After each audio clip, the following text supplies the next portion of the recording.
Wonder what they wish for, what they wanna live for.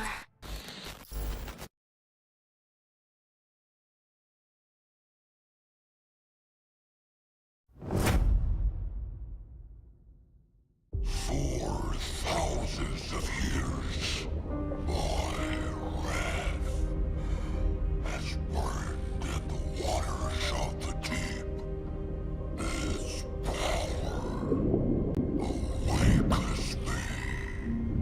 The kingdom will fall once more. The sea will consume all yet again.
Zombie uprising. Disaster has struck again, leaving a small town in a dire situation. The conflict between humans and zombie is escalating. Dear survivors of PUBG Mobile Metro Royale, get ready for Metro Royale Chapter 21. The new season launches on July 12th and lasts until September 9th. Your mission is to fight off zombies, get supplies, and evacuate successfully.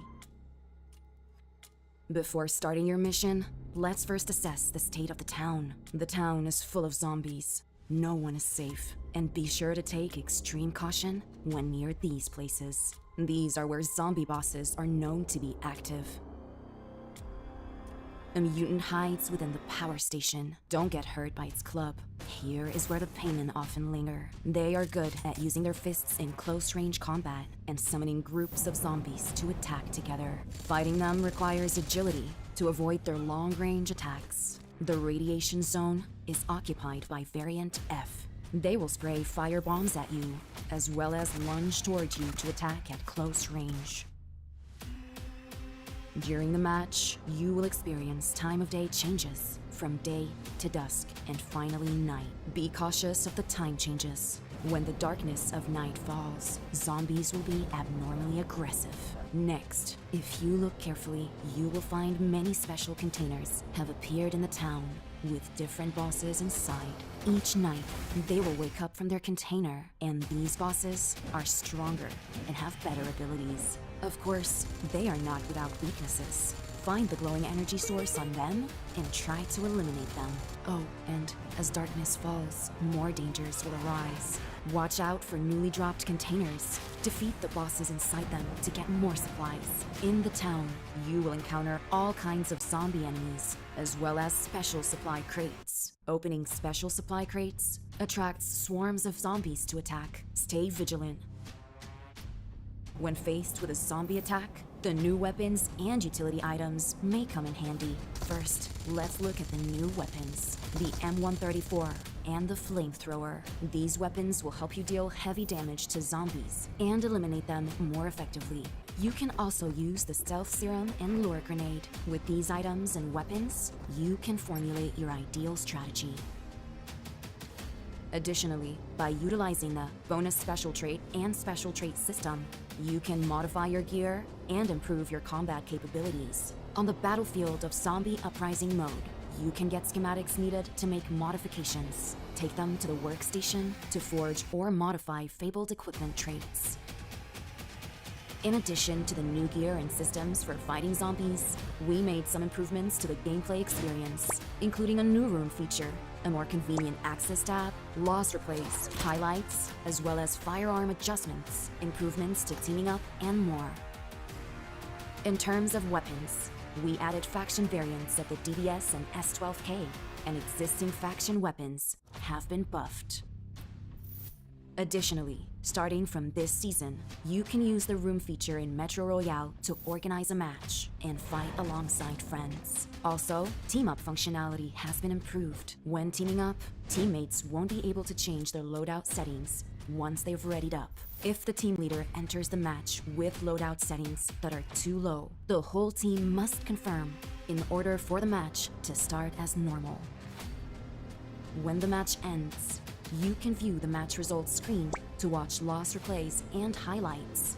By the way, a new, more convenient access tab can be used to enter Metro Royale.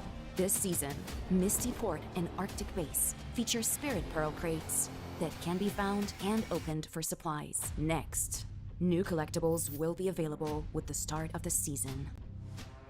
Also, if it's your first time playing Metro Royale, the number of maps you'll need to download will be fewer than was needed in the past to begin playing. Frontline Confrontation and Old Blockade Zone maps will be downloaded by default. Based on your own preferences, you can later download the Misty Port and Arctic Base maps. Metro Royale Chapter 21 is about to begin. Survivors, get ready for combat.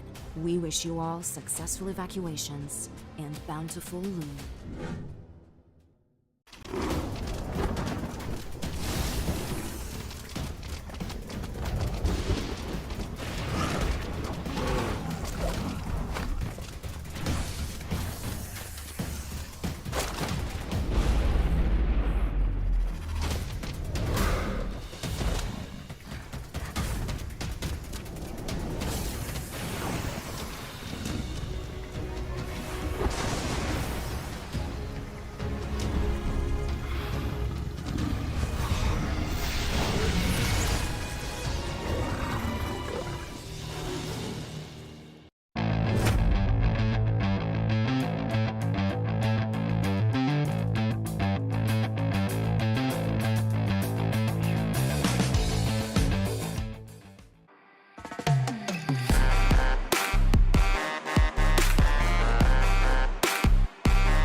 We got some Arabian Night activities this time around. I'm Jeannie, joined with our stage host, Barney Banks. How's it going, Thank you Jenny? so much. Good, how are you? I'm okay, I'm ready. You've had a great day at work, but I thought, we could test the limits a little further because we have some really great entertainment up here for free on the Boulevard. We do indeed. This bad boy over here. Now, I'm assuming you know how this works. I know how it works. Are you sure? Do you need an explainer? I feel like I want you to go first. Fun fact. Whoa! Fun fact about myself, Gennaro. I broke my thumb on one of these machines one time because I missed it and I hit the wall. A little advice, you can put your thumb in your hand. That's worse, don't do that. No, you can totally do that. You'll hurt yourself. I don't want you hurting yourself here. We need you for the rest of the week. I'm trying to knock out the competition here. I know Either way. Do you want to go first? Should I go first? Do you want to rock, paper, rock, paper, scissors, Okay, and after 3 or on 3? On 3. 1, 2, 3. 1, 2, 3. Ha! What the 1, 2, ha! Ah, it's me Okay. first. I Yeah. believe it's me. Okay. I am ready, but I hope you are too. Okay. This is my competition. Bro! What do you mean? Okay. Hello? I didn't break my thumb that time. Happy days. 713. Huh? 713. Like, Yeah. Do you need me to What pick do you you mean, up? yeah? Do you need me to pick you up so you can do this? Come on, Jenny. Give me that Alright, I'm microphone. gonna take off my rings. Take off the rings. Oh, it's serious. She didn't do it beforehand, people. She didn't take off the rings. She's creating tension. Yes! Oh, dear. That was an extra 1 at the back. That was, wasn't it? It nearly stopped at a very fun number. I Do you want one wanted more to go? stop at the other one. Do I want to have one more Do go? you want me to go or do you want you to go? Can you go and we can pretend it's my punch? Sure, We'll okay. just like cut it out. Oh, ready. Awesome. So Ginny's just chilling. She steps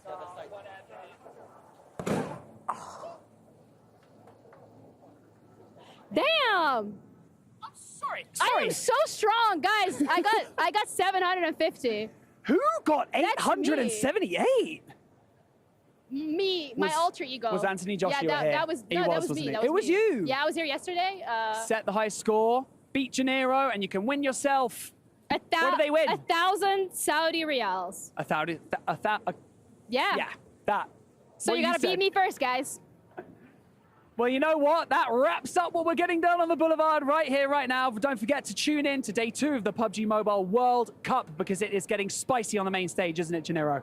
I hope so. You're the one hosting it, so I guess we're gonna have to wait and see. See you guys tomorrow. Hello PUBG Mobile fans.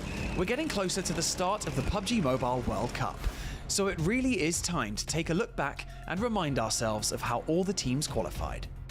In PMSL EMEA finals, Brute Force took a decisive lead on the second day with a stunning 23 elimination chicken dinner. A standout performance came from their newest addition, Frieza, who impressed everyone with his consistent play on his first official tournament. He sealed the victory with an incredible 1v3 clutch in the final match, securing the championship for Brute Force. Joining them in the PMWC group stage are IWNRX, Besiktas Black, and Moneymakers. Brazilian teams dominated PMSL Americas, but the title was ultimately decided in the final match, with Team Liquid emerging as champions. Mythic and Ayala delivered standout performances that impressed everyone. Their rivals Alpha 7 Esports, along with Inco Gaming, will join them and are sure to bring chaos and excitement to the stage, especially Revo from A7, who was crowned MVP. In PMSL Southeast Asia, Boom Esports dominated the finals with an impressive 115 eliminations. They secured 2 remarkable chicken dinners, each featuring 18 eliminations, showcasing their exceptional skill and strategy. A star to definitely watch out for in this roster is Yummy, who racked up an impressive 14 eliminations in a single match. They will be joined by DXavier, Alliance, and Talon Esports. In PMCL of Southeast Asia, Harambro had to give it their all against their fierce rivals Oja Esports. But with Federales putting on a spectacular show, Harame Bro snagged the victory, claiming the title and qualified for PMWC by a 1-point margin. From the CSA region, 4 Miracle Vibes and Team Falcons were in a fierce battle for the title. Ultimately, 4 Miracle Vibes emerged victorious, with 98 eliminations and a consistently strong placements. The MVP, Doc, was a key factor in their success and is definitely a player to watch. Joining them on the journey to Riyadh are Madballs and IHC Esports. In South Korea, DRX dominated with impressive aggression and consistency, earning them the PMPS title, whereas D+ Kia will be joining them after winning PMRC Korea vs Japan. Over in Japan, KAG Osaka made a stunning impact on the final day, closing the finals with back-to-back chicken dinners. The PMGO champions, Reject, will also join them competing in the PUBG Mobile World Cup. Meanwhile, in PEL in China, Tianba's MVP QZZ made an unforgettable 1v4 play in boot camp during the league stages, setting a high bar for the competition. Tianba took an early lead into the finals and claimed the championship title and the spot for the PUBG Mobile World Cup. TJB Esports will join them, having secured the top spot in PEL annual points. Last but not least, we have two teams with special invites. Power Esports will represent Saudi Arabia as the host country invite, while Vampire Esports, the previous back-to-back mid-season champions, will join for the opportunity to defend their title. Get ready for an unforgettable tournament, and don't forget to cheer on your favorite teams.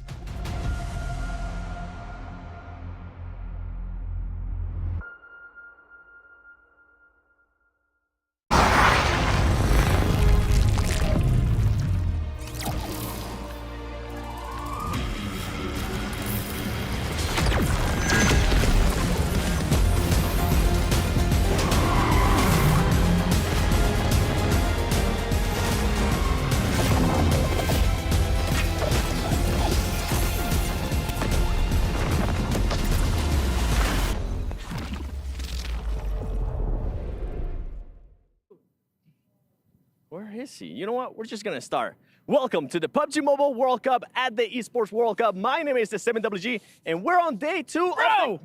You were supposed to wait for me. I'm sorry, man. I thought you weren't going to show up. Are you ready for day 2? No, I was born ready. Group Greed is entering the fray. That means the legendary Vampire Esports and Tony K are about to enter the arena. Not only that, we're going to have Team Falcons as well. And on top of that, we're going to be having Group Red playing their last day. Group Yellow, though, they're going to be watching. Absolutely. D plus Kia, this is their last chance to get points. They're on top of the leaderboards already. Can they hang on? Stay tuned and find out on what's going to happen at the PUBG Mobile World Cup at the ESPORTS World Cup.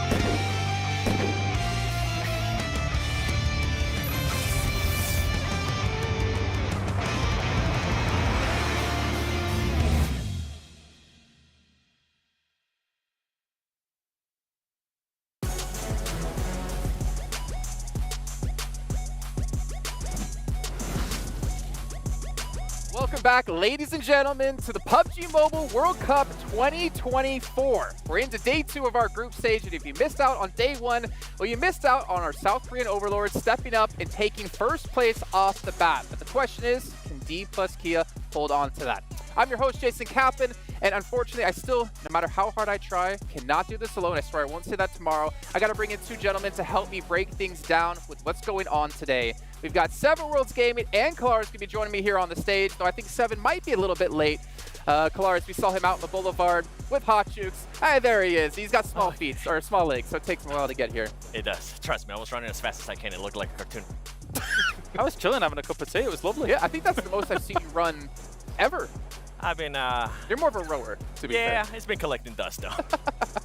I mean, well, gentlemen, we've had one day of play already kick off so far, and very unexpected results, I'd say, Kalaris. D plus Kia taking the #1 position off the bat. Yeah, especially since I had an anticipated position of I didn't think they were going to be able to do it, but then they did. That's really annoying. No, I like it. Back to our South Korean overlords. Hooray! Admittedly, though, the 2 games that really propelled them to the top, though, our first Sandhawk, nobody's going to rival their high ground position. Our Erangel, whether in the compound, all they had to do was really defend that breach, and then they've got themselves 12 eliminations, as well as, I think, a 4th place. So those 2 really pushed them high.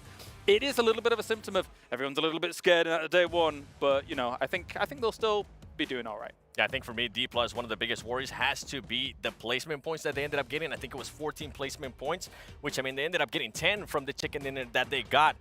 If what's going to happen if for some reason their firing power, their fragging power that we saw yesterday is not there, because they had 3 players with 11 or more eliminations. Yeah, and it's honestly looking pretty good as we can take a quick little recap of what did happen yesterday with D+ taking the initial win on Sandhawk. And keep in mind, the map order you see there is what we're sticking with today. But we didn't have a repeat winner at all yesterday. And that kind of feeds into what you're talking about yesterday, Claris, about the uncertainty, about how kind of even it is across the board here in PUBG Mobile Esports at the moment. It proliferates through so many numbers from our groups, red and yellow, going up against one another. The standings overall were so close. Hey, even the eliminations across the board were so close. I'm sure we can dive into it a little later on, but it really does go to show that the skill level across all regions as a whole is evening out as everyone challenges to be the top.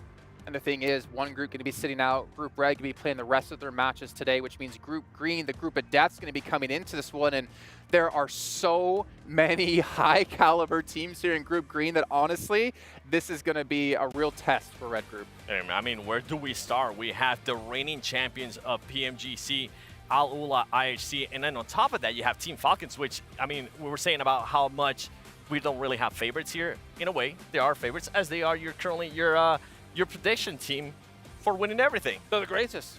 And truly the greatest. Now they really...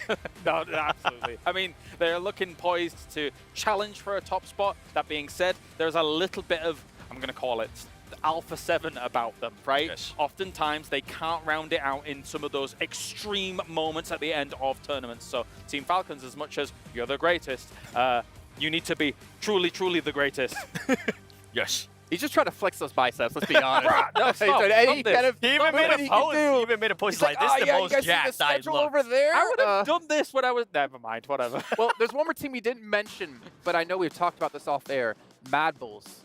This team went from EMEA, you were talking about this in particular, going over to CSA, which is easily a way more difficult region, and they were still able to be one of the top teams. Very difficult to do it, right? Of course, as Mad Bulls, they were able to qualify for internationals in the past, and they were able to do pretty well for themselves when it comes to PMGC. But then they decide, you know what? Let's move over to CSA. What a terrifying and daunting prospect regionally to then try and qualify for your global tournaments. And they're still able to do it. That is nuts. The fact that you can kind of adapt from one region to another, because they play very differently, and then still come out in a winning-ish position, not number one, but enough to be able to qualify. It's insane. And the thing is, I'm curious how they're going to do here, though. I think for Mad Bulls, looking back on CSA, it took them a little bit of time to adapt, to kind of like figure out, okay, how the lobby is going to play out, how are we going to play around this? But you only have 2 days to play here to figure out those adaptations. But then again, you only have to be better than 50% of the teams out there to make it into the main stage. I mean, talking about adapting, one team that I'm definitely going to be keeping a close eye on is going to be Team Liquid, right? They're currently the champions out of PMSL Americas, but they've always felt like they are the little brother, even when they were back in Loops. They always felt like they were the little brother of Alpha 7, because when it came to an international event, they just weren't able to perform to the likes that we expected them to, especially with what they were able to do on the region. Luckily for them, they do have a coach now available, which is Coach Knight. He was able to join in February, and I feel like that's going to give him a little bit more confidence to his team. Obviously, the players have a lot more experience as well now internationally. I'm hoping that they're not going to be getting into the heads, and I'm hoping that they start off hot here, kind of like what we saw yesterday out of Alpha 7. Yeah, steady play really kind of epitomizes Team Liquid for me. They were able to, especially on Erangel, right, take control of certain hills, be able to fan out as far, not too far away from each other. I'm not thinking like Alliance from yesterday or across the cliffside. That was a bit wide, but a little bit more tight than that, and just control space. Be it even center or be it edge. Team Liquid's got it on lockdown. Can you bring it to international? That's the question mark. I'm going to throw a bone in here really quickly. Not a bone. I don't know why I said bone. I'm going to just throw a random one at you, because I know you did want to talk about them on day one, but didn't have the opportunity. Talon. See, the reason why I want to talk about Talon especially is because of Misery, the player. I got a chance to talk to him.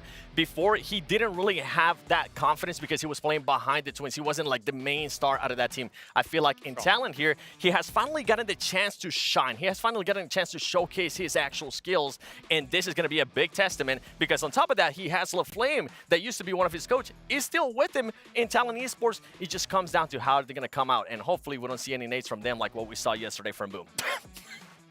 I mean, Come on. We did see a lot of 9 nades from just, them. What was it 12? Too many. Didn't really hit much, unfortunately, for them. But one thing that, or actually a couple players who were hitting some things, is our top 3 players from yesterday. And it kind of doesn't do full justice to how really close everything was. Regiosio was our MVP of the day with his 500 damage lead over Lamborghini. But we had, what was it, James? 5 players At least on 12 5. eliminations? Yep. Yeah, at least 5, because we couldn't see past that. So obviously you asked us at the end of the day, who's going to be the MVP, guys? And this is why we had a hard time, all right? The fact that these 3, yes, being able to take 12, and then obviously we had another 2 getting 12 eliminations as well, it showed once again how much that lobby was so close to one another in terms of skill. It was very difficult to pinpoint who the standout was, how they were standing out, because of how awesome the level of play has gotten to. So I'm hoping for it today. I think Green is going to come in and shake that up completely. I think maybe we'll see a bit more of a disparity at the top. Well, we've seen disparity alone when it comes to the 2 groups, I should say, right? We'll take a look at that when we get into our overalls, with Group Yellow struggling a little bit. But before we get to that, one thing I do love about live events that we don't really get to do too often is seeing the player reactions. And luckily, we do have quite a few of them from yesterday, brought to you by Pepsi. So let's take a look here and enjoy. Gotta take it, sure it's not impossible. The race is on, show them what you're fighting for.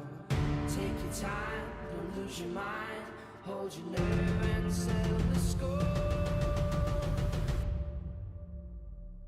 You're into it, straight to the top. You gotta fight your corner, strike while it's hot. You're into it, straight to the top. You gotta fight your corner, strike while it's hot.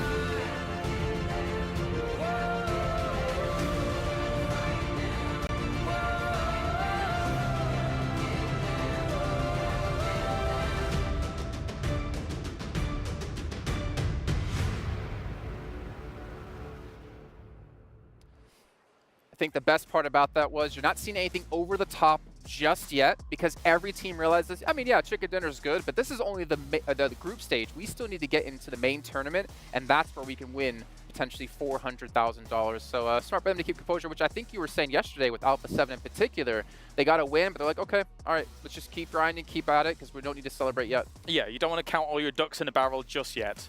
Here, what are you? I see what you did there. Because I think 7 said it, but I gave you the credit. Oh, this always happens. I mean, no, I always say this. Reverse. It's like when Max is on the desk, you know? He's here with it's in spirit. But let's take a look at our overalls really quickly at the end of day 1. D plus Kia, 57 points, but there's not a big gap as you go down this list. But one thing you will notice, it's a lot of Group Red teams in here.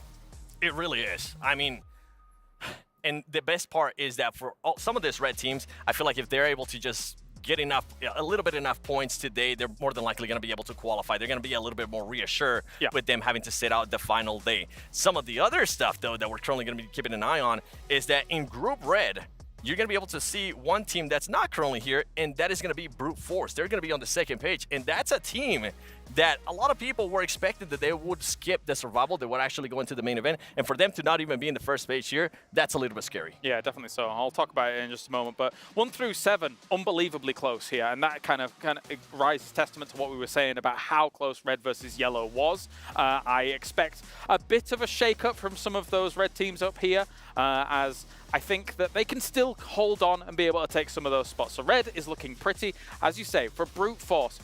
I said it at the start yesterday, I think that they run hot or cold. They had an insane game to be able to really put themselves on the podium in EMEA. One Miramar game was really a huge determining factor for them, but yesterday it really didn't materialize. It's their last day today, only 32 points. They are the one at the bottom of red right now. They've got to be scared. And something that we got to keep an eye on Brute Force too is they were fighting a lot outside of the circle. Hopefully they'll be able to change that today. All right, well, it is time to check in with our commentators here. We're going to be joining us for the first couple of games. It's going to be, of course, none other than Jimmy Allen, also known as John Allen, and Hawkins. You guys are below us. I thought you were supposed to be over there, so I'll actually go back on this side. I don't know, 7, you got to be careful there. But I wanted to say hi to 7 up there. I was like, hey, 7, what's up? We're just going all over the place. That's the tallest he's ever felt. Dude, so when did you change your name to Jimmy? Look, it was a temporary thing. I actually just changed it back again. Wow. So I'm now John Allen again. Very interesting. It's me, well, gentlemen, John really Allen. quickly, if you can hear. Can you guys hear I me? can hear you. Yeah, we I can can hear hear you. you. Oh, What's okay, up, bro? okay. I was saying that's the first time Seven's actually felt tall. But while you guys have a quick couple of seconds here, talk to us really quickly. Like day 2, Group Green coming in. How do you feel about that? Dude, I'm so stoked. I'm so stoked. I mean, Vampire Esports is coming on in here. That's the team I got my eye on. And I know you're looking at Team Falcons, John. Absolutely. These guys absolutely blasting on all cylinders. Pretty hopeful for their performance today. Also Team Liquid, as the guys have been talking about. So we'll look forward to those in the games. Okay, well, gentlemen, thank you so much for joining us. We'll catch you in just a few moments' time when we get into the first match. Is it a coincidence that Falcons, whose logo is green, is in Group Green? Oh. Oh, hard-hitting stuff here at the death. I'm taking I don't over know. now, guys. If you just... All right, Clark's the host now. I'll see myself out. You guys obviously are hearing about the teams we expect to do extremely well here. We want to hear about who you expect to do extremely well. You can head over to stcplay.gg and get your predictions in and potentially compare to the likes of what we have. But we all know the analysts here have the best predictions in the game. Unless you're Max Man, he's got the best curse in the game. Team Falcons. Yes. You can't trade. Wait, what? No. you're Max Man. I'm being Baxman. Team Falcons is going to win. I just need a jersey, and then I'll really fully curse You them. almost Oh, did it. and you need probably like half your hair. Yeah, you almost did it. Oh, yes. Lose it. It's Max Man. Oh. Yes, Falcons. No. You almost, Can't do that you almost voice. went that far. That was I mean, Falcons is a great choice, right? I mean, Yeah. But at the same time, there are so many great teams in this group. I have to empathize with the position that you take. Team Liquid has an opportunity. And I say every tournament, it's time for Brazil to win, please. What if it actually turns out to be Team Liquid winning and Alpha 7 second place? Oh, no. Actually, the evil in me hopes for that. I mean, yeah, I love the chaos that ensues for that. I wouldn't be surprised. I'm so used to it as an Alpha 7 fan. But Seven, you haven't even mentioned our NA representative coming into this one. GK first, TJB. I'm curious to see if he's going to be playing. I know I caught him completely off guard, but as you can see behind me, we got 8 seconds to go until we head into our first match of day 2. Group Green making his debut.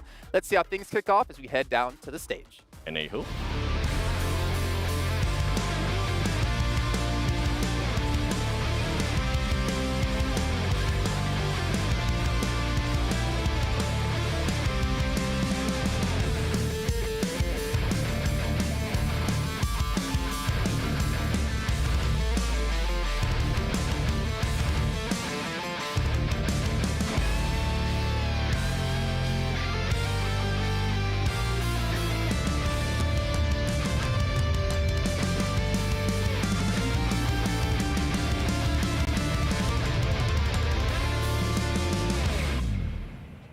The tone is set. Our players have had a taste of what it is like to compete here on the main stage. And today, Group Red will complete the first part of their journey and their fates will be sealed.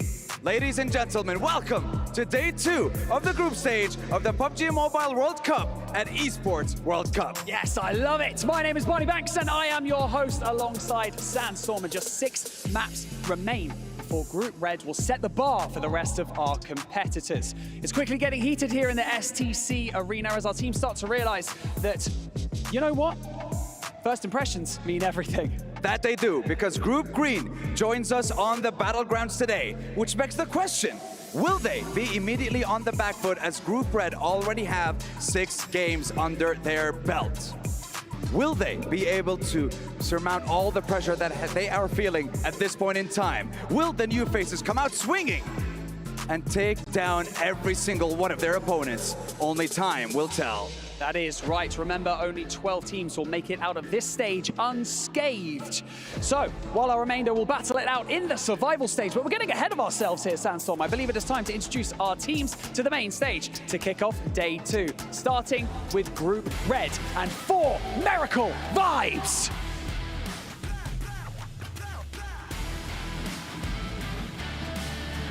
Besiktas Black.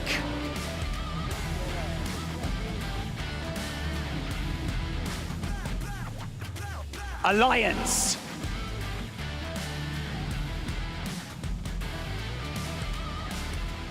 Brute Force.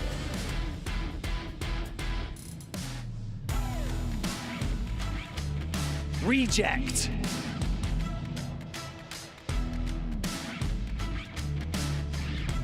Tianba.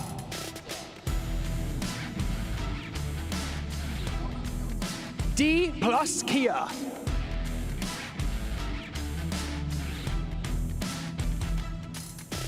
D. Xavier.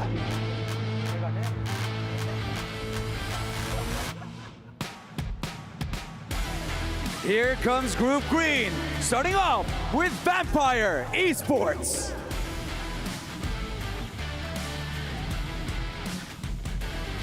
Alona IHC Esports.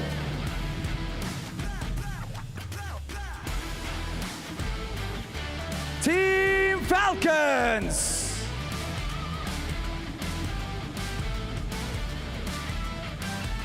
TJB Esports.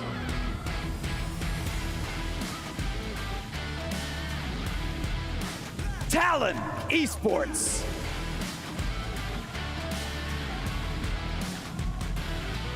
Team Liquid.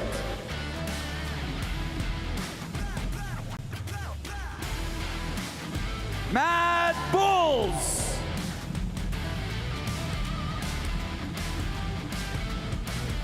And finally, Harami Bro.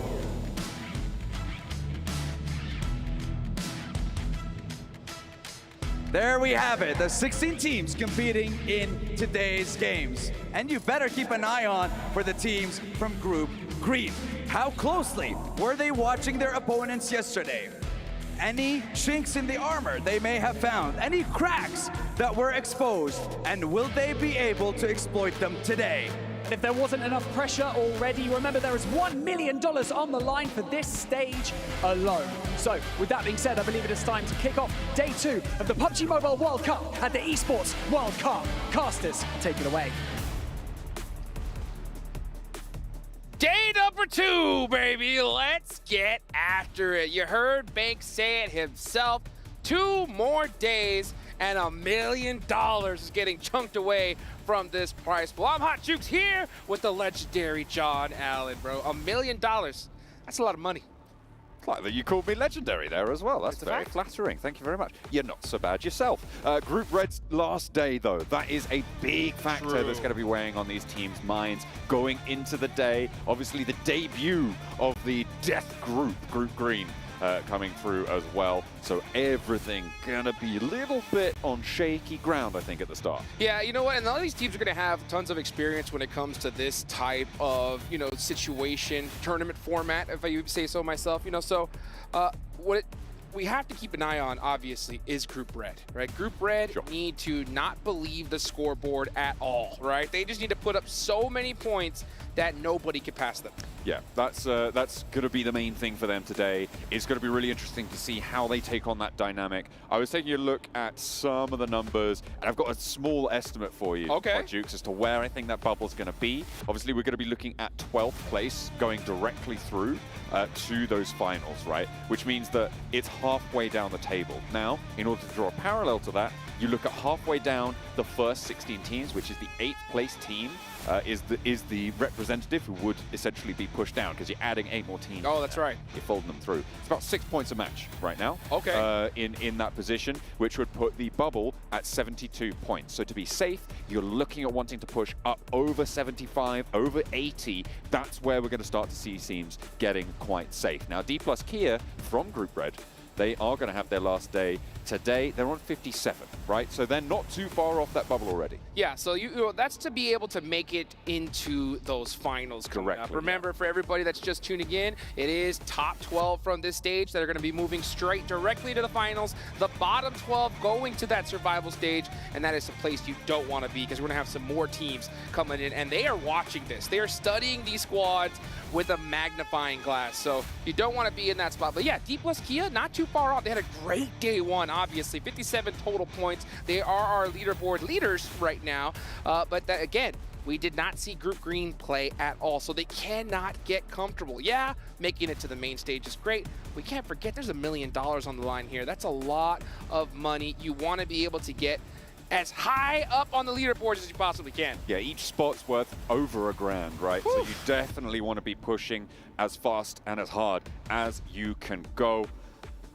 You don't want to lose those keys, right? That's what's all important here. I don't think we're going to be crushing any for quite a little bit. I think it's the survival stage where we'll cut Makes sense. Our teams, right? So it's going to be the end of the week, and we're going to have, what is it, like 12 keys to crush in a row? That's going to be fun to watch. It's going to be fun to watch if you're fans of the teams that are doing the crushing. You know, that's for sure. So, you know, these teams got to go and put everything on the line, especially Group Red, because this is their last day. So if they fumble today, and I'm looking at teams like IWNRX, Power, Boom, Inco, so many names, you know, had a really kind of rough day one. They got to make sure they put in some work here today. So Group Red, obviously, you know, IWNRX, they're in Group Yellow. We'll see them tomorrow. But, you know, at the end of the day, D plus Kia, that's the team I have my eye on. I don't think anybody expected for them to be up on top here at the end of day one. No, Keloris definitely expected them to be. Oh, that's true. For sure, 100%. That's what he believed. Obviously a bit of a lie. We're only teasing him. No, he didn't think, as you rightly said, as with everybody else, that we'd be seeing that. We saw some very steady hands just there from Besiktas. I mean, it looks like they're taking it all in their stride. Right now, they're in 8th place. So as it stands, if you expand the table with 8 more teams being put in there, they would be right on that bubble. And obviously, it's not phasing them. They're taking it in their stride. Yeah, they are. You know, as a matter of fact, another team I got to talk to. I got to talk to Brute Force a little bit earlier today. You know, they were a little frustrated with their performance. You know, they said a couple things surprised them. They made some adjustments, and they know that today's their last day, so they got to put in some serious work. I think the biggest disappointment yesterday was that first match in Sandhawk. You know, they landed on that northwestern island. They got that circle, and they were right next to D plus Kia. They could have challenged them early on and taken that high ground, but instead they played it safe and weren't able to put up as many points I think they wanted to. Yeah, I mean, that first Sandhawk, they got 4th place with 4 limbs. And they also, in the 4th match of the day, the final Erangel, they came 2nd with 3 limbs, right? And getting those podium finishes, but not converting with a decent chunk of limbs. I'm looking at sort of 6 or more as being a decent chunk, right? It's just a little bit galling because you know you've gotten deep into this game. This is your chance. The only strong performance they had was that 3rd place on the first Miramar with 10 eliminations, which they were able to obviously rack up a load of points for that. But it's just too few and far between right now. We know that Brute Force can do it. They are the champions of EMEA, right? They are coming in as a tournament winner. So to be down towards the lower end of the table, not really as illustrious as maybe they hoped moving into this. Yeah, I mean, 3 games with 0 points, you can't afford that in a tournament like this, especially 3 days, that's all you got. And actually 2, right? You got 2 days of playing total, and this is their last day, so they can't afford any mistakes. Yeah, you know, in a tournament like this, to get top 12, maybe you could afford 1 or 2 bad games. That's about it. You got to pop off all the rest, so for a team like Brute Force, they've definitely, you know, stamped all of their bad games in day 1. They have to go off today. Now, another team that is in Group Red, right above them, only separating by 4 points, is Besiktas Black. What do you think about them? Well, I was talking before, right? They were holding the hand out, very steady, cool, calm, collected. I like that shot. It's pretty cool. But it's kind of, to be honest, this is a team that I think overall people were potentially a little bit surprised to see make it all the way through. They did manage to get up into 3rd place in the EMEA region, and they obviously have got a lot of very talented players. But at the moment, I feel like it's not the sort of team that you look at from the region, certainly from EMEA, when you're thinking about the best team, right? It is definitely a team with a lot to prove. So if they can get into those finals directly, avoid the the survival stage later on, that's what I'm going to be looking for. Yeah, I mean, there's so many things we have to keep an eye on. You know, one other team that I'm definitely got my eyes on today is Team Reject, right? Team Reject, they are our PMGO Brazil champions. They won $100,000 in that one. Reggie being the MVP of that tournament. A lot of expectations on them, and they were able to steal that away from Alpha 7 in their own homeland. As we can see, all the players, you know, walking in here to the beautiful Riyadh, Saudi Arabia. This is such an awesome place to be. This venue is insane. And that's, I got to say, the most beautiful PUBG Mobile trophy I have seen so far in my PUBG Mobile career. I reckon we could get one. I reckon we could get our hands on one. Maybe not that one. I think someone else is supposed to get that one. But we could probably figure it out. I think, you know.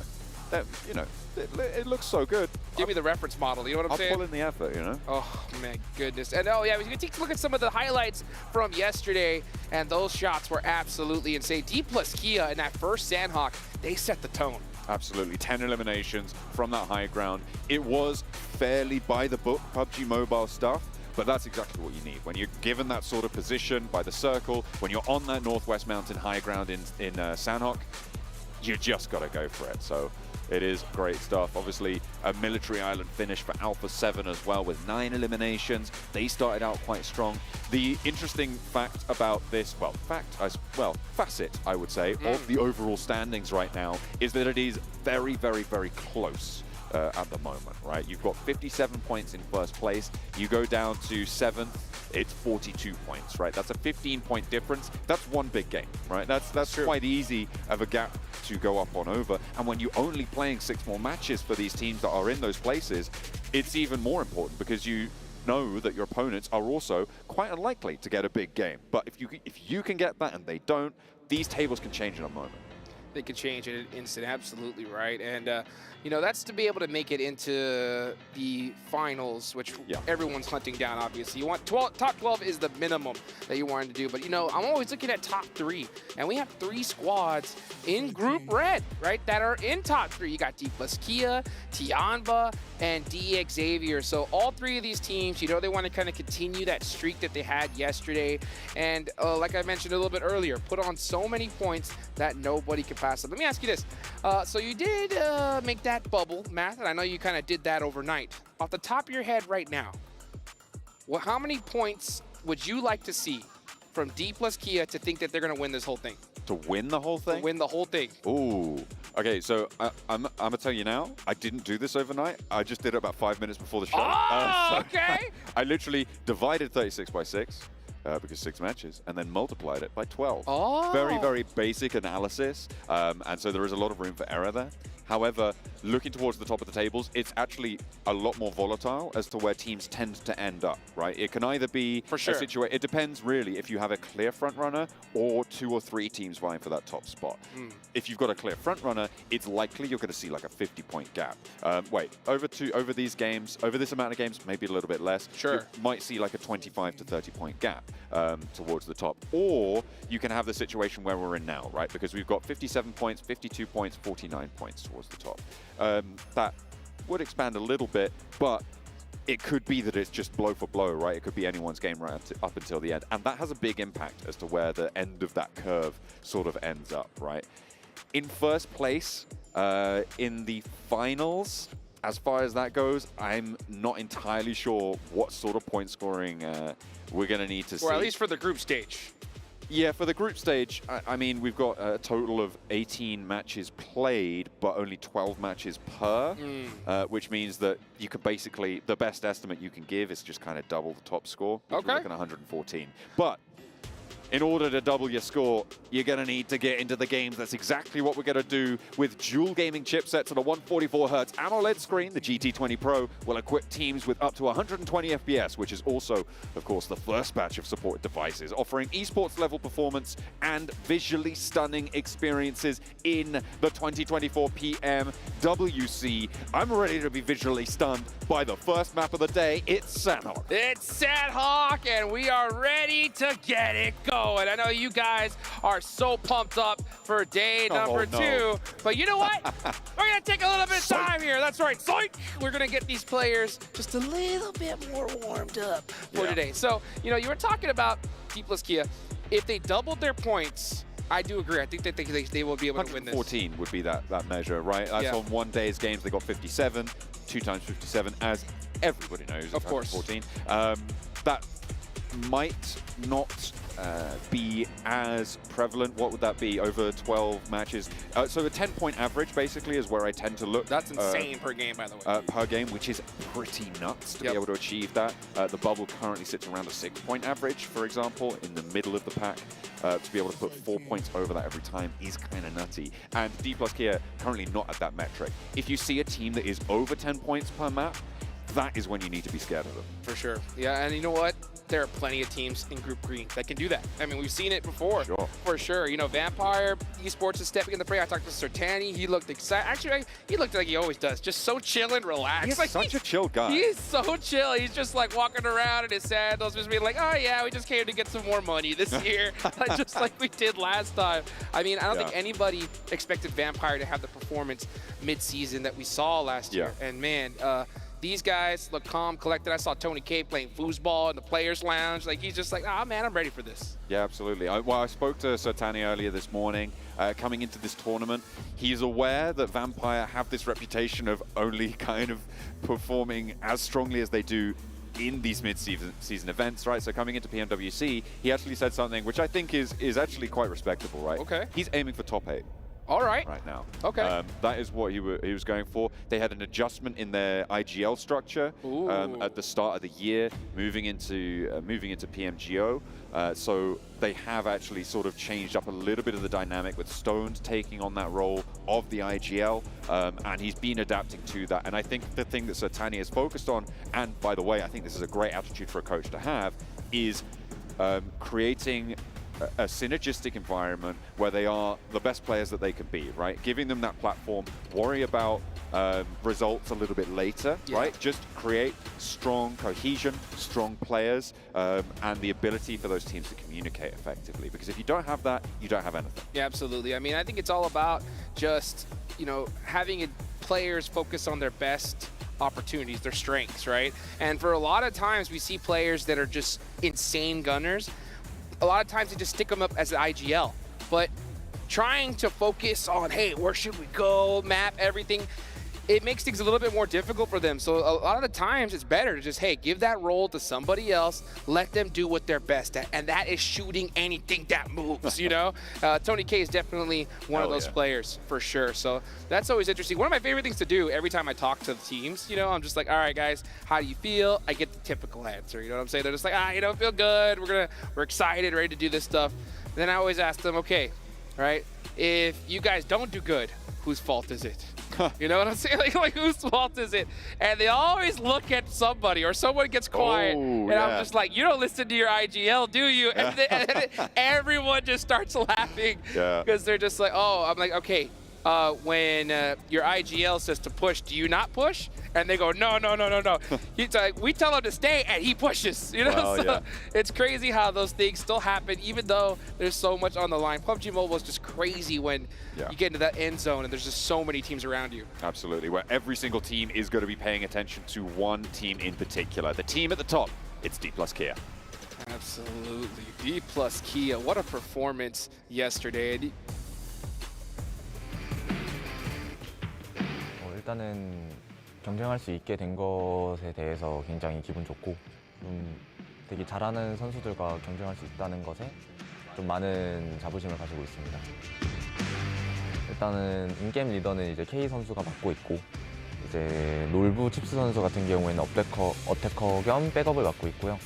이제 포리코 같은 경우에는 이제 멀티플레이어이고 저는 이제 스카우터랑 서포터를 맡고 있습니다.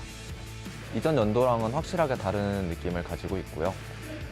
다른 점이라고 하면은 작년에는 조금 더 안정적이고 탄탄한 점이 보였다라고 하면 이번에는 굉장히 공격적인 게 많이 다른 점이라고 생각하고 있습니다. 또 이제 리아드에 와서 경기를 보여드리게 됐는데 다소 아쉬운 모습들이 최근에 많이 보여졌어서 걱정도 많이 하실 것 같아요. 그래도 이번에 월드컵에서 꼭 좋은 성적, 좋은 모습 보여드릴 수 있게 준비했으니까 많은 응원과 사랑 부탁드립니다.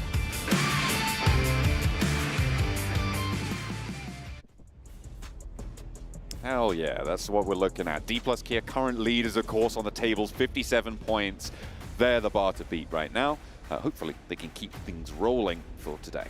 Yes, sir, indeed. And you can just see it. We saw in the interview right there. You know, he said, I think a lot of our fans are worried about us right now because we've kind of been struggling in some seasons prior to this. But I don't think they're worried anymore. I mean, with a performance like that in day number 1, what more could you ask for? Starting off with that chicken dinner, 10 eliminations. That's 20 of their 57 points here. So it's going to be interesting to see if they get that Northwestern Circle in true. Sandhawk. Once again, that's going to pay off big time for them. Now, if they don't get that zone, John, right, do you think that they have a possibility of having a similar performance they did yesterday, or? I think that's almost impossible to say. Right. I think that you can't really read too much into it from yesterday. What we did see is that they were able to back up their result in that first map with 2 other high-profile games. Right, you have an 11 elimination game in the second Erangel, followed up by a third Erangel with 12 eliminations and a 4th place,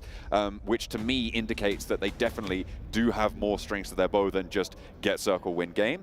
However, you always have to put that question mark on there, right? When it is going to shift towards you on that high ground, on Sandhawk, are you going to be able to transition?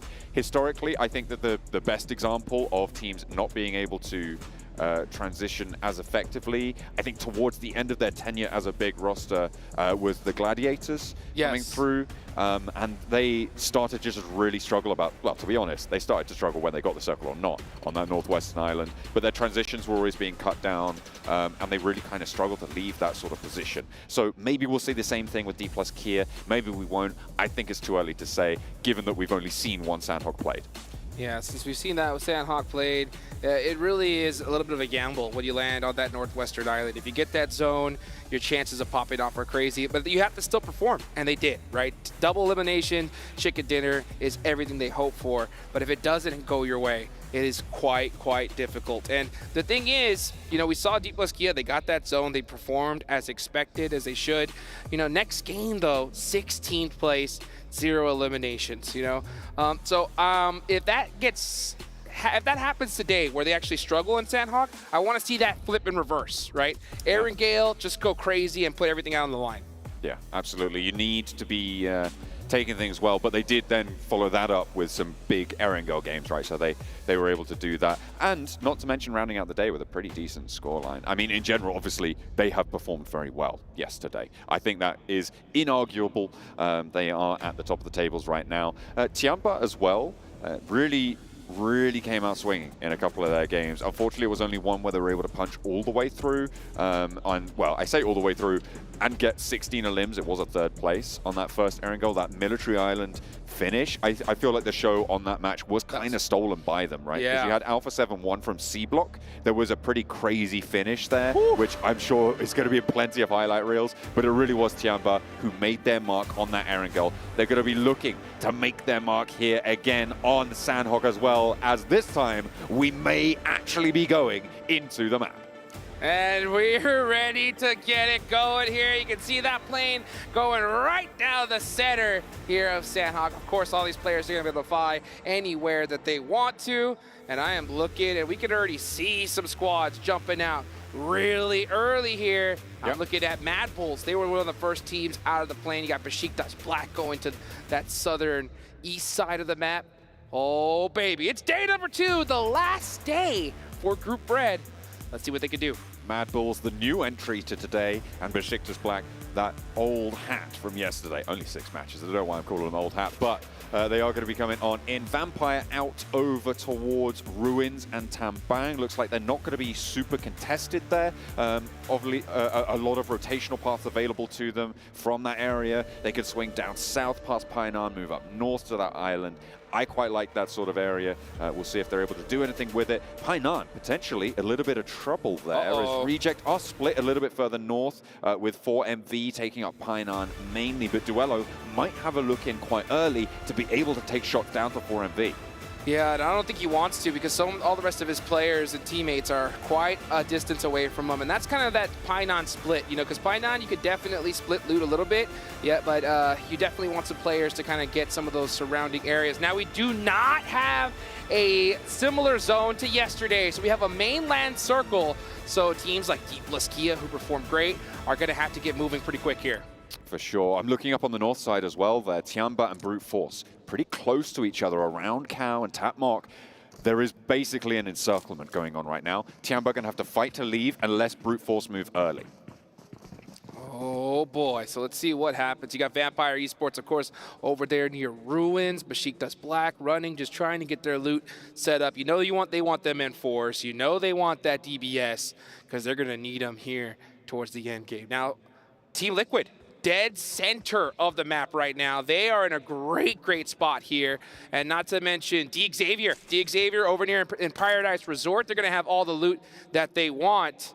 But at the end of the day, they're coming in fresh, right? So, we're already starting to see some shots ring out from Brute Force. Yeah, this is still on that north side, right? It looks like Tianba have fully grouped up over towards Cow after dropping a little bit more disparately. Brute Force not going to fully engage onto this fight, and you can see exactly why now, because they are vulnerable. They are too spread to go for this full engagement, and Neos is in danger at this stage, being rolled straight on out. And Tianba with an excellent response from Cow on that northern side. As soon as you take shots without the backup, you are going to feel the pain, and Tianba will make it happen.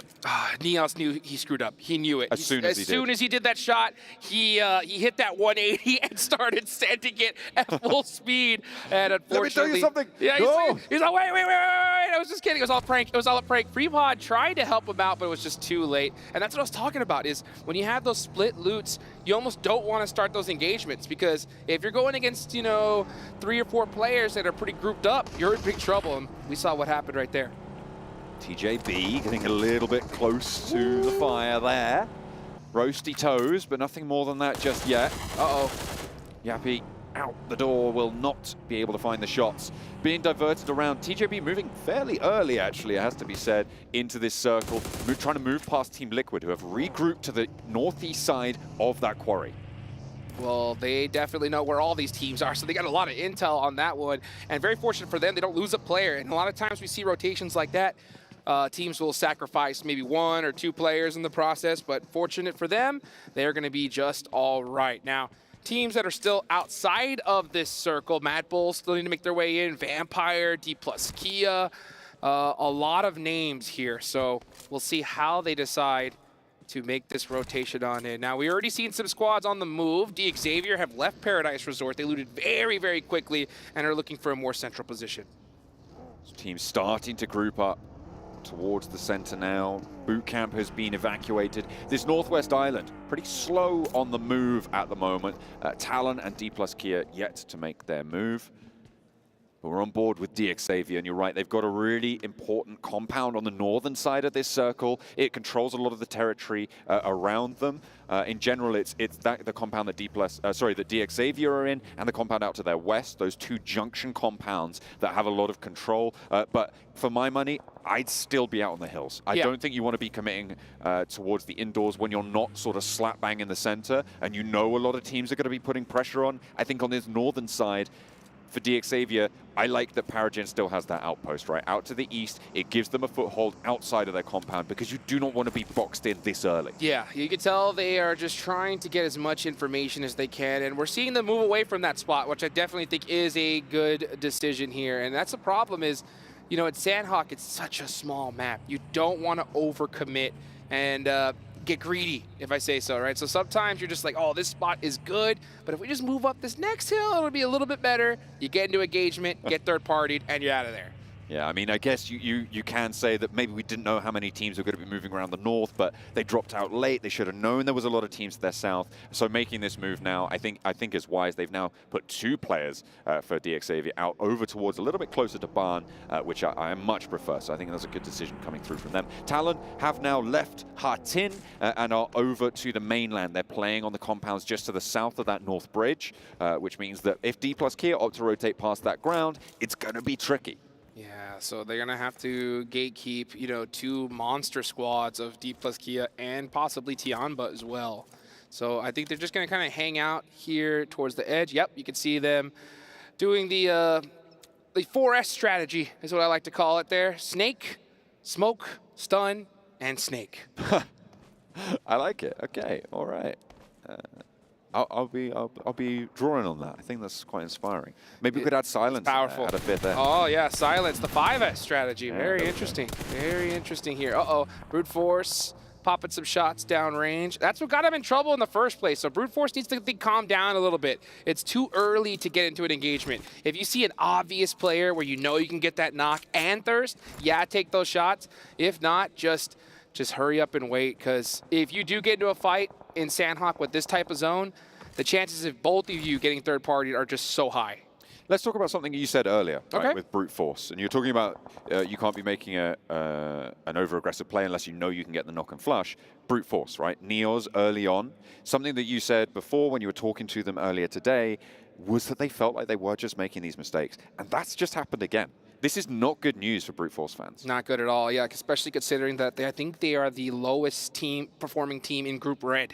Right, so yeah, they're going to have to really give it all they got today if they want to make sure that they're in that top 12. And the problem with that is when you have a rough day one, every team tomorrow knows exactly how many points they need to pass you up. Right? Absolutely. So if you're brute force, you cannot afford any mistakes. Losing a player early on is going to hurt. But we can watch D plus Kia. D plus Kia, like I said, if they don't get that circle, it's a tough time to get into this zone, and that's exactly what's happening. Talent Esports is staring right at them and just trying to make their lives miserable. D plus Kia having already lost a player as well. They're trying to move over this north bridge.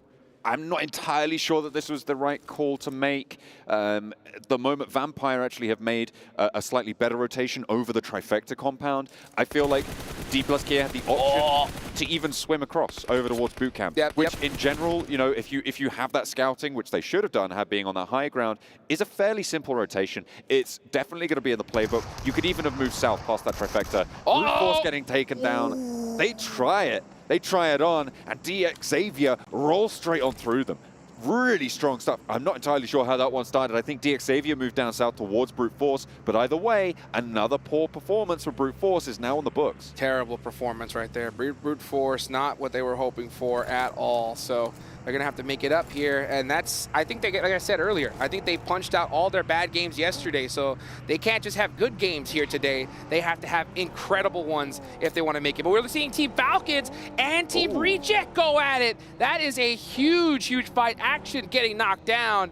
It's going to be a close one right here, so we'll see what ends up happening with that, as we're also seeing Talon take out D plus Kia. Yeah, they are continuing that pressure on the North Bridge rotation. On the northwest side of the central area of teams, this is where the fight between Reject and Falcons is happening. As we jump on board with it, you can see Falcons, all four of them alive, but East gets knocked, meaning there's two on the floor here, two in the dirt.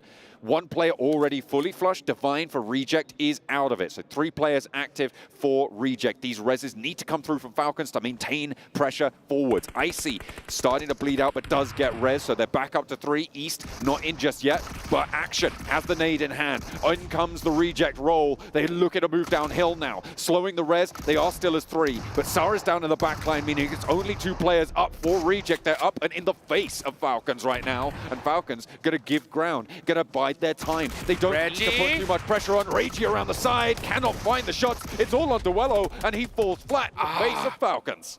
And that is Team Reject on early. Up at the third party. Like I said earlier, if you get into an engagement early on, you're going to be in big trouble. So let's see if Team Falcons can hold on. Falcons trying to pick the pieces back up. There is an interesting thing that's happening on the north side that I'll touch on later as well. But in the meantime, Falcons just getting run over, and this is Sandhawk all over. Third parties and 4MV just making mincemeat right now of Falcons. 1 player now standing in their way. Action, the last to have something to say about this one. Apex cooking the nade. Down it goes, and over the top, doesn't get the knock. Action with the DBS, but it's not going to matter. I was talking about something that was happening in the north. That was Tianba moving over from that Tapmock cow engagement and taking on Talon on the bridge guard, right? Talon and D plus Kia both now on 1 player. Unbelievable. You know, these teams did their homework, and they did it so well. Tiamba had to know that, hey, D plus Kia, we know where they're coming from. And not to mention, we want first place. We want to make it happen. So if we can make D plus Kia's time just a little bit more difficult, that is how you do it right there. But the big thing is the zone has now shifted even further to the east. Absolutely. You've got some really strong positions out on the east side as well. You've got Alliance and you've got ULA X IHC. ULA X IHC, first day for them, remember? And if they can start things off with a good game here on Sandhawk, it would be brilliant. Out on the east side, they've got 2 really strong positions. At the moment, I think TJB are going to be under the most pressure as the circle shifts out to this east. Yes, they are. So let's see what they're going to be able to do here. Mad Bulls on the rotation, now coming in for the first time here in this tournament. Group Green on the move. So let's see how they're going to be able to make it happen in Sandhawk. They have a very open rotation here, so they should be able to make it through Bond. And it's very typical of a circle like this. Anytime you have a hard shift, you see a lot of teams just hug that zone, go all the way to the hard shift side, and it looks like that will work out from them. Meanwhile, I mean, these teams are practically stacked on top of each other. They are so close, just waiting for that next zone. What's really interesting about this zone is that the whole of the west side of it is kind of covered by quarry, right? And what this does is that any team that's approaching from the west, and obviously you were talking about those wide swings, I think this is going to exacerbate that. If you're trying to move in from the west, it really linearizes your approach, right? Normally, you know, you're worried about 120 degrees or so on your back, right? But here, you can really look at these narrow alleys. You've got essentially discrete approach points as opposed to having a continuous approach from behind. So the teams out on the west, they can rely on quarry for cover, but it also means that they have very direct and fast approaches towards their position. That's right. You're going to have teams surrounding you or encapsulating you like pretty much from all around. So you got to be able to have your head on a swivel and you got to pick your fights perfectly. Now we're going to watch Tianba. Tianba, they did disrupt Deep Laskia. They got 4 eliminations so far, and they are still in the blue zone. This is stage 3. It's starting to hurt a little bit, but it looks like they're going all the way around this shoreline towards the edge. But now we're starting to see teams get a little bit antsy here. When you're at this stage, too much time, you feel like you got to start moving, and TJB is looking to try to pick off some of these Vampire players. Maybe not. Second thoughts. Vampire trying to push in around the south side of Quarry. They have been moving across for quite a while now. They tried to move up towards TJB's position, but it was Besiktas Black who were able to take the shots and stop them from doing that. Vampire now on 3 players, but they have got their foot in the door, right? They are right back towards that quarry, and this is a pretty interesting shift, actually. It keeps a lot of those teams already in. Yes, so it's a perfect zone for so many of these squads. Even Vampire, they're going to be able to move or just inch their way in little by little. Besiktas Black are still out of this one, though. They got to get moving here. Not to mention Tianba, they've been in the blue zone for majority of this game. Now they're going to start making their way in, and it looks like they're going to have to get through Mad Bulls first. Yeah, potentially a little bit of an obstacle, that wide swing from Mad Bulls. But if they can find Tulika on his own, it's a tough shot. They need to get that spray to be able to really slow the Mad Bulls down, but it was just a scout. They will come across each other. They'll know that there's now a team on their border on the west side of their approach towards the circle as they move down south, which means that they're going to be more wary of that. It is still going to be a very tricky approach because you've got Alliance and Ula X IHC, over on that eastern side. They are right now sandwiched up to the edge of the circle, which reduces the power of those compounds. Yeah, Tianba's in trouble here. I don't think they should have made those shots at all. You don't want to bring any attention to you. Mad Bulls are going to be staring in that direction. Tianba's going to have to make a little bit of a blind rotation, and there are so many squads waiting for you. You got teams like Alliance right there. So if you're Tianba, right now you're just kind of waiting. You're waiting to see if a fight's going to go off, and then hopefully come in third party that and make your way into the zone. So Tianba have to be very, very quiet here and catch that timing perfectly. Meanwhile, Vampire Esports, getting pressured from Besiktas Black. That's Tony K knocked. That's just only 2 remaining players left up for Vampire. That is unfortunate. Tony K, a powerhouse in the roster as well. Besiktas Black have been making life difficult, and it will continue to be even tougher. Newsy goes down to a nade, and it's just stoned now. Newly minted, or well, at the start of this year, freshly minted IGL to try and hold them together. There's a Molotov sent back their way, but Besiktas seem unstoppable in this roll-up. Newsy flushed away. That goes to TJB. They'll be able to pick that one up. Tony K's point, though, does go to Besiktas Black. Stone burning now in the Molotov, forced off the rock, forced back, needs to get some healing done, anything that he can. Using the Shag for cover, Toshpik moves on up, goes for the ground shots, hasn't even got that heal through. He goes for the challenge, falling back, and again, relying on TJB to slow Besiktas down, and he does just that. Longs with the shot to Toshpik, and that slows it down indeed.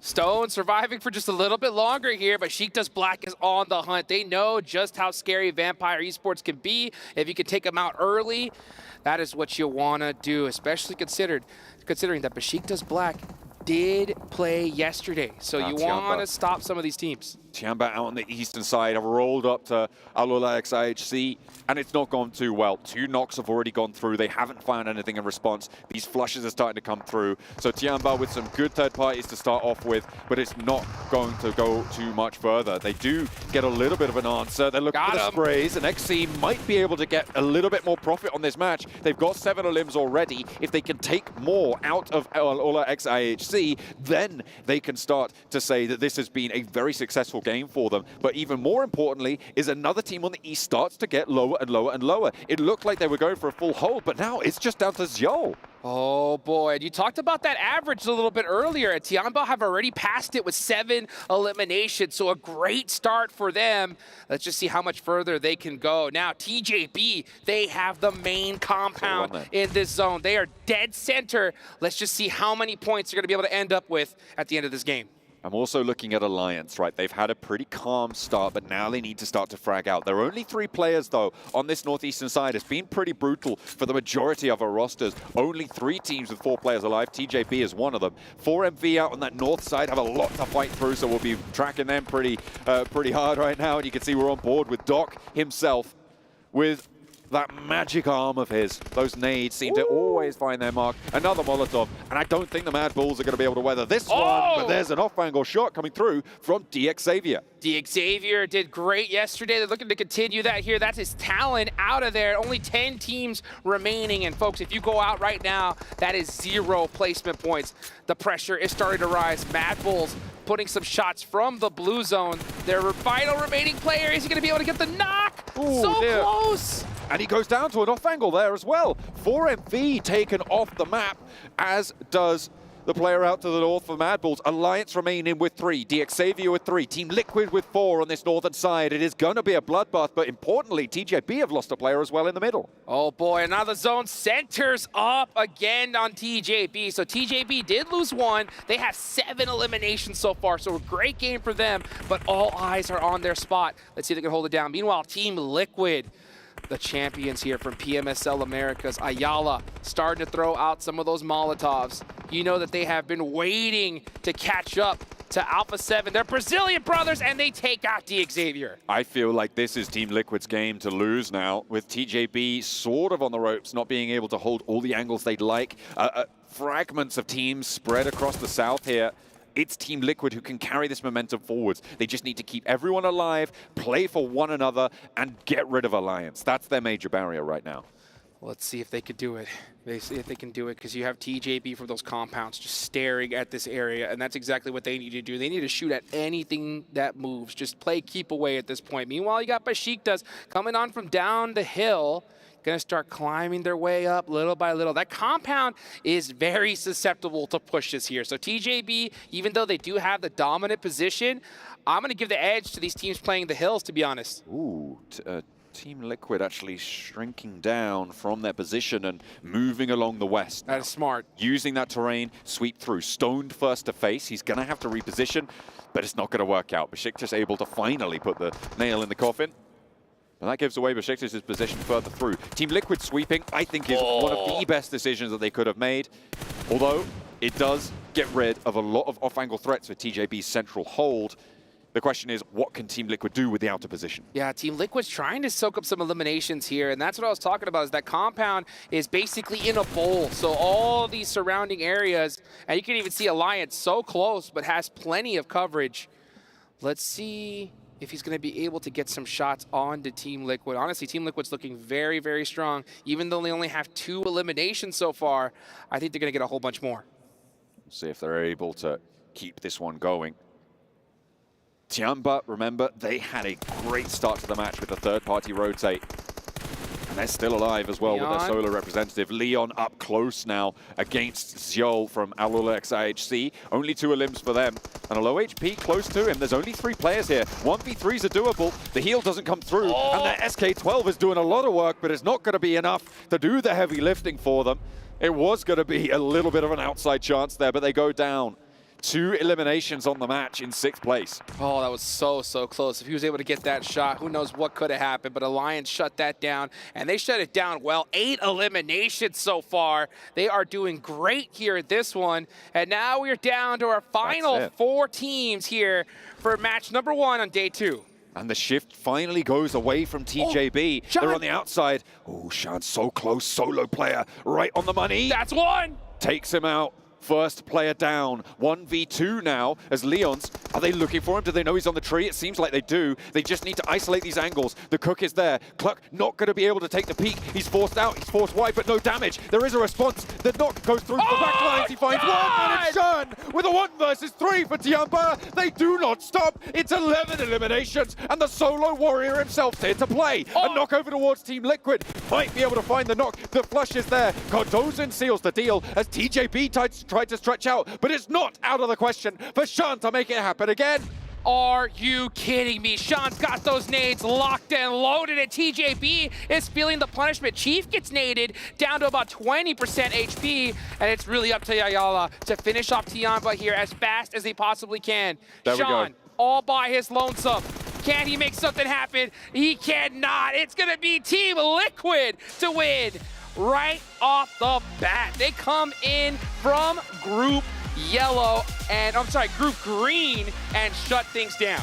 But what a way to carry on for Tianba, right? Sean is a Terminator. This is the 2nd time we've seen them do this, right? Come in, not win the game, but kind of steal the show. An excellent rotate out from Cow on the northern side to third party that bridge engagement, slurp up a load of those points, dominating on that northeastern side and coming on through with a strong performance to open things up. But Team Liquid played their position really well. That sweep down on the western edge really played out in their favor. Oh, it's beautifully done right there. I mean, Tianba, after this one, we know they're going to top the leaderboards. I mean, they straight crushed it. And D+Kia, they didn't get that circle that they did yesterday. And what do you know, right? 0 points on the leaderboards. But man, a 1v3 to start off day 2? Let's go! Sean with the magic in his fingertips right now. He is having a good day today. We'll see if they're able to keep this one going. Team Liquid as well, though. They have got a lot going for them. That decision-making was there. The position, obviously, they had a pretty solid position to start with that circle. They were slap bang in the middle. They regrouped at the right time. They kept themselves as 4th for as long as possible. It looked a little bit scary in that fight with TJB. If TJB had gotten another knock, Sean had that in the back. That's 100%. right. That's right. Maybe not 100%. Well, but still, look at this. I mean, what a crazy way to finish this one out. Able to get that first knock and then win that 1v2 when he was behind a single tree. That's all he had to play with. That's it. That's it. And he was able to get it done right there for Tianba. Now, the big thing is that you were talking about scary, and I think if you're in Group Red, you should be scared because Team Liquid, right, coming from Group Green, just straight crushed it. Absolutely. This is a great way to make a statement at the start of the day, right? And it's the same thing that D+Kia did at the start of yesterday. Right. Coming in with a good game number 1, 10 eliminations in first place they were able to get on that Sandhawk. Oh my goodness, what's going to happen at the end of this day? Because you got Tianba just straight crushing it. Sean with the 1v3. Guys, don't go anywhere. We're going to be right back.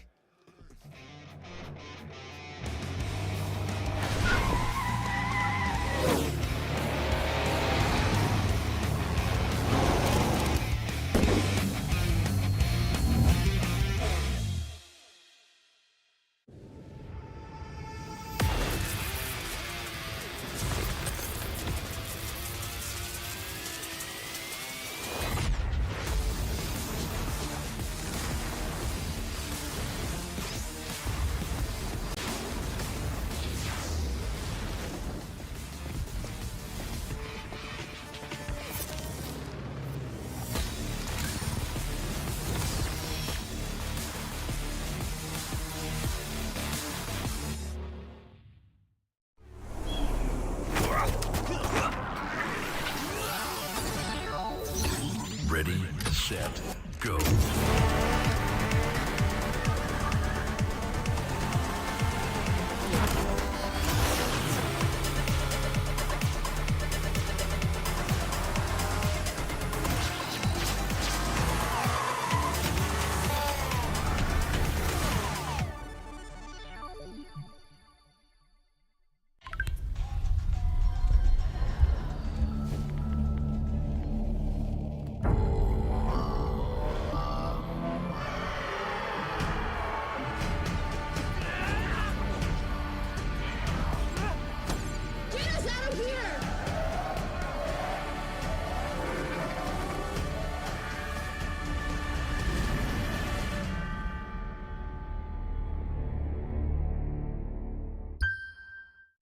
adventures bring new challenges. Even as the heat rises, dandruff and grease won't stand a chance. With new Clear Men, powered by triple formula technology. To eliminate dandruff, itch, and grease, gives you 8 hours of freshness and 100% dandruff-free hair. New Clear Men, 0% dandruff, 100% confidence.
Well, Team Liquid have started things off with a splash. The team from Brazil taking PMSL Americas have started off their event with a chicken dinner, and it looked pretty damn good as well. I know, Kalaris, you're a big fan of the team, saying they're definitely a team who can contest for the title, potentially take it, and that's the start that you were hoping for. We were saying at the start of the day, right? Like, it's all about the timing of precision. Like 4 Brazilian luchadors, able to jump from the top rope using precision to strike at their enemies with a 5-star frog splash. It is going to be Team Liquid. 17 points. It's not the highest elim game from them, but they play for the victory. They know exactly what they want. It's in the palm of their hand. They're playing for the belt, man, or trophy in this case here. 17 points as Tiamba as well, coming in with 17 at the very end. Was it Shan who was able to pick up a ton of eliminations towards the end and survive a 1v2 against Alliance that honestly we had to ask the Indo talent what's going on. It was a 1v3. Oh, yeah, it was a 1v3. They got Olio knocked with the nade initially. 1v3 there for Sean with those nades. I mean, once again, I'm sorry, Boom, but you're going to have to be taking notes here from that player because those nades were beautiful out of him. TJB Esports, though, being able to get those 13 points. That team, I feel like they definitely got a little bit blessed. They were in the compound for quite a long time, but they were able to be proactive. But going back to Team Liquid, I was really impressed with what they were able to do, and I'm happy that they're able to start an international event with a chicken dinner. And going here towards the second page, Team Falcons, they ended up getting third party by 4MB, but it's good to see that they were still able to collect some elimination points. I do like that you've just outed us on broadcast as well, Jason. We turned to the indoor talent saying, what's going on? Didn't we also do that yesterday with Boom? Every time one of their teams has a mishap, we're just like, indoor talent, what's happening? What's going on here? I mean, to be honest, the perfect answer back is, oh, hey, Jason, where's all the NA teams? Yeah, well, yeah. I mean, that's true. Yeah. We have players that played in NA. I mean, we do. But I do want to point something out, as you did mention with Falcons, something that's really interesting is that East is now on Team Falcons, who was previously on 4MB, and after that was on Stronger, playing in PMSL CSA. But now he's playing with Falcons, and he was actually playing in this match over Nurzed. And I'm kind of curious, why are we seeing him in so quickly when Falcons were already looking pretty good in PMSL? It's a good question. I wonder if it's a Sandhawk thing? I'm not sure. Like, okay, so a different Battleground, maybe they want to actually switch from Battleground to Battleground, who knows? However, I mean, on Sandhawk here, right, the opportunity for third parties are just aplenty, and unfortunately they will fall via a third party here. Unfortunately, he couldn't really do much, but it is a good question. I mean, we'll have to see how it develops, Jason, if he's playing for the rest of the day. Besides that third party, I mean, the fight that they were having against Reject was a great fight. They were able to execute it really well, but that third party, it comes down to Sandhawk. We always talk about it with Sandhawk. You got to make sure you finish up those fights quickly. Well, there was some revenge coming in later on because 4MV got in a fight against Mad Bulls. Yep. And then we had DXavier actually third party that fight and take out those teams, which, to be fair, for Mad Bulls, kind of interesting to see that they're able to do the super swing, the super wide rotate around the zone, realizing the direction it was going. But that leads me to go into our next topic of, well, D+. This is their last day of games. Playing on the Northwest Island yesterday in the Sandhawk win. The zone went to them. This time they had to play from the outside, and it wasn't too successful. I mean, we've been talking about them. Did they end up getting blessed yesterday? Or was it just a fluke because of the circles that they ended up getting? We can't really say that after just one match, especially after Sandhawk, but something to do tell, they had to rotate. They rotated very, very late. They ended up running into Talon Esports, and Talon Esports went on a chase after them, even whenever they decided to rotate southeast for D+. Talon was like, we're just going to keep chasing you guys. So for what I want to see out of D+, if they do end up not getting blessed by the circle like they did yesterday, I want to see a little bit quicker rotations. You're right. Sandhawk, it's hard to judge from it, right? It is the most arduous map to transition on across when you are against the circle as opposed to having it go your way. So Erangel and Miramar will tell us a bit of a tale, maybe. Jason, we'll see. Well, what about Alula LHC, our reigning PMGC, our reigning world champions?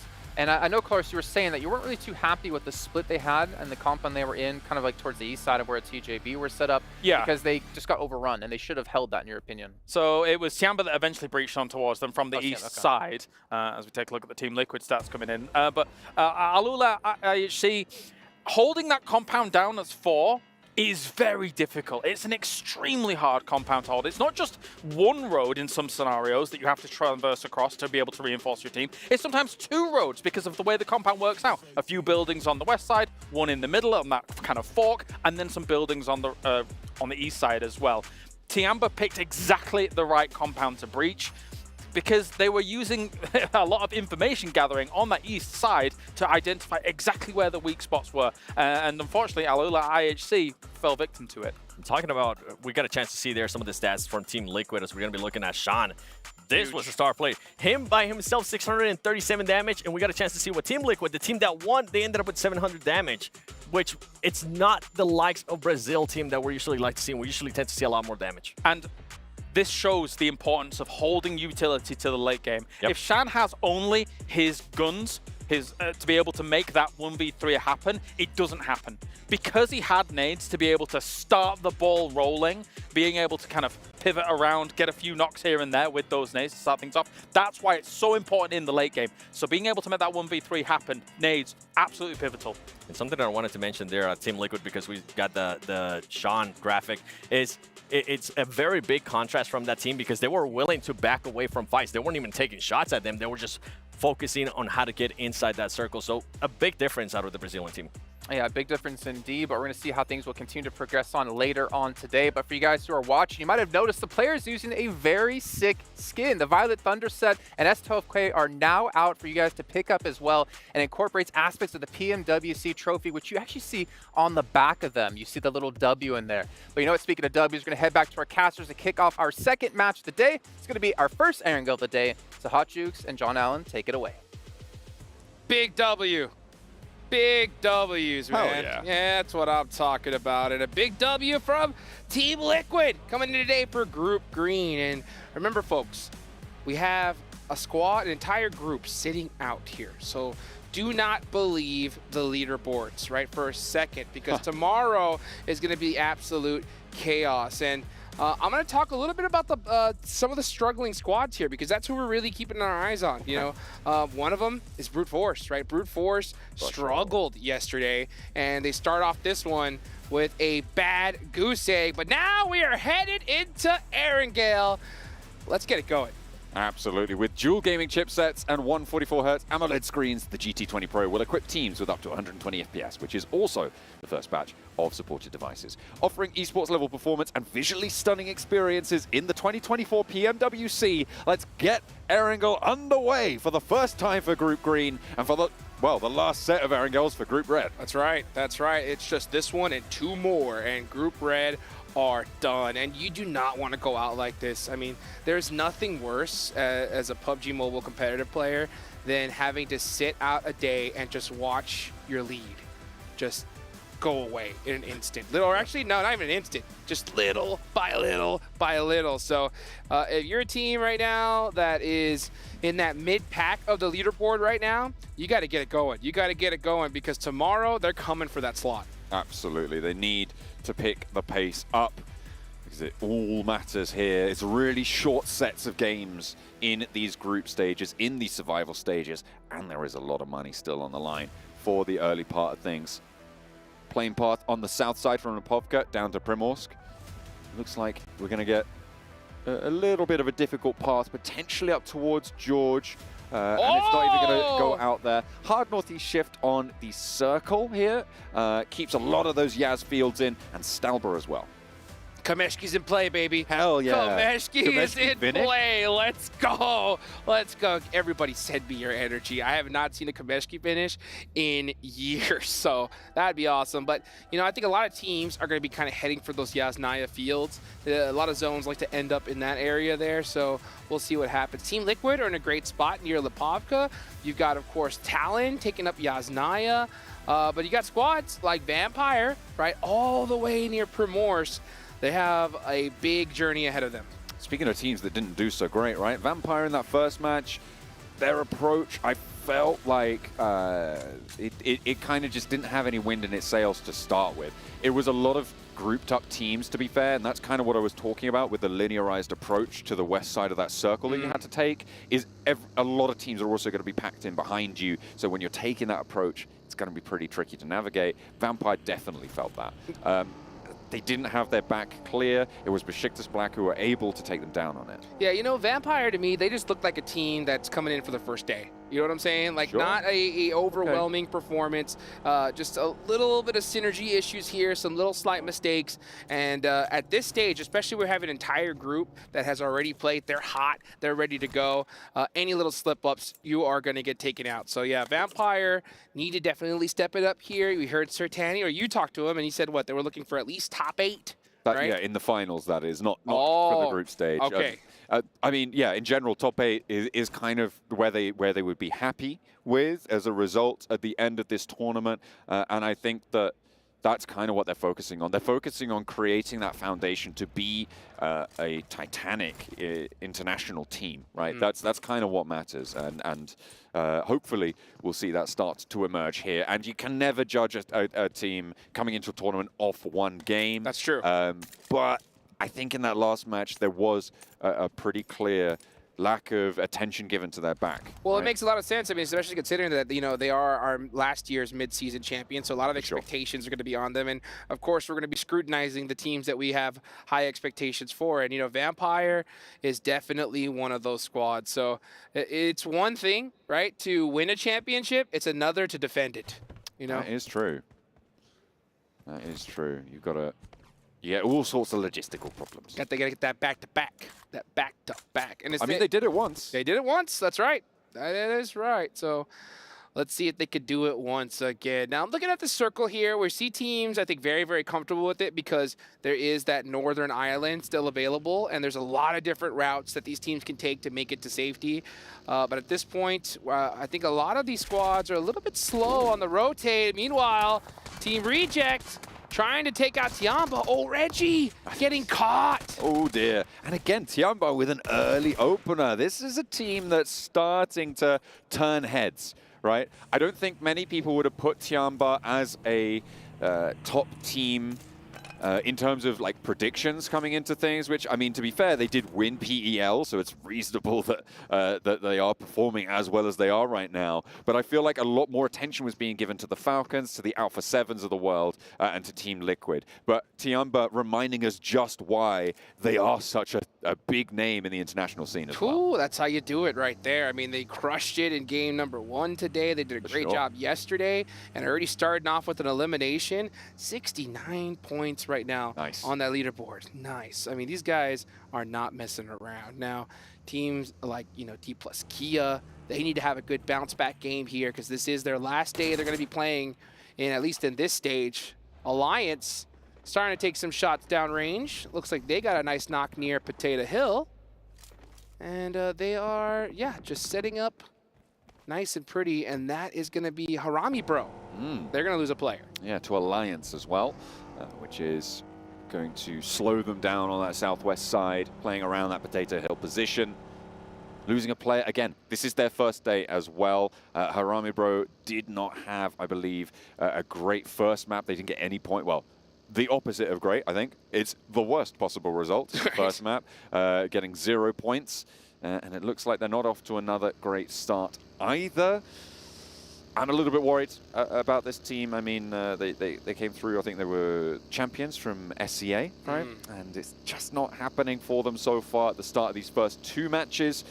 And you can't let many more get away from you if you want to be in those top 12, moving into the finals directly. Maybe see them in the survival stage. Over to the circle we go as Talon moved into Yasnaya early. They've been in there for quite a while now, and they're starting to have neighbors move in. It's going to be pretty difficult to isolate these positions. Yas Fields being a big factor here, with D plus Kia taking up a really strong compound on the west side of those Yas Fields. The east side currently being dominated by Team Liquid, although it looks like they might want a little bit of a scrap with Besiktas up north. Okay, meanwhile, speaking of scrap, we're looking at Mad Bulls taking on some shots under Harami Bro. Harami Bro down to 3 players. You can see them late to the party here, and they're just trying to find a spot. Looks like they're going to commit to Alliance, though.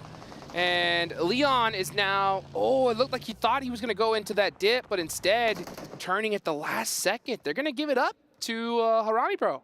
All right, okay. It looks like Harami Bro are starting to take things back into their own control. 2 eliminations now on the board for the one that they had taken away from them, and 2 players from Alliance have gone down as well in the midst of this scrap.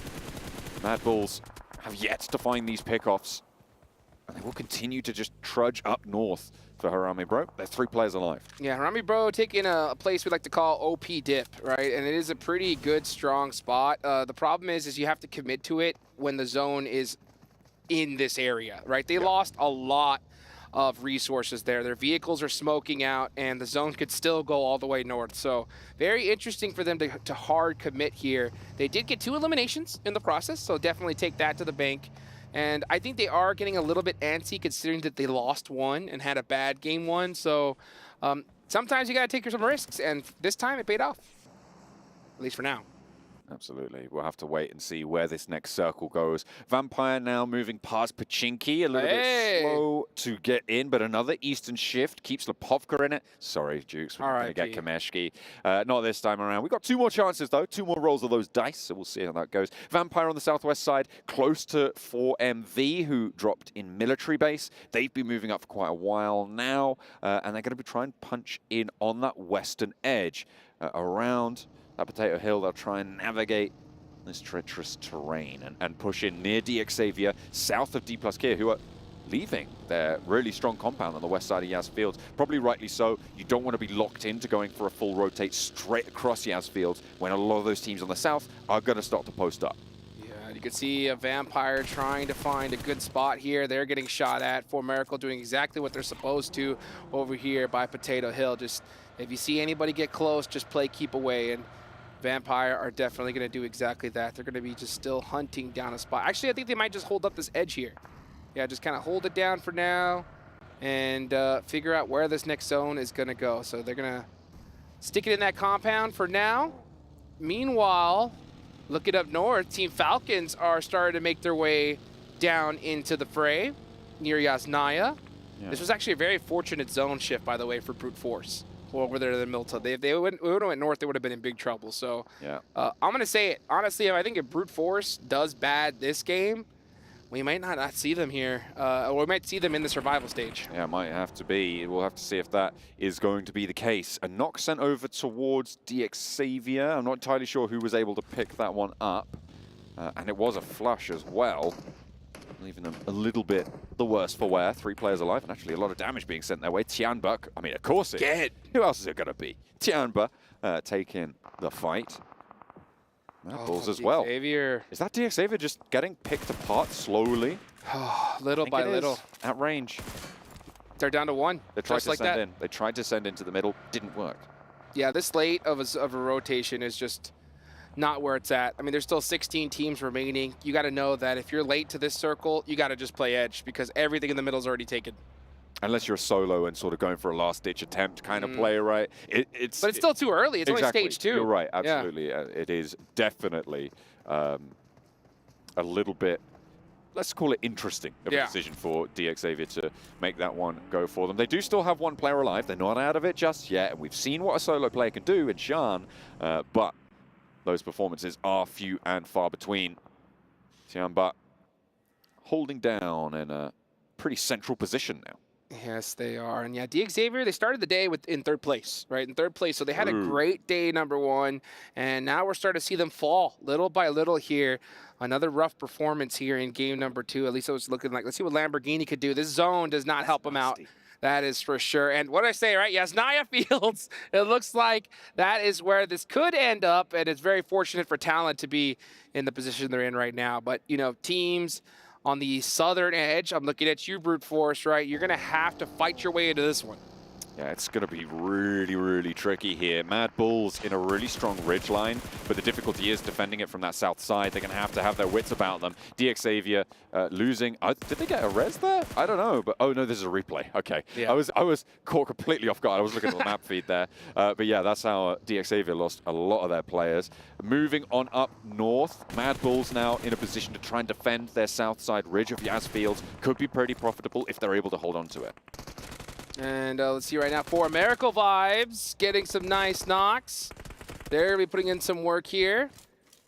Western Edge. Yes, they are. Third party from D+ Kia coming in from the south side of it, though, as they try and rotate back on up. This is Al-Ulex IHC. D+ Kia now wading into the fray, but Olbu actually taken down. Says, hold on a minute, we're busy. Shuts the door for them.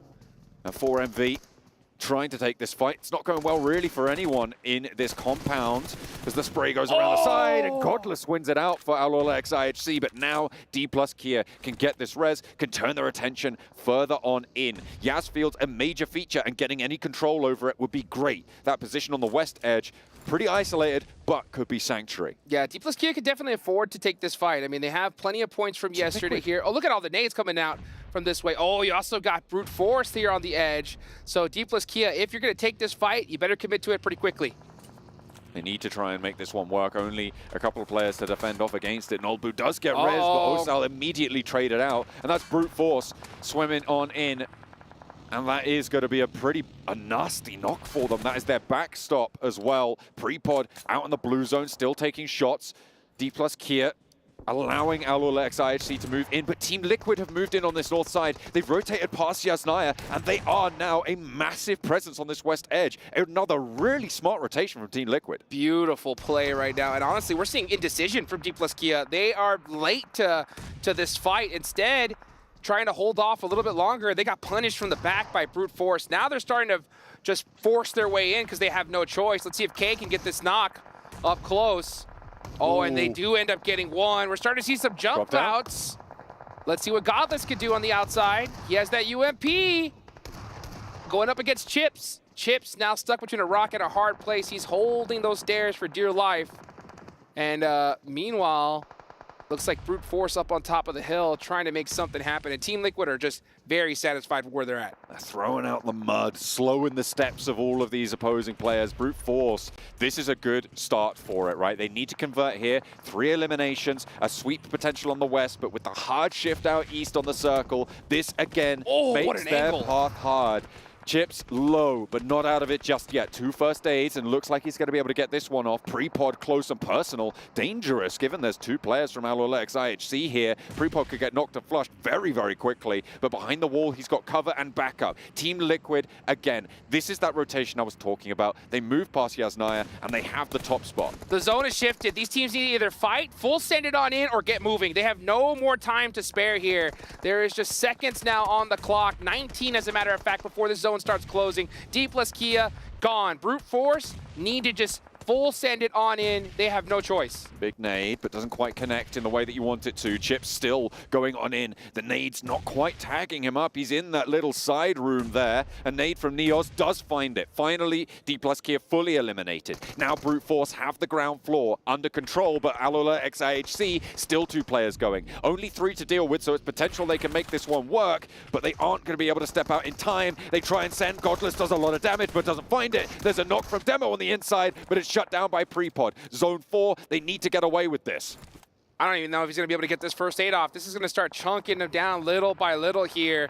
They overcommitted to this fight. And yeah, Team Liquid had to make a decision. Either go into zone or gatekeep, get the easy eliminations. And it looks like that's exactly what they decided to do. Team Liquid, again, another heads-up play. They move out in front of this fight. They know they're going to have to cross Yaz Fields. They do not want anyone behind them. They sweep this one through. Mad Bull's now their next barrier as Prepod is moving out into the firing line. Team Liquid might just have to go across this Yaz Fields position, use some of that terrain cover to the south, and hit up that Falcons outpost on the south. Oh boy, well things are starting to heat up here as we're going to have, looks like a finish right by Yasnaya and just north of Mansion. Team Liquid, yeah, with all the room in the world. Well, actually not really, because look at that. You got Icy applying that pressure and popping out Mythic out the vehicle. Beautifully done. Oh, they're in trouble. They hit the vehicle, they hit a snag, and another knock goes to Icy. They go too far north, and these buildings, they knew they were in the zone, and likely there's a team in there. I'm not sure about that one. It felt like everything they'd done up until that point was good. They just needed to turn their noses a little bit south, go for that Falcons outpost. I guess they didn't have the scouting to go for it fully confidently, and trying to make this one work. They didn't scout at all. They just full sent it blind. Yeah, it's just, I'm not sure about that. Not liking it from Team Liquid, which is not what I thought I'd be saying. Yeah, Prepod had the right idea, actually. He's going up north through Yasnaya. He has that coverage from those buildings to be able to get in that zone. I think Team Liquid, just after game number 1, maybe just got a little bit too greedy there and just was hoping that the spot would be open. And again, guys, this is the World Cup. You know, if you make one small, mistake, you're going to get punished for it. And Icy did it all by himself. That is really quite nasty. I mean, there's a reason Falcons are certainly at the forefront of people's minds. Tiamba still in it with 4. They're right on the south side now, obviously trying to convert off their previous match's performance, moving up now into Reject territory. I want a little bit more from Reject today.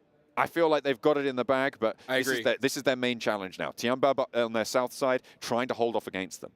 Yeah, they got to hold off the entirety of Group Yellow tomorrow. It's such a strong compound that Reject have, but they're not holding the south branch of it. Yeah, they are in a very, very good position here, but they just got to clear their backs at this point. And the hard part is when you're in a strong compound at this edge like this, you tend to want to just commit to it. But at some point, you got to give it up and try maybe centering up a little bit further. But they're in a really, really tough spot because Tiamba is right behind them. They're going to have to make a decision, though. Meanwhile, you got QZ, wow, making some great shots from downrange.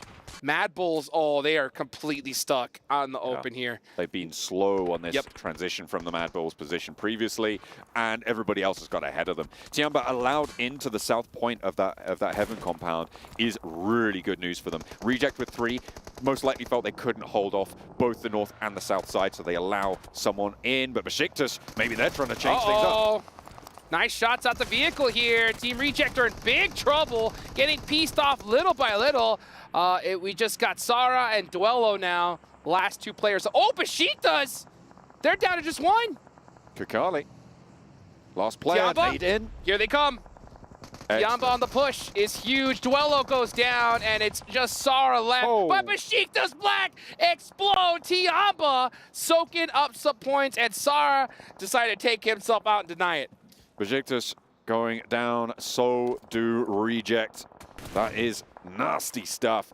Not many points earned for them either. 4 eliminations now for Tiamba. They'll get this res, and they've got one of the strongest compounds on this south side. Moving up towards the north, their main barrier right now is going to be Harame Bro. You've also got TJB on a wide split north to south of this road, and I think that could be, again, a very big barrier to them moving on up. Mad Bull's finally gotten rid of. I kind of counted them out already, so I'm not too surprised about that. Yeah, they tried their best with those smoke walls, but Tiamba shut them down. And Tiamba again, QZZ with 4 eliminations already, and the legendary Sean. I mean, what a play this man made yesterday. Wow, he's actually kind of, I think he was laying down on that window seal. That was a pretty interesting play. But meanwhile, that's Team Liquid out of there. And that spot is so difficult to hold. There's so many sight lines that you can get punished from. But Team Falcons decide to take it. We can see Talon punish them for that. Let's see if they're going to be able to, though. But right now, my mind is kind of entirely focused on Tianda. 6 eliminations already. Crazy. With 20 players still left alive, they could be on for another corker of a game. On that south side, they're flexing out. They're moving QZ and Bond as well out to that western side with those outposts. Excellent movement. TJB trying to use their split on this northern side. These two teams going to be going at it. What is this, though, from XC? He's moving up north. And he's going to go straight on in. Nation is found as well by Falcons. Uh-oh. And they are just playing on every single front right now. Tiamba needs to be careful here. They cannot buy it off more than they could chew. Yeah, they have that confidence. Their momentum's at an all-time high, but they can't be splitting against two different teams. But, oh, look at this. Angles against Harami, bro. Tiamba. They're fighting 3 teams right now. This is insane. XC is applying so much pressure through the smoke, and that's what you got to do. Just shoot through it. Hopefully get some hit markers. 7 eliminations. This team's looking almost unstoppable here at this point. They're fighting Falcons. They're fighting Harami, bro. They're fighting TJB on the outpost on the northeast side. Is there anything that these guys won't take on? It is absolutely incredible to see this pace pick up at the start of the day. Nades over, and this is a crunch being put on Harame Bro right now. Oh, Tiamba's committing a lot of resources here to these last 2 players. They should just kind of run up and take him out. Harami Bro, yeah, Nade, they smoked themselves out, completely eliminated their own sight lines. And that's going to make things difficult. But now, Tiamba's going to have to go against Team Falcons. Can they hold on? Falcons only on 3, though, and there is still that backstop in Shan. When all else fails, just give it a Shan, give him a crack at it. I'm sure he'll be able to do something. Certainly saw that in the last match, and Falcons trying to swirl around, trying to find an opening in Tiamba's presence. But given that they just took down the players in the middle, Harami, bro, it's not going to be as easy as that. That nade looks good. Icy doesn't quite go down to it, though. How did he survive that? That is crazy. He ate that nade and spit it out. So Icy still up here, but he is down to low HP. QZZ's on fire. 7 eliminations in this one, all by himself. Sean soloing a TJB team, by the way. Unreal. In the midst of it all. Unreal. And Talent Esports are just very happy just to be here right now. They are just holding this spot, not trying to get too active just yet. Now we do see one of their players start to move up, so that'll work out for them. But TJB as well, they need to start getting into this fight. Oh, another big nade. Tiamba just punishing the Falcons here. There is a knock being sent back, I think, over towards the backlines for Tiamba. XC on the high ground, you can see, but the nades just take him down. And Tiamba can move through another set of death crates, resupply it, it might not come back to bite them. Finally, what should have happened a while ago happens to Shan, and he does get flushed out. Leaves Tiamba on 3, needing a res, so potentially even 2 if they can't get to it, and another shot goes through. This felt like it was a long time coming, but they've already got the value. 14 eliminations and a 4th place guaranteed. This is a team that's already made the money. Yeah, they did. We're going to see them in the finals already, just with these performances alone. So yeah, I mean, you could commit to try and get that chicken dinner or a ton of eliminations. And with how valuable elimination points are, 14, I'll take that all day long. Oh, maybe and more. QZZ wants 1 more, and he might just get it here. Let's see if they're going to be able to get that res.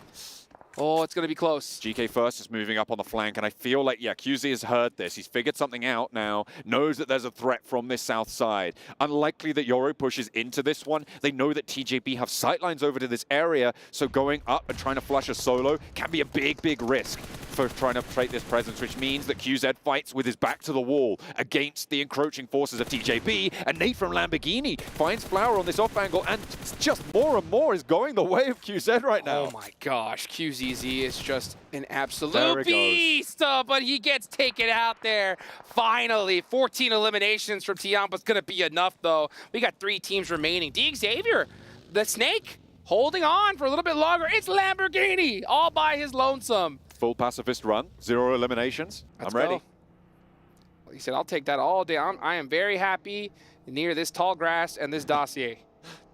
Just don't mind me, folks. Don't mind me. I'm just looking at bugs. I'm an entomologist. You know, I'm just chilling. Yeah. Yeah, there you go. That's a fun word. Yeah, getting in amongst the ferns right now, trying to stay there as well. Right there. Oh, nasty. Tags on. They know he's there now. Actually, they don't. Yeah, because those nades don't give those indicators. So unless they heard him shimmy, they're going to know. At the same time, Lamborghini's got that pad out. Just trying to be as sneaky as he possibly can. Nice little not blind nade from TJB, though. Ooh, another one. Not quite on the mark. Oh, no, now they have to know. Those bullets are hitting the ground right at his feet right now, his ankles. That's it. Okay. Going through. There you go. Two teams remaining. It's Talon versus TJB. And both these teams playing it very, very quietly here. Very passive. 4 eliminations so far from Talon, 2 from TJB. Both have 3 players up. It's anyone's game. Swinging on through this ridge line. Peaks in the middle of this one as well. 2 teams from the newly minted Group Green trying to make their mark on their first day of play. Yoru, frontman right now. They were able to move through and take down QZ because of that nade that went on in and slowed TJB's off angles, but a great opener for them, for TJB. Flower starting this off good, and we saw TJB just kind of send out a scout, try to get some information. He got caught out, so now it's going to be a 3v2 for sure. There's no way they're going to be able to pick him up now. So Talon now on that back foot, and if a fight like this, it's all about that first knock. So if Talon want to win this, Axel and Linux are going to have to make something magical happen. They are outside of the circle, needing to move forwards. GK first now out in the buggy. 2v3. If Yoru can crawl back, they might find this res. The nade from Linux. Gonna isolate some ground, but there's the shot. Axel on the off angle, playing around the smoke, finds the first knock. This is the opening now for for Talon to look to come back into this one. Axel is in this next zone, but GK first is so quick for this res. No way, Yoru with the miracle crawl. He's gonna get picked back up. TJB playing that one a little bit passive, getting that. Oh, look at Axel from this off angle. Shimmy. Oh, TJB's in big trouble. Axel, when is he going to pull that trigger? There it is. That's one. In for the shot. And he goes for the flush. A really good pickup with Yoru getting res. There's now that threat. That crunches on. Linux into the buggy. Axel's on the off angle. Linux draws fire. Only S around the sidelines. Rolls over with the buggy. There's the shot. And it is GK first to hold his nerve. 2 players from TJB. And another knock found. They're bringing it back under control. But it's Axel still to handle. Only S with the smoke to play around. He doesn't quite get the knock. Doesn't quite get it. But it's going to be that off angle. Finding those shots. And finally TJB put it to bed. What a game. That was so close with TJB. I think they lucked out on that one. I think Talon could have definitely made it happen there. But wow, back and forth. Great game from both these squads. But at the end of the day, the big name we're also looking at, I mean, it's got to be Tiamba, right? Oh, for sure. They got so many eliminations there. I think it was maybe up to 15 at the end, 14 or 15, and the 4th place as well. That's a chunk of placement points to add to the tally. Tiamba are absolutely here to play. It is great stuff to see. It felt like they got a little bit silly with it, though, in that match. They were like, we're not losing.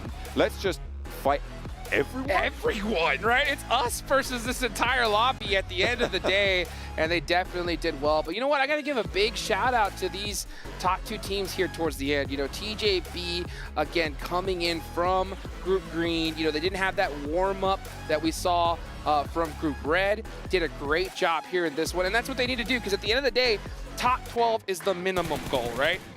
For sure. That is what you need to be hitting to get to those finals. Sure, the money's good when you get higher up the tables, but getting to finals, that's even more money, right? And you're guaranteed, I think if you get directly into finals, I think it's 54K in 12th place, something around that sort of mark. Yeah, 54K in 12th place. So if you're able to make that, you're going to be happy. It goes up about 25 grand towards the top end, which means that, obviously, that's nice, but it's not the end of the world, because you're guaranteed 25K just for getting to those finals. Yeah, you want to be able to just perform your best. Again, folks, $1 million going out tomorrow. So that is absolutely insane. What a performance, though, again, from Tiamba. You guys over there in the cube, right? I want to see some QZZ player stats because, man, he went absolutely crazy. But that's it for game number 2, folks. Don't go anywhere. We're going to be right back.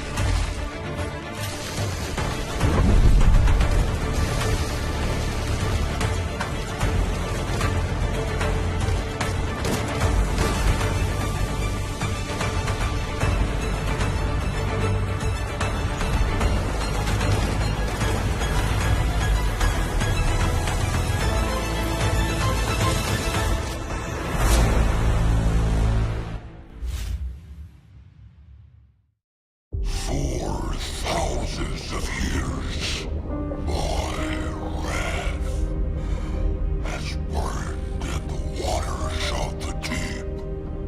Its power awakens me. The kingdom will fall once more. The sea will consume all yet again.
With match 2 now done in day 2 of the PMWC, I have one question for you all at home. China #1? Yeah. Yeah? Yeah, they're pretty good right now. Yeah? I like it. I like it a lot. I was singing the praises of Tiamba coming in. Obviously they've had 2 good games. But TJB's here to play as well. As I mean, in the previous game they had the compound, so that was nice. But this time around, hey man, they were battling. It was awesome. NA pride, man. hey, we don't really got much on this tournament. We got to claim at least one person. We can claim GK first in this one. But yeah, QZ will get into a little bit of time. But TJB looking strong, honestly. First day here with Group Green. And match 1, they look good. They had they got into a compound fairly early on. They eliminated, I think it was Harami. And then this one, they ended up coming out with a strong match. And what I really liked out of their play right there is that they were still doing that compound play, but on top of that, they were having a great split with Flower being the lone player away from the squad, letting them know what was going on, kind of being the scout. It worked out wonders for them. You can see the stats right here. 1,800 damage, 11 eliminations, and most of those come from QZC, which Paraboy. Nah, just kidding. Not too soon. Whoa, too soon. whoa, whoa. Too soon. You're comparing an NA player to Paraboy. No. no. And Hyper's Who would be the NA Paraboy? Seven We're not going to talk about it. And he's not even here. I mean, they're here in some aspect. Yeah, obviously, a great game. I mean, the thing is, coming in from PL, coming in from the regional clash as well, we are seeing some serious work here as we're comparing Tiamba day 1 versus Tiamba day 2 here. Or sorry, match 1 versus match 2, I believe. And the damage is being quite consistent. I mean, across those numbers, that is pretty unreal of a start here for day number 2. They already did brilliantly yesterday, right? But now they're back once again. I mean, for a long time, we expected China to always pop off here in PUBG Mobile. And then there was a little bit of a lull. I think it's fair to say there was a little bit of a lull here for PMWC. They're coming in hot. They're coming in strong. I do think it... Go on. The lull, I mean, that was from the end of Nova's era, right? Yes, exactly. I mean, I think that they've come in with great practice under their belt. PEL is, of course, obviously an insane battleground to actually contend in. And then PMRC was brilliant for them because it gave them international play just before coming here, realistically. Yeah, what's scary about Tiamba, too, is that they're being able to do all of this without even being able to get an actual chicken dinner. I know some of the other teams, I mean, we're talking about it right yesterday. Some of the teams that were at the top, like D+, they were being kind of favored by the zones. They were able to get those chicken dinners. They were able to get those placement points. But this team's being able to get not only the eliminations, they're being able to get also the placement points without having that chicken dinner. So for some of the other teams that are trying to fight for those points, when they do end up getting chicken dinners, that's going to be an even scarier team. Well, you can see here a little bit of a head-to-head with match 1 versus match 2 for TJB. Doing a little bit more damage in the first match, but again, it's about the consistency, right? You don't need to pop off and have the most explosive matches right now in the tournament. This is just group stage. You need to be top 12, make it into the finals, and that's where you really go full steam ahead. The 2 games, late games, have evolved from having pretty decent compounds in their first 2 games, so we've got to take that into account here. The Sandhawk one, obviously, they were so close to that compound almost until the very end of that late game. But this one, they did have to swing out from the compound they had in the northeast side, going into the penultimate circle, and then beyond that. And then moving south and sweeping alongside that edge to make sure that Tiamba, one of their bitter rivals, I would suppose, for this tournament, was to be eradicated, then yeah, it was very well done. As I mentioned, Scout being, actually Flower being their actual scout throughout that split, allowing them to kind of move out of the way, out of that compound, moving it into the circle, getting into those fights, knowing what was going on. Overall, these are the splits that we want to see. Yesterday, we're kind of memeing a little bit on some of the splits that we were seeing out of some of those teams that weren't really working out, but so far it was working out. And yeah, I don't know if it was that fight exactly where we had Besiktas rock up on, was it Reject, and then Tiamba was like, hey, cleaned up 3 eliminations. Like, okay, I'm gonna be real. It's Mean Kale again. Yes, I don't know why Besiktas is rocking up to heaven there in that location in a circle like that. You're basically assuring yours and Reject's destruction as long as there's another team there, because usually heaven is coexisted by 2 teams taking the south as well as the north. So it's rough. The even crazier part out of that push from Besiktas was that they were expecting Reject to just be in one building, because you could see them being absolutely surprised whenever a player from Reject started shooting them from the other building. They were like, okay, wait, how do we not? I think they had zero knowledge. And talking about zero knowledge of what happened there, I kind of want to just mention it because we're talking about it so much too. Team Liquid was doing such great rotations at the beginning of the match that I felt like they were going to be able to possibly have a great match. But boy, they sent it through the fields of just Naya, and it backfired in a big, big way, Kyle. Yeah, I was being Mean Kale again, actually, now that you say it. I mean, like, the place that they sent themselves to in between the Falcons 3-1 split in Yasnaya as well as in the Fields compound, if you send yourself to that location as Team Liquid, you can't go there that early. It is not possible. The whole of Yasnaya can see you in there. There's really not much cover there where Team Liquid went, and it felt as if they got a little bit lazy in their transition. You were mentioning that they could have maybe gone through Yaz the way Brute Force went. Well, and the reason why I was mentioning that too is because that's where the team was kind of coming from. They would have known if there was going to be any shots from over there, and the time between those circles, between those rotations, wouldn't have been that long. They would have been able to take bigger fights too. Ultimately, you ended up helping Talon Esports. That ended up pushing out of Yasnaya. Sadly, didn't end up working out for Team Liquid. Well, Seven, I'm going to throw it right back to you here in just a second as you see Tiamba with a nice almost 30-point lead in first place. But Xavier, Lamborghini, surviving into a top 3 right there. And those placement points that them and now Tiamba now share with 27 is pretty insane. It is pretty insane. Something that we want to see a little bit, well, I personally want to see a little bit more out of Xavier is clutching up more elimination points. They've been getting themselves over and over again towards the later matches. We were talking about yesterday in regards to their splits, that they were maybe forcing themselves a little bit too much, spreading thin a little bit too much. But in this one, we've been seeing a little bit better splits out of them. It just comes down to, I want to see them get those placement points a little bit higher too. Being able to get the chicken dinner, but most of all, being able to see more eliminations. The interesting thing about that for me is we're seeing these like roster swaps, right? With East coming in and Zed not playing for Falcons, but for Xavier, Shadows was playing, who was previously known as Levi's in PMSL SEA, and yet Shua is actually the one playing instead of him at the moment for Xavier. So we're definitely seeing some like swap ups come in. We also saw TJB already able to break through in the leaderboard here, and Kalaris, Mean Kalaris is back. What do you want to be mean about? I'm looking at that leaderboard, and I'm looking at the very bottom of the leaderboard, and it's only been 2 matches, but 1 point. It might be tough. It might be tough. It's only 2 games. It's only 2 games. Just relax. Only 2 games. Okay. Well, we can edit there. Only 2 games. We still have a lot of games left to go here. But in the meantime, we have to head down to the stage to actually hear what Team Liquid had to say about that last match. Hello and welcome back to the main stage where I am joined by the coach from Team Liquid. It's night. I mean, I've got to say, What a great start to the day so far. Sandhawk, winner, chicken dinner. Sandhawk's a little bit of a roll of the dice, isn't it? It can be quite chaotic. So you guys seem to play it really well. You played it quite slow.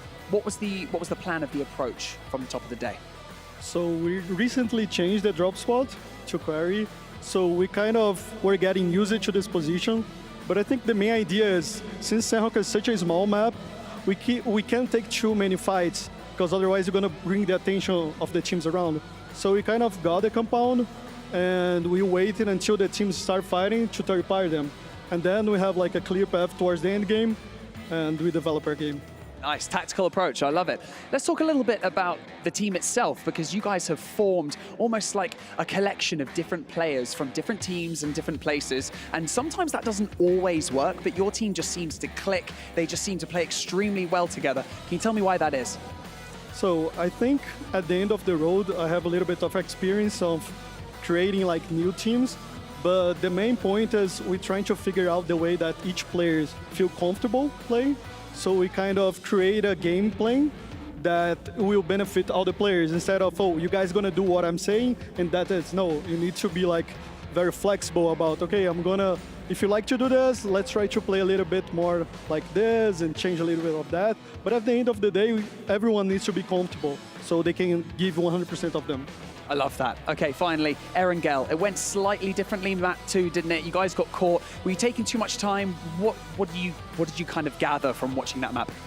So I think our rotation was really good.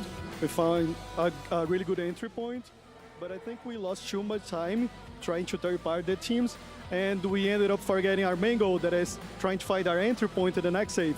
So this ended up punishing us very hard. When we tried to find the entry point, that was like 3 teams around, so we lost 2 players, and then only 1 player left. He tried to gain as much time possible, but we knew that the game was over there. Unfortunately for you guys. However, it's still early stages of your first day. It's your first few maps, so you guys are just getting warmed up. You're shaking off some of the dust. So congratulations to Team Liquid so far. Thank you so much, Knight, for joining us in the post-match interviews. But for now, we're going to continue day 2 of the group stage, and we're going to head back to the studio. With dual gaming chipsets and 144Hz AMOLED screens, the GT20 Pro will equip teams with up to 120 FPS, which is also the first batch of supported devices, offering esports level performance and visually stunning experiences in the 2024 PMWC. And you never guess what, Hot Jukes?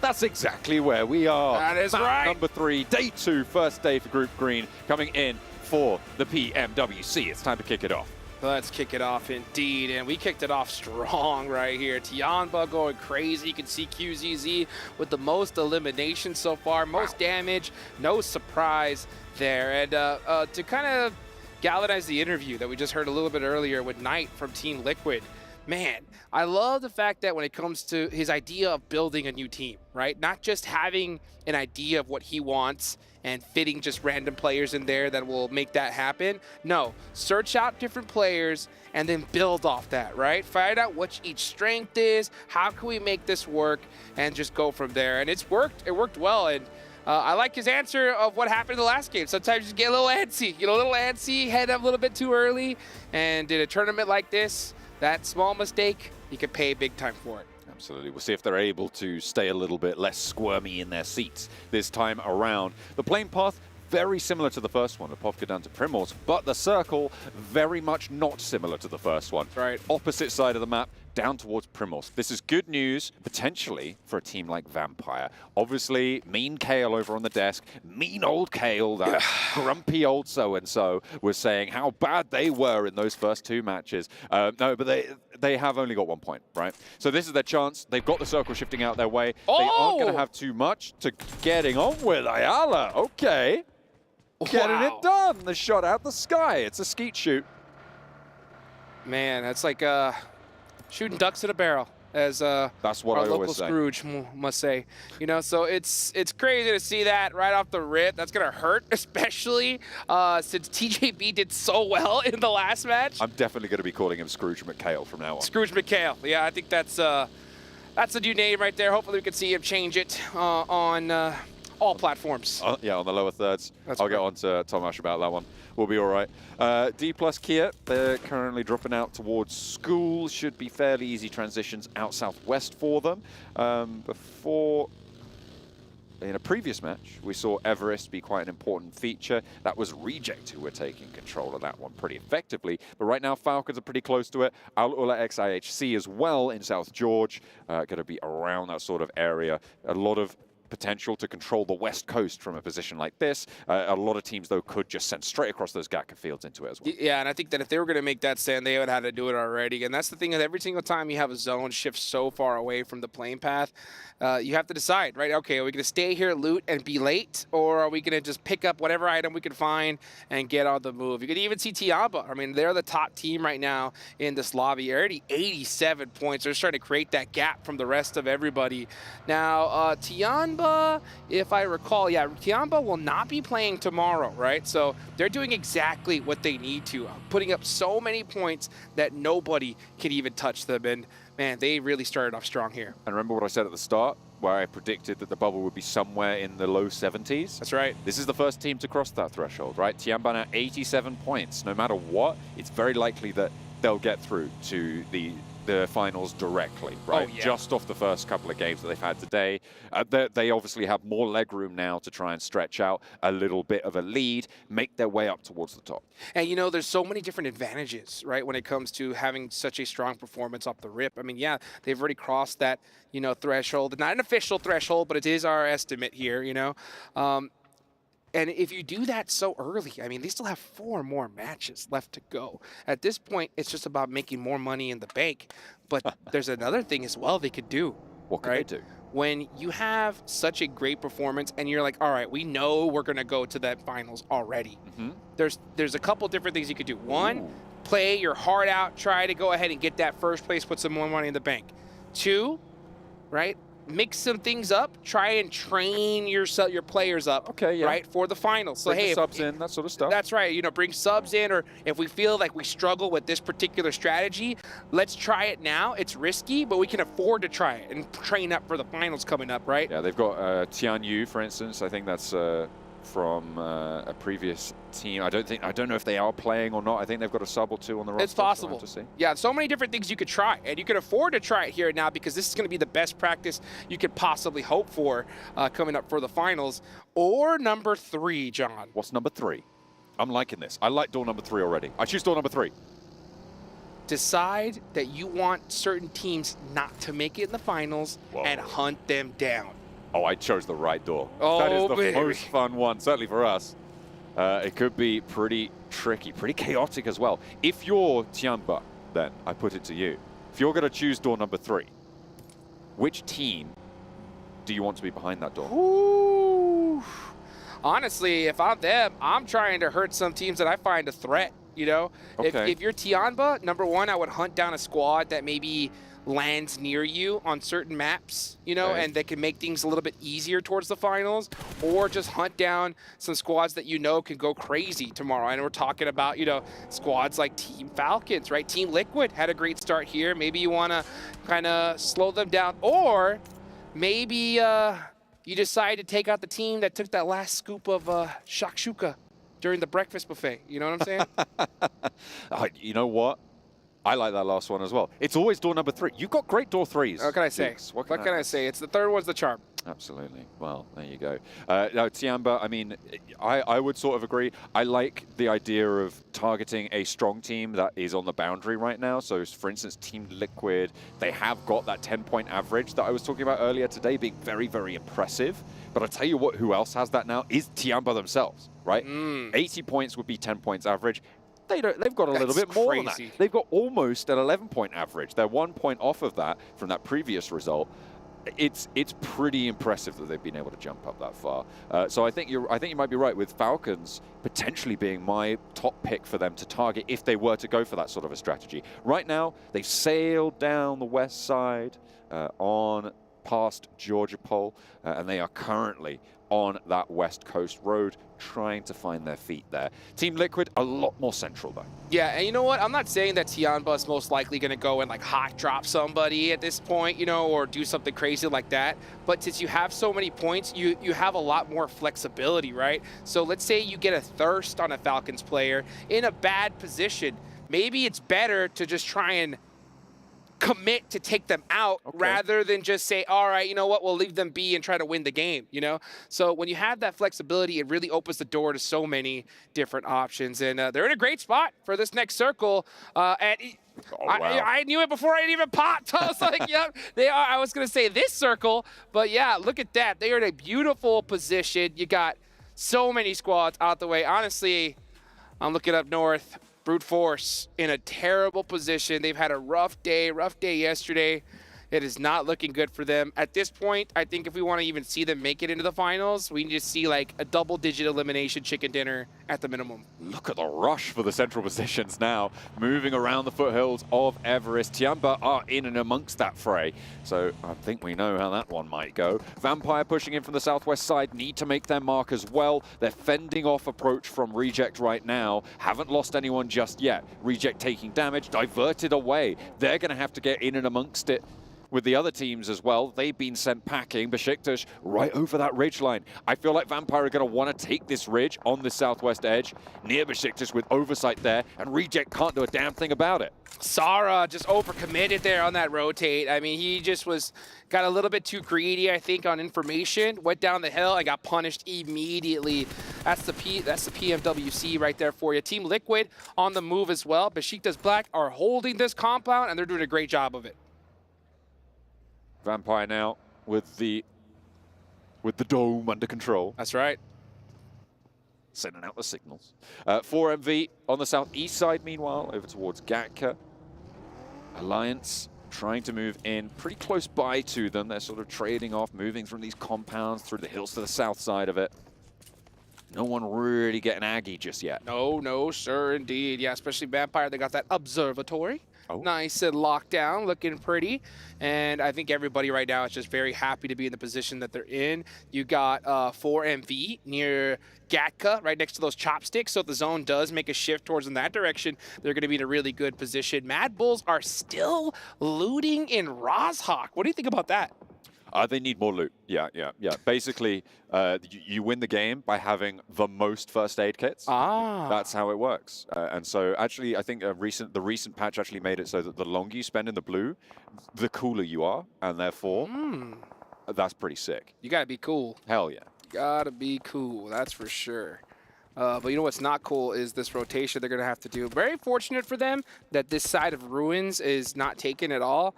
But they're going to definitely have to combat a couple teams if they want to even get some points on the board here with this next possible shift. Where do you think the zone's going to go? Where do I think the zone's going to go? Let's see. Okay, with pure guess, throw a dart at it. I think it's going to go over to the North Gatka Fields. It's going to be a hard shift east, and it's going to be right on top of Falcons.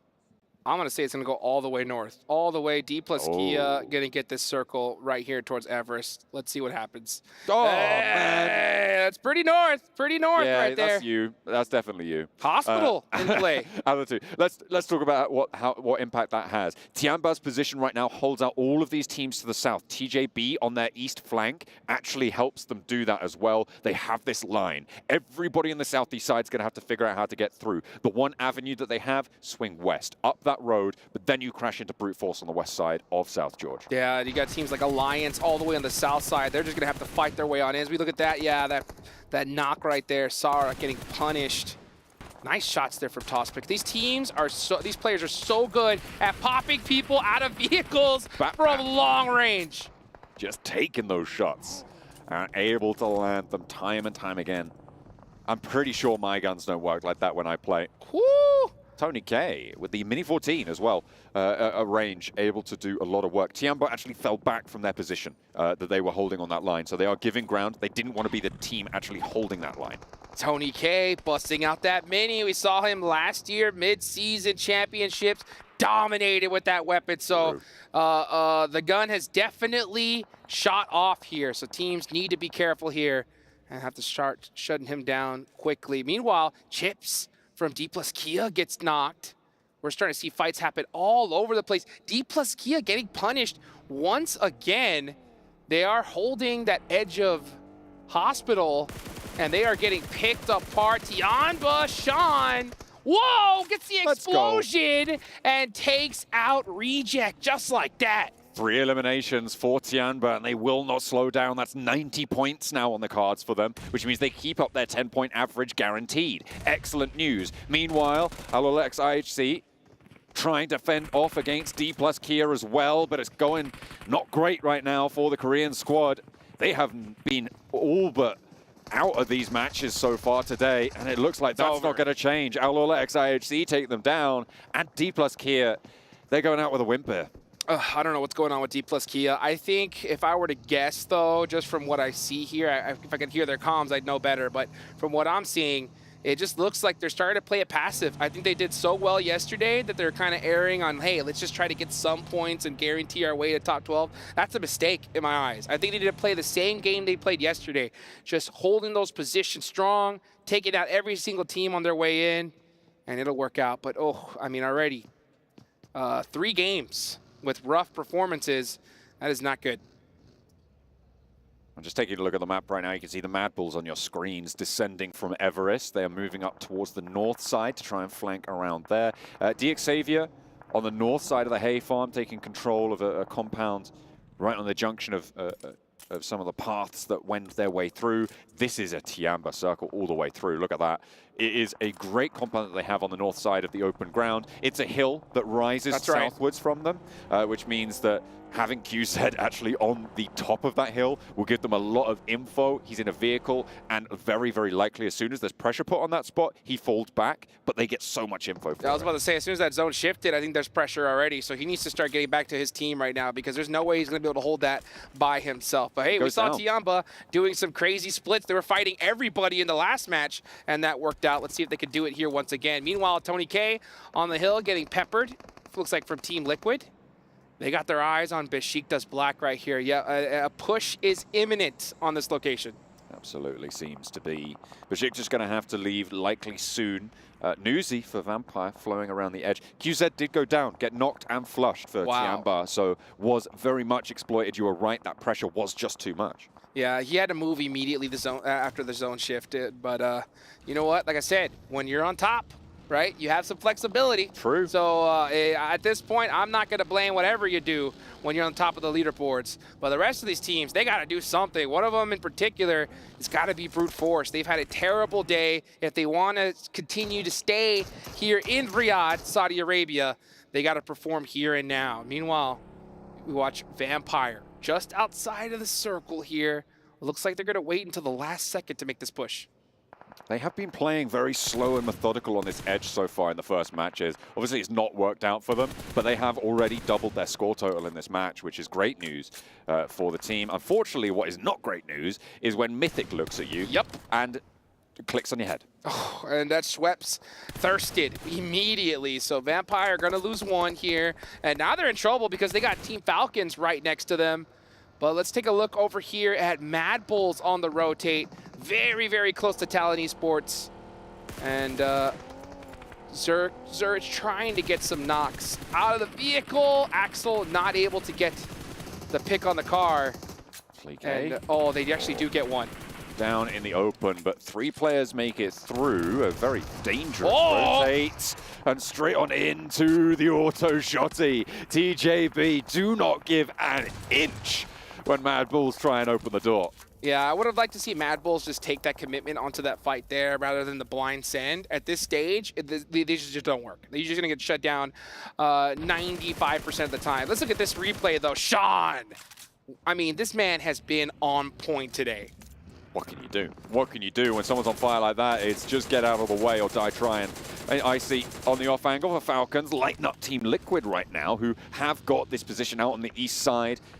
Near that radio tower there, and they are trying to roll on up. You've got Talon trying to push on in. This is a 3-way fight right now. Ayala's down, 2 players down there. Falcons trying to roll on in. Misery, Linux down, and Talon are suffering. At the moment, I think the front foot might actually be on Falcons rolling up into this fight, but hang on a minute, I had to turn that around. They've just gone down completely. They try and overcommit. And Mythic, now the last player to stand for Team Liquid. Everybody's having a bad day. Team Falcons got deleted right there. They tried to commit to that radio tower, and they got knocked out. Meanwhile, Vampire Esports were able to get some reses off, so they still have 3 players up, and they're trying to commit onto this edge here. But man, you got talent right there around the corner. 2 players up. Yoru's gonna, oh, what a great shot through the smoke. Able to get so much done, and the nades are there to back it up. Vampire finally turning up the heat now with a swing out to the east side. And they are now under pressure. Team Liquid go down. Aloletics IHC also wanted some of this third party. Vampire playing as 3, leaves this as a 3 versus 3. And again, this is now the 5th team to roll up onto this position before they can transition out to the west. Now this is the Vampire Esports that we saw last year, starting to finally show their teeth here, or their fangs, as we may say. But they're going to have to take out IHC here, as Tony K is starting to throw those nades out. This is a bad placement right now for IHC. They're going to have to start moving on in. I really question Demo's decision to do this, and the fact that Stones wasn't able to get any damage onto him. A little bit potentially of a misstep there. Maybe needed a little bit more, or backup from a teammate to be able to take that buggy down. But Demo gets some info and folds back in ahead of Vampire in their rotate, but there's plenty of vehicles. They start to move forwards. Tony K, I don't think he saw the player to his left. It was immediately there. Godless tries to step out, and I think TJB might have sightlines. Tony K, stoned, trying to roll over these hilltops, but they're just getting peppered from the off angle, and sees Aloletics IHC just rolling away from them as well. Popping out these smokes, doesn't have any nades, up high into the sky. The nades go long, but there's a knock onto Godless. That's TJB. IHC is getting punished from so many different angles right now. And yeah, you can see 4 Miracle Vibes has now got their eyes on this location. Vampire Esports are just trying to hold on here. They're throwing out so many reses, all their utility, and rightfully so, because to try to get into this next circle, you got to go into an open field, and everyone's looking down here in the downrange to the spot. It is going to be so treacherous to make this one work. Besiktas Black on the southeast side as well, where Vampire obviously let them go. They're going to be a major threat for them later on now.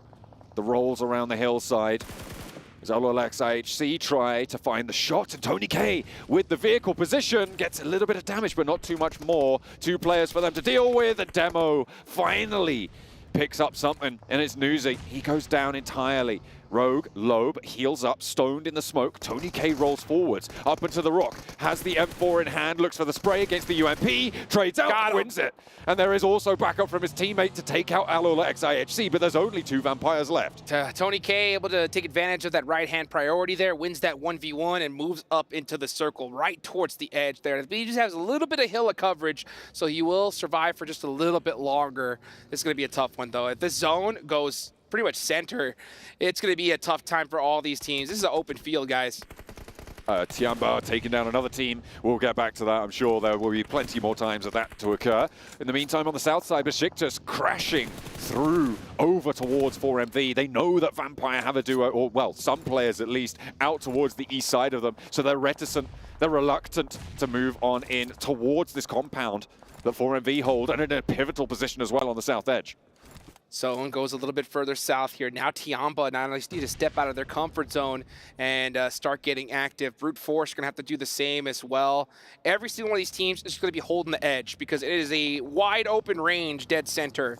So we'll see how these teams decide to play it. You can see Tiamba scouting for quite a long while here, but they're going to have to start making that move inch by inch. Tiamba, if they want 11 points average, they need 99 at the end of this match. They are currently 6 points short of that mark. When you don't count the placement points they've already earned, which isn't too many yet, but it will start to ramp up. So they'll be looking for that 6-point extra cachet. And they could get it. They can really get it. I mean, 6 eliminations already. They're looking good. Now, let's see how Alliance is going to approach this fight here. They're starting to apply a little bit of pressure towards Brute Force, but none of these teams need to fight. But if Tiamba's coming in right now, Alliance needs to try to get this third party going. As we see Sean holding back right now, gets one knock. And there's 2 players now remaining. They lose 1 on the roll-up, but already a lot of damage done. Another player to fall as well, and Tiamba lose a second. It's Sean. 5 eliminations already, and Brute Force are just being backed off this hold. Alliance on the south edge, gonna move on up to replace that pressure as well. Sean low, but I think he's managed to get away with the rotate around the edge of Brute Force as well. Look at that, he's now out on the east side of them, has some high ground. Can he get some healing done? Can he get it back into the fight? Tiamba committed like crazy there and are just devastating Brute Force in a game that they they pretty much need to win at this point if they want to make it into the survival stage, because it is not, or actually, if they want to make it into the main event here, because they're in big trouble. You can see Sean applying that pressure, 1v2. We saw him 1v3 a little bit earlier. Nades are ringing out from both sides, and that is gonna do it. Finally able to stop the proceedings there for Tiamba.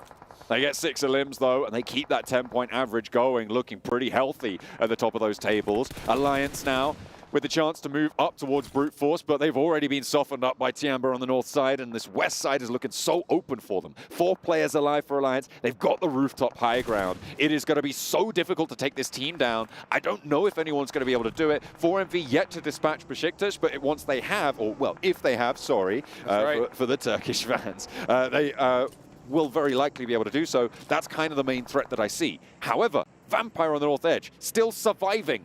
I don't think for much longer given Cluck's position here. Yeah, Clux is staring at him right now, but the zone could still go north. So let's see where it decides to go. If it centers up right here, it's going to be pretty tough for all these teams. But 4MV are still alive. They have 3 eliminations so far, and they're going to have to start working towards Besiktas Black and vice versa. Let's see what happens with this next zone shift. This is stage 6, about to be stage 7. Jimmy, oh, he's got the angles, but Tony K nearly with the stiff arm.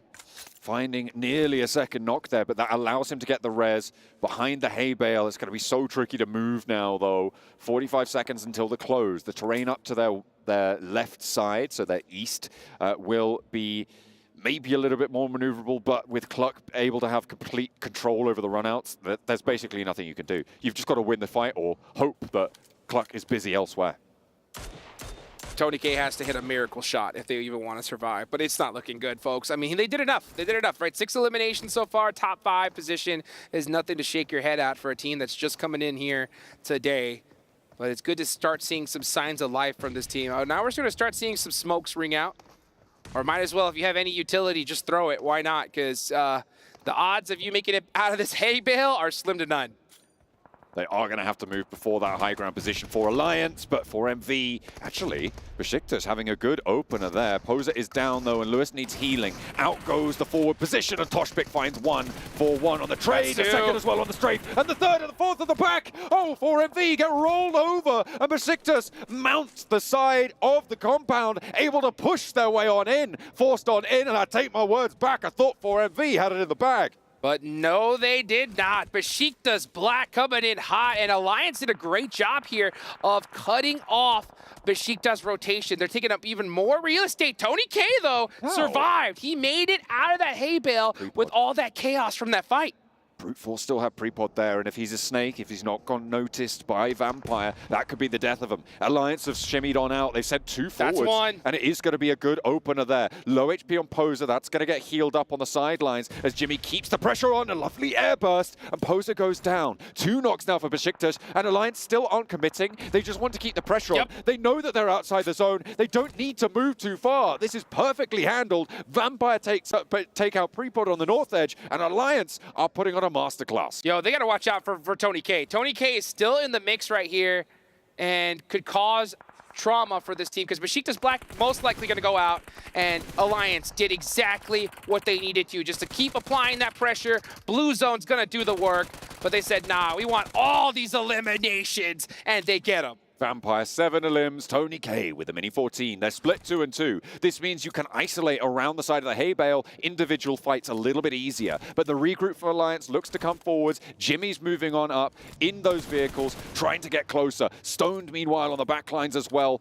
As Cluck finally, is he going to get dismounted? Yes, I think he is. He's not going to be in this zone for the next time around, but Vampire going to have to move as well. Well, this is stage 8. The zone's going to go into nothing, and Tony K really need to hit a knock there. Oh, Stone got 1, and that's onto Jimmy. That's a critical knock. Anything can happen. Can we see a miracle? Can we see Vampire clutch a 2v4 to get a critical chicken dinner? Olio now in a really important high ground position. With vision over towards the Vampire players, they have to move forwards. I don't like this at all from Alliance. I think they need to commit. Oh, that's huge. Yeah, Tony K finishing out Jimmy now makes it into a 2v3. Alliance cannot hold those spots anymore. I know they're good. I know you got a lot of sight lines, but just use the number advantage. Take them out 1 by 1.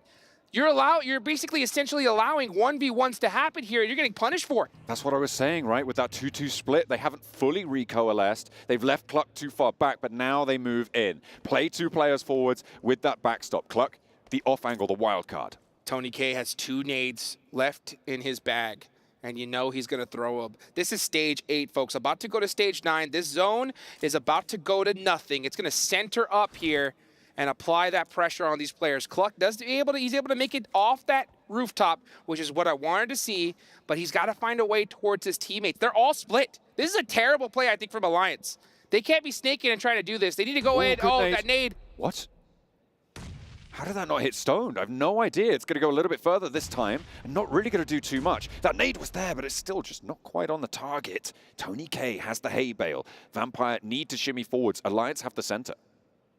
Tony K. Oh, he wanted to shot. get the crate. He wanted that crate so bad. Tony K goes down, and that's Stoned out of there. So you know what? Sometimes patience is a virtue, and Alliance are able to clutch out the 3rd game of the day. And hey, you know what? That's still a good game for Vampire, right? They were able to get a 2nd place, 8 eliminations on the board as well, meaning that they have jumped up the tables a little bit faster than those first 2 matches would have you believe. But the chicken dinner goes to Alliance. Their 2-2 split, their hold on Besiktas with those opening nades, they knew they didn't need to commit to it. They played the outside. They have that crossfire backup. You can't get pushed. It was there. There's for the taking at that point. Man, beautiful game right here. A huge win for Alliance as well. You know that this is one that they have been waiting for. And a great performance for Vampire. We're starting to see some signs of life on them. I know we've only played 3 matches so far. At least they've played 3 matches so far. And this was one that we definitely wanted to see early on. Absolutely. Something that you really like to see. Started the match in 4th place. So you do Alliance rather, going to be jumping up pretty far with D plus Kia, with the Xavier not really having a great performance. Man, D plus Kia, you know, speaking of disappointing performances so yeah. far, oh my goodness. I think they have, what, like less than 4 points so far today. 3 matches have been played. We're now going to reach the 2nd half of this day and the last 3 matches for them. So, man, they really need to pull something out here in these last 3 coming up. It's not been a repeat from yesterday, and that's what happens when you get a death group green coming on into the mix, right? When you're playing against teams like Team Liquid, like, well, Tiamba, who's just always in their group anyway. Right. But when you've got Falcons coming in, when you've got Team Liquid, and I mean, on that last game, I guess Vampire, maybe not the first 2, yeah, there's so much more pressure on you. And it has been such a great watch to see Tiamba do what they've been doing over these last 3 matches. But we've got 3 more matches still to come for you today. We're going to be taking a break. We'll see you guys there. Make sure you stay tuned for more PMWC.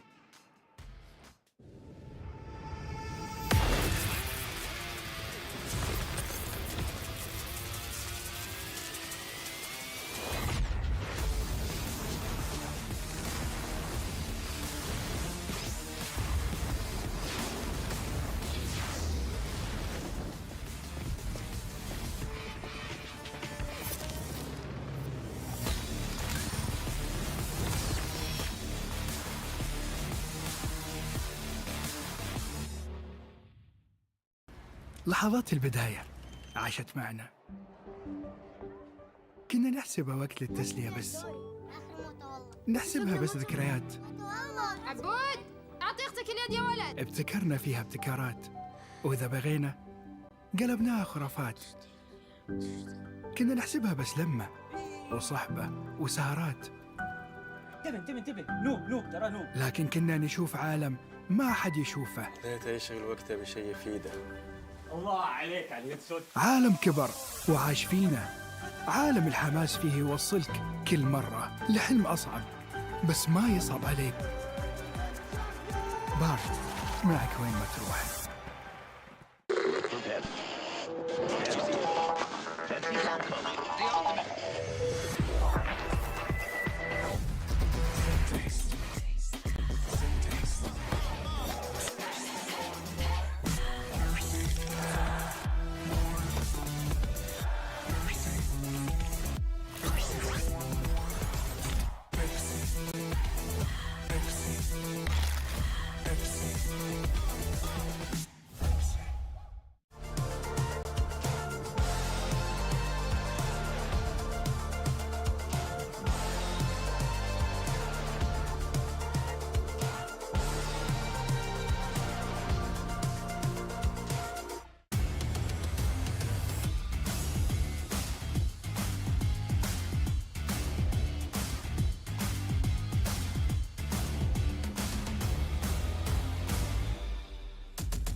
you guys have been watching so far today, you might have seen the PMWC Violet Thunder set and S12K, which you at home can pick up for yourself based off the design by Ailu from the PDP X Esports Outfit Design Contest. Make sure you guys pick this up because it looks sick, it looks so good, it looks clean. And I love the W on the back for PMWC. Great input, guys. Great input, gentlemen. As they just looked at each other like, yeah, I agree. Yeah. Jason, you are the most handsome one here. You are the tallest, and you're the smartest. So thanks, guys. Tallest is correct. Yeah. All right, well, let's talk about Alliance, the first team to get 2 chicken dinners so far here in PMWC. They have looked good, but in particular, 7, as Kalaris obviously did bring up while we're watching the games, their 4-man's late game are very strong. It has been. Not even that, just their splits have been really good. We're talking throughout watching that match, talking about teams that are being proactive. This team is so good at being proactive. We saw Jimmy being able to hit a great nade on one of the teams that was going to stop their push into those final zones. Out of Alliance, what I'm enjoying, whenever they do get a chance, whenever they do have their backs covered, they're going to be splitting, they're going to be proactive, getting ready for the next circles. And as you mentioned, being able to get those 2 wins. They're not afraid of putting themselves in danger, though, when they've found themselves at a good spot at the very end. Speaking of Jimmy, that's the exact person to do it twice now. They didn't have to go out hunting for Vampire, but they definitely wanted it. Again, actually, it probably comes back to what you were saying about the brute force scenario on Erangel for them yesterday. They want absolutely every point they can scramble for, so they don't want teams denying themselves. Once you know that you are guaranteed 4v2 somewhere in this circle, you probably kind of do have to hunt them down if you want to actually get those limbs. Well, you don't have Maxman to curse you either, because he did that more enough in PMSL CSA. But I did want to point out really quickly, Aula IHC. Yes. 11 eliminations, 0 placement points. This is looking like the team for PMGC, man, where they get like no placements, no chicken dinners, just get those elims. And that's what we want to see out of this team. I mean, is that what we want to see, though?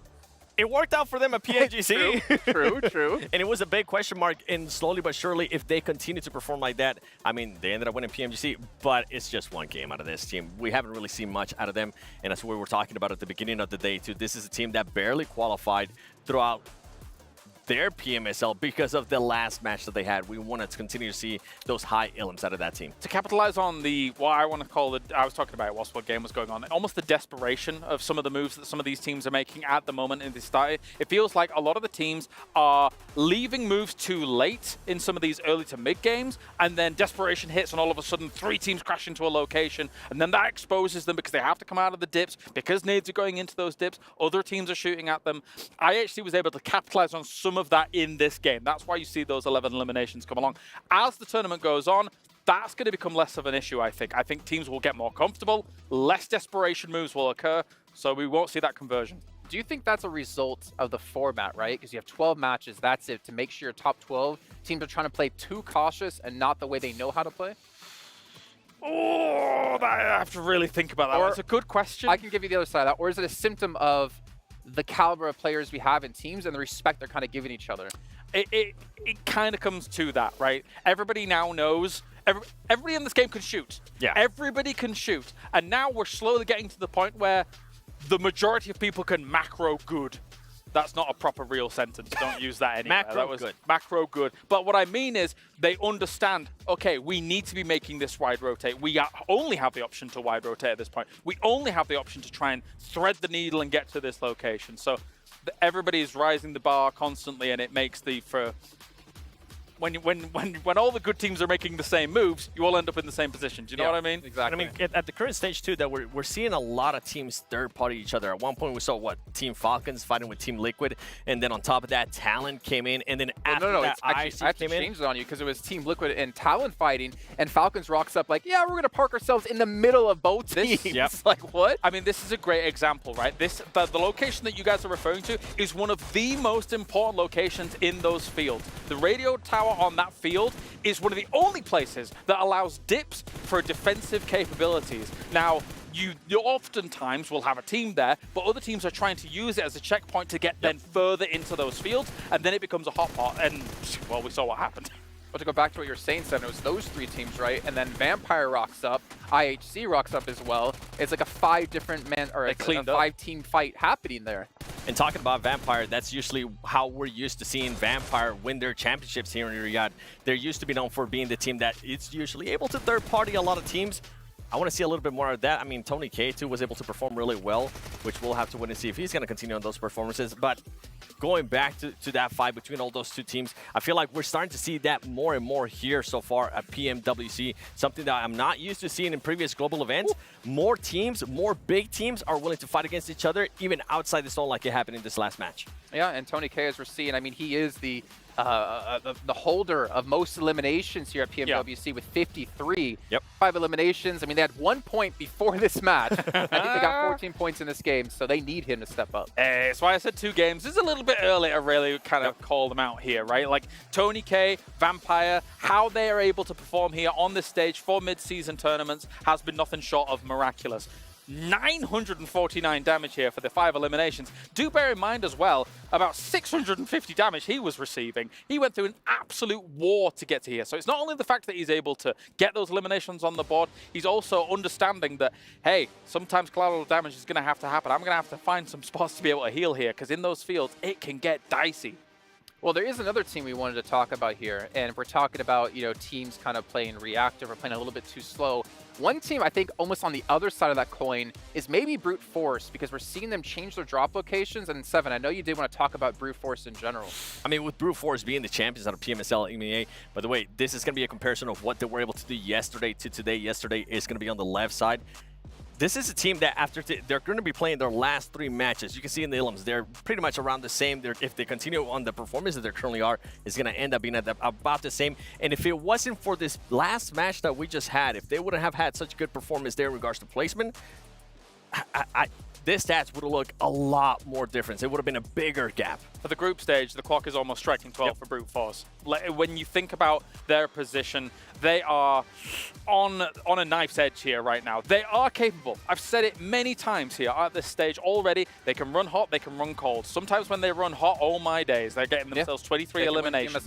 We saw it. We saw it happen, but it needs to happen now, because I was talking about desperation before. It's becoming desperate times for Brute Force. They're down towards the bottom, and you don't want to leave it in the hands of everybody else tomorrow when you're just an observer. I will give them credit, though, because I always respect a team who's willing to make changes, and for them to be dropping Novo before and switch it up and say, hey, let's go Kameshki, I feel like that almost gave them the amount of points they got in this game, because the rotation they had over towards the north side of the zone. You thought they were concerned about going Novo, or? I don't actually know, because Falcons would typically drop Nova. Every time in PMSL CSA, they would drop there. But Falcons hasn't gone for that drop location, and we had almost, as you pointed out, almost exactly the same playing path. So I don't know why they switched things up, but maybe they weren't feeling too confident to have to come in from military into the mainland. It's interesting, right? Because you come into internationals, and Falcons is clearly like, okay, any chance of a hot drop, we don't want it.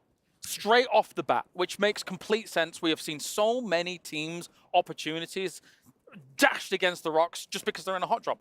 You could be the best team in the world. If you're in a hot drop scenario, even if you lose 1 player, you're hurting your chances to win that game significantly. Even if you wipe out the 4, yeah, you could make an argument that you're keeping your points up in terms of an average from getting 4 eliminations early on, but it doesn't work out because the other teams that you're competing against are keeping their average at 10, 11 points as time goes on. So, yeah, don't hot drop. Could this be one of the PMWCs that we're really not seeing that many teams hot drop? Because I can't think of one. No, I don't think we've really had any hot drops, which is very interesting. And maybe these 2 gentlemen to my right-hand side actually has any thoughts on this. We got Jack and we got Blank join us here on air. Gentlemen, we have our first half of the day now done. Day 2, we're pretty much at the exact halfway point of the group stage. How are you guys feeling about this? It's been good, Jason. I think everything's ramping up. It's getting tasty. The competition's feisty. And Blank has just been absolutely living his movie today. I have, yeah. I've had a great time. It's been awesome so far. The games have been pretty sick. You know, seeing Tony K almost take it all back home. They got the gold on the T-shirt as well, the jersey, because they're looking to bring back that moolah at the end of the day. A bit more of it, at least. I've already accumulated like 2 mil or something crazy. Yeah, but you can always do better, Blank. You can always ask just for a like bit more. Alliance right now. Well, let's see what they can get, Jason. Yeah, hopefully for Vampire in particular, they can get themselves back into the main event, because I think out of any other team out there, they have the hardest job, considering they have the pressure on them of being the back-to-back champions. To do it 3rd time, I don't think we've actually seen that in PUBG Mobile history so far, of a team being able to pull off a 3-peat like that. We had Nova get 2, we had Bigatron be able to pull off something close, but Vampire are on the toughest stage here. But to go quickly back to the hot drops thing, thinking back to what PMSL CSA, we had Outlaw IHC dropping on that Northwest Island on Sandhawk every single time. and they would constantly fight against a team like 52 Esports. And we kind of, Max and I kept asking ourselves, like, why do they keep doing this? Because they're losing over 50% of the times they do it. But here, I feel like it's more respect to everyone in the lobby, and it's respect to the caliber of the lobby of, okay, we're going to just try to play safe, everyone gets their own location, and we'll play out the game properly. Oftentimes in a lot of competitions that I watch across the board, like if you're really, really aiming to be the champion, hot drops get sorted out in scrims. Yep. Or you are saying, okay, well, who are we dropping against? Oh, it's the world champions in, I don't know, Picardo or Pachinki, just a theoretical situation. Let's not go there, we have a backup, right? You always have to have a backup in your mind here in PUBG Mobile. We've had teams had backup before, but they just keep on that ego. We're not seeing any ego fights here, which I'm actually enjoying. Let's go. 7, did you know, by the way, that PUBG Mobile has been nominated as the Esports Game of the Year, the mobile game of the year, and you guys can scan this QR code on the bottom of your screen to go vote. But if I'm not mistaken, Clarence, we have a very special gentleman here on the desk with us. That's right, as you are well aware of, 7 World Gaming has also been nominated as an Analyst of the Year as well. Check him out. All right, well, we're going to head over to the stage here to kick off our second half of day 2. Welcome back to the STC Arena, where we are having our halftime breakdown. 3 maps in with 3 to go. And the leaderboard is starting to take shape. Sandstorm, for those viewers who may be joining us a little bit late, why don't you take us through who has the first 3 winner chicken dinners? I mean, first of all, if you're not watching the PUBG Mobile World Cup and Esports World Cup, what are you doing? We have some of the best teams in the world competing over the course of 3 days. Group Green started off strong. We had Liquid taking Sandhawk. We had TJB taking the first Erangel game as well. So, I don't know, my group's doing well. What about yours? Well, my group being Group Red, the talk of the town is Tianba, absolutely storming with 31 eliminations so far in just 3 maps. So there's plenty more action to go. We're all really excited here on the stage, as you can probably tell from our energy right now. So let's hand it over to the casters to go into our 4th map of day 2. Damn, it feels good to have Barney on the stage. There's no one better to bring us in for the rest of the games today, Blank. He's getting the energy going, and damn right he should. Absolutely. Barney Banks is in the name. He's bringing the money back, depositing it here for us to redistribute to the players, of course. This man is where it's at, but it's also here on Erangel, where it's all going to break down. We've got the boys over on the top side of your screen, and on the bottom side, they're everywhere. You've got nowhere that isn't filled with players, filled with action today, and the GT20 Pro outplay the rest, and you can only do that if you're playing on the best phone in the biz here, which all the players are currently using. Great little top shot there. I wish I could have seen that a little bit more, actually, on the map feed. The Observer did a great job in that moment. Yeah, they've been kind of killing it over the event, if I'm honest, bro. Like it? It's been pretty tasty. I've liked it. We've had some good pans, good establishing shots. It feels like I'm watching cinema, but on a smaller screen. Yeah. Cinema screen's quite big. Yeah, it's quite large. Yeah. We do have that surround sound, though. You know, I used to think that cinema screens were blurry just because they were big, and then I realized they need glasses. You're blind. Yeah, that was kind of a game-changing moment when I went, oh, it's actually really HD. I'm just blind. Yeah, I've had that. I had that moment, but is this off topic? It's too off topic. We're on the plane path. We can talk about it. I had this moment like when I was a kid. I think I was 16 and going without glass for so long. Okay. I looked at the ceiling. I saw the lights. I was like, why are the lights in HD? And I got really sad. I was like, I missed out on this for like many years. Just be lens flare.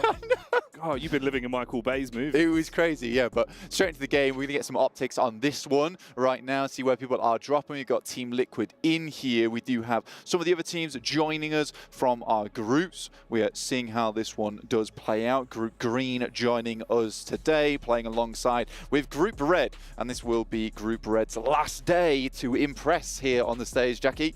Yeah, last chance to see if you can accumulate some of those points and really leave no stone unturned. You know, Reject had a good start into yesterday. They had some hype, but we kind of had the question of, is that something that's going to carry on? That was the focal point down in the studio beneath us, Blank. And honestly, there was moments, but I don't think they followed through anywhere near as strong as they started. Dude, no, it's kind of unfortunate. I think teams have sussed them out almost, really, which is just a case of we walk at them, they get scared. They panic. And they go into the little small ball. Yeah. Right, as much as possible. Move. The armadillo move. They try and get away. They're not fast enough. They're not rolling like Sonic. They're rolling like an armadillo. Well, he's a hedgehog. Yeah, that's what I'm saying. They're rolling like an armadillo, not very fast. No. More known for defense. Armored shell, hedgehog, spiky shell. Yeah. Know your animals, everyone. However, the boys here in the tournament, they've got pretty powerful attacks here. So even the armadillo move doesn't save them. So I think that's something that Reject's going to have to change. But again, tough for them. This is their last day of play. Again, it is top 12. top 12 make it through. It's the bottom 12 that'll be heading through to the survival stage. No one wants that. You really don't want it. You don't want this map as either, because we're heading over towards our angle. Tough decisions to be made here for a lot of teams. Few teams a bit luckier than others, with 4MV already starting down here. Falcons, classic position over Nova up Neuer. Back on ST, this is where they would drop all the time. They have a lot of control from this spot on the map. I do indeed. You know what, I'm going to throw you under the bus immediately, Blank. Do it. You need to do it right now, just based off what you're sealing. What's the gut feeling? Who's taking this one? I'm going to make you do it right now on air. I'm going to go Falcons on this map, actually. Yeah. I'm going to go for a Team Falcons. It feels right. I mean, they've already rinsed Tiamba. See, this is why we pay you the big bucks. Blank just knows what's going on. Falcons switching in immediately to kick this off. I smell it. You do. You kind of have quite strong nostrils for PUBG Mobile talent. Yeah. Thank you. Yeah, for yeah. PUBG Mobile talent. You sniff them out. You're like, that guy's going to play really good today. Tony K, remember we walked into the green room? You were like, smells like Tony K. Smells like Tony K today. Smells a bit like a vampire. I'm feeling it. But yeah, I think that Falcons should have this game pretty under wraps. I think from the position they're in, decent rotational spots. Kind of depends if they get Icy back up again. I think they should be able to. And it would be unfortunate losing him as he takes another nade here. Where's the rest of the team at? Come on, bring him in. Icy's your off angle. He's the guy that's going to hold back the tide. At least the smoke's thrown on inside from top here. And this is Tiamba, that although down, could still make some problems out of this one. They've been looking pretty good over the course of today and yesterday, at least with a gun skill and a lot of the individual firefights they've been thrown into. And they haven't had much respite, Blank. It feels like someone is always targeting them, or they're looking for opportunities to get stuck in early. But down to just a duo in the opening moments, it's not the dream, is it? It's not the dream, but they have been relatively smacking it today, to be honest with you. They've been playing well. Yeah, and 95 points here, and even QZ picking up East here. What's going on? They need to finish this off quick. Luckily, Icy's brought back up again, but you're still down a member. Will get flushed out by QZ. What is this play coming through from Falcons? Not able to contain two players. I mean, they are two players who are coming off some fiery hot games today. So it's a little bit difficult. Finally, there is a rebuttal onto Shan from Tiamba. As we've seen, though, Tiamba, even when they're down to dire straits, they still find a way to make it work. We'll check back in with that in a moment, though, as it seems like there is a bit of a compound commotion going on here. Xavier up top as nades are raining in. Meanwhile, finally, the rest of the Falcons look to whip out the mop and bucket and clean up what remains. So Tiamba are down and out. Yeah, tough one for Tiamba there. I mean, again, you've only got 3 more matches to do this, and I think they've set themselves up pretty well. Nasty nade just dribbles down the stairs there, will end up in his lap. Oh, mate, could be some more carnage where that came from as well. Big Papa Pump in the hands of a Miracle Vibes as the DBS is looking to give a very aggressive hello to the start of this one. Switches out to the utility instead, wants to block off the angle and force them to cascade further back. Interesting fight here, honestly. I mean, they're so low on both teams, but it feels like 4MV is getting back up to power much quicker here. Xavier coming out. Lamborghini is flushed, and 4MV is just getting rid of the stragglers now. As Xavier went for a bold play early on to try and take this position off the hands of 4 Miracle Vibes. They have hurt them, but not quite enough. Ooh, and that's an unfortunate way to go out then in the end for Paragin. Slides down the stairs as the nade is dashed on over, and they are our second team to be wiped off the face of the map this time around, for Miracle Vibes surviving the encounter there. Mad Bull's first innings into the group stage hasn't gone terribly well so far for them. 24th place, 5 points accrued on the game. That's a tough one for them.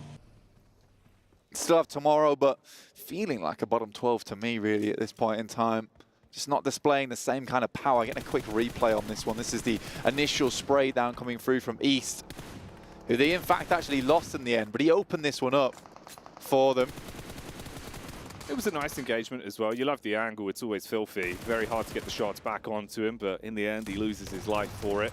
But they took out Tiamba and stopped them from bloating themselves any further. Will that be that beneficial for them overall, though? I suppose that's the question. Yeah, I mean, getting rid of Tiamba is decent, but I don't think they expect that fight to go on for so long. And again, for Falcons, it is a case of you coming up against the toughest team in the lobby currently. Yeah. So that was never going to be an easy fight, but they do well off the back of it. I like it. I like it a lot. In the meantime, again, it's a lot of these tough decisions that now need to be made. It is very much a guaranteed Sosnovka finish with this circle. I think there's no doubt in my mind that this is heading back up towards the north side. So you do have that glut of teams that all just want to get in on the action. Already, you got Harami up towards the top side on Observatory right now, just looking down on the competition as the circle does lean a little bit over towards the east. Let's see if we get an eastern shift. That could be a very good position for them to take, but it is an early decision to head that far up on the high ground. You're coming off that one, bit spooky, bit scary. Could be a bit of a nightmare with the scaling if you don't have the right tools or potentially shoes for the job. You've got to really dig those feet in. Unfortunately for Sara, he's been dug down 2 foot shallow. He was taken out quite early on for reject, so they're playing with just a trio in this one. Team Liquid sniffed them out ahead of time, so they're just trying to keep themselves behind cover and keep their noses clean, really blank. We've got everyone being slowly ushered forward now as well. I mean, respectable play to Dick Xavier, honestly trying to contain that position from 4MV, but dear me, look at that circle, Jackie. How much water is in that bad boy? It's 70%. Off the map. Yeah. At least, definitely. And now that position from Harami becomes incredibly strong up towards Observatory. Taking that one early is always a risk, but I think when you know it's going to be a Sosnovka finish, you just take that one. It's not like you're going to have to move back up north. You're just going to have to come off it to somewhere else. But this is killer. And I think that with the fact that they're sending players further underneath as well to take care of some other compounds, just in case they need to move, this is a great idea. You've got those backstops. You've got players on that top side able to take the shots for you. But Reject looking to hold out. Dweller in the water. One player down in Sara. So Reject took a bit of damage early on. Scoped it out. They want to deny control of the bridge and stop those rotations dead in the waters, and that's exactly what could be happening here with the bullets that are just whizzing on by. Bit of a setup further back for Talon. They do have somewhat cover, but it's really finding an angle to take any shots back at Reject. They're so far in, it's an awkward angle to fight from. Yeah, man, it's not easy, and I think the fact that you still have a couple of teams that want to make their way, and I mean, TJB is still behind, but they're biding this one out. Vampire actually going for a very, very eastern swim here, and I mean, with the amount of water that's still in, you could have a reasonably good game just by staying out and peddling water for as long as you can. Nice nade from Mad Bulls over towards Harami, and this does feel like somewhat of a mistake to come off Observatory so early, because they have just completely left it, and by that time teams should have moved in. Yeah, and this is just going from bad to worse the longer it continues. Mad Bulls were on parade. They stormed into the compound. They've isolated the fights bit by bit and made it look easy for themselves. Now you've basically got one man in the back line looking to provide any sorts of cover, trapped inside of the hut with low health. It really isn't looking great for them. I mean, you look at where Alliance is right now, on top of Observatory. Like, they must have got up there, prepared for a fight, and we're like, why is no one here? Why is it empty? Why is it empty? So, in my opinion, I get what Harami's trying to do. Is they're trying to secure a better position in the circle, but they took too long to do it. Nice shot, though, to start things off. And another from Federalis. Okay, this is actually kind of clean now. It's a bit of a resurgence back into the fight. Remember, at one point here, it looked like a stalemate. You were down and out. You were in a position where they couldn't even really get the pick-me-ups back off. But you can reset from this point. Federalis can try and get his man back on his toes. He hit some sick snapshots, especially up close. There is a nade being primed, though. 4MV in the sidelines as well. They've moved in from that western side. They weren't in the greatest of position, but they got 4 players. They should hear this, and this is a pretty prime time location. The fact that Mad Bulls are rebuffed off this one, look at this 4MV now setting up. They've got the side angles. This fight is going to be incredibly difficult now for both these teams in Mad Bulls and Bro Harami. It's all gone wrong, and I think it's simply just a case of getting a bit greedy with the positioning. You're there early enough, just accept the fact that you've got Observatory. They wanted more eyes bigger than their bellies, and it really could come back to haunt them. Really trying to get these nades on target as well. You've had a window of opportunity to delve back inside of the building, and that's exactly what they've gone for. So just a mere distance ahead of the Liquid on the rotate, and they are in the deep blue sea blank, going down. Man, this is what you get, Team Live. You got to find yourself a vehicle, find yourself a boat. Can't just be flowing in. Falcons taking shots over towards them, but Vampire, they are withstanding. The bullets coming their way. Team Liquid, that must have been a horrible feeling hearing the boat propellers coming up behind you, desperately trying to swim, front crawl as quick as possible to the land so they can attempt to try and have some kind of defense versus them. Vampire can keep just swinging on the side. Get rid of the players from Team Liquid. They've set up shop. This is great news for them. It really is. And now it comes down to a battle of the mythological creatures in reality then. The vampires versus the seahorses. And the seahorses are gone blank. Wiped out from existence there. A little bit of rotating as well. So this fight isn't going to slow down for vampires. You're still going to be pushed on. Could be some stakes in the hands of the Falcons looking to trap them in place and deal with them. Got D plus Kia taking a fight with Brute Force. They moved in on that western side. They've had a slight slower rotate just because 4MV's kept them at bay for a long while. So they've forced them onto the edge. This is having a great fight right now versus Brute Force, so at least they're able to handle this one. D plus Kia sort of haven't had an impressive day so far. I mean, they're still 5th place, but the amount of points they've been accrued since yesterday, not much. So I think for D plus Kia, they'd like to hit some more points on the board. This is their last day of play. Going out with 58, that gives a lot of opportunities for teams underneath them to leapfrog ahead. At one point here, it felt like Talon was a team that was getting gatekeeps by Reject on entry, but they've turned the tides a little bit, find their way through the squad ahead of them. Reject is still slightly further ahead and do have the blue behind them. They're going to try and get themselves into the zone, though. Could run into the pathway of UDO Alliance that are very close by. Yeah, I think if you're a Reject right now, you just want to get further into the circle. I think you've had enough of this time wasting over on the northern side versus Talon and Tongjiabao. So getting into the circle, better idea. They do lose a player on the back foot there. They were down to 3 already, so they know they desperately need that 3rd player to have any kind of hope of having some of these equalized fights. Good shots from 4MV here. Brute Force tried to circumvent round D plus Kia, but puts them in an awkward scenario. Good initial nade, though. Keep things at bay, but it's not enough. 4MV is lighting them up. Yeah, the Brute Force is good for the offense, but the defense right now not tenacious enough as for Miracle Vibes run in and initiate the cleanup crew protocol. Overall, we're dropping squads left and right. Vampire still towards the coast side, looking to make a bit of a move up as well now, finding an opportunity. The fact that they've been allowed to walk up to Mad Bull's compound alongside with Bro Harami is pretty disgraceful, honestly. Harami is not here anymore.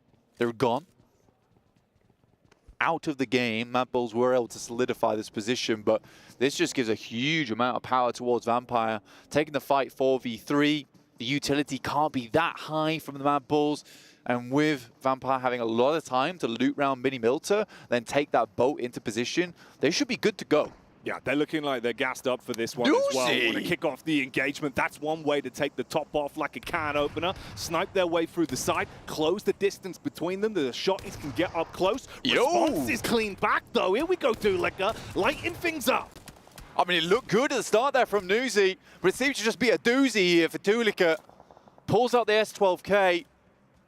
They're not getting the shipping container. He's going to ship them straight back to the lobby.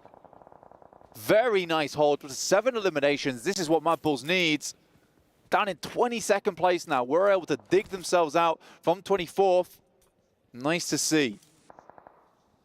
Massive response. Good discipline as well, man. That's really one of those, Blank, where a small second of missed timing on getting that first shot off, it all could have gone wrong. In fact, he's been able to clean up like that, put himself into a great stead in terms of the Elim points as well. Good response for Mad Bulls, but the fights continue elsewhere. Little replay on this one. He even got more on the fight here, bro. Damn. Just went through, easy peasy. Nice plays from the Mad Bulls. That's going to be some confidence that they desperately needed today. Has felt a bit rough for them. 4MV with their 9th elimination will sit themselves up into 3rd place here. Teams just keep assaulting them, and I think that they're delivering a message to the rest of the lobby right now. Yeah, they want to show that they're not scared. They're just fighting fire with fire, and right now it's lighting the fuse for those nades that are raining in and blowing away the opposition again for Miracle Vibes delivering when they're put under pressure today. This is a crazy game to start things off, Jackie. You do have this issue where so many squads had to get here so quickly. It was not easy at all. But they've managed to do it. They've got in, they're in position. 4MV swinging around the side. It's kind of a crazy ordeal, to be honest with you, to get into this position, then just holding it versus several different teams. I'm loving it. I'm loving it right now. Yeah, this game's been delivering. We came in at just the right time. Blank couldn't miss any of the action that we've been given on this one. Tulik is still getting stuck into the action, man. This guy doesn't give a damn. If there's an opportunity to fight, he's going to take it. Yeah, absolutely. I think for Mad Bulls, they know that they need these elimination points. They need them now. So I think for Tulika, picking up these points where they can is really, really good. I mean, look at this split from them as well, down towards the south side. They are all over the place. Even Tulika flying over towards Reefus, taking him down, running away like a ghost in the night. Yeah, I kind of love this. This is crazy. Is sick, man. He knows how to play with confidence right now, and it's kind of sick. You can see with the split, they're letting him just do it. If he wants to go in, he's going to go in.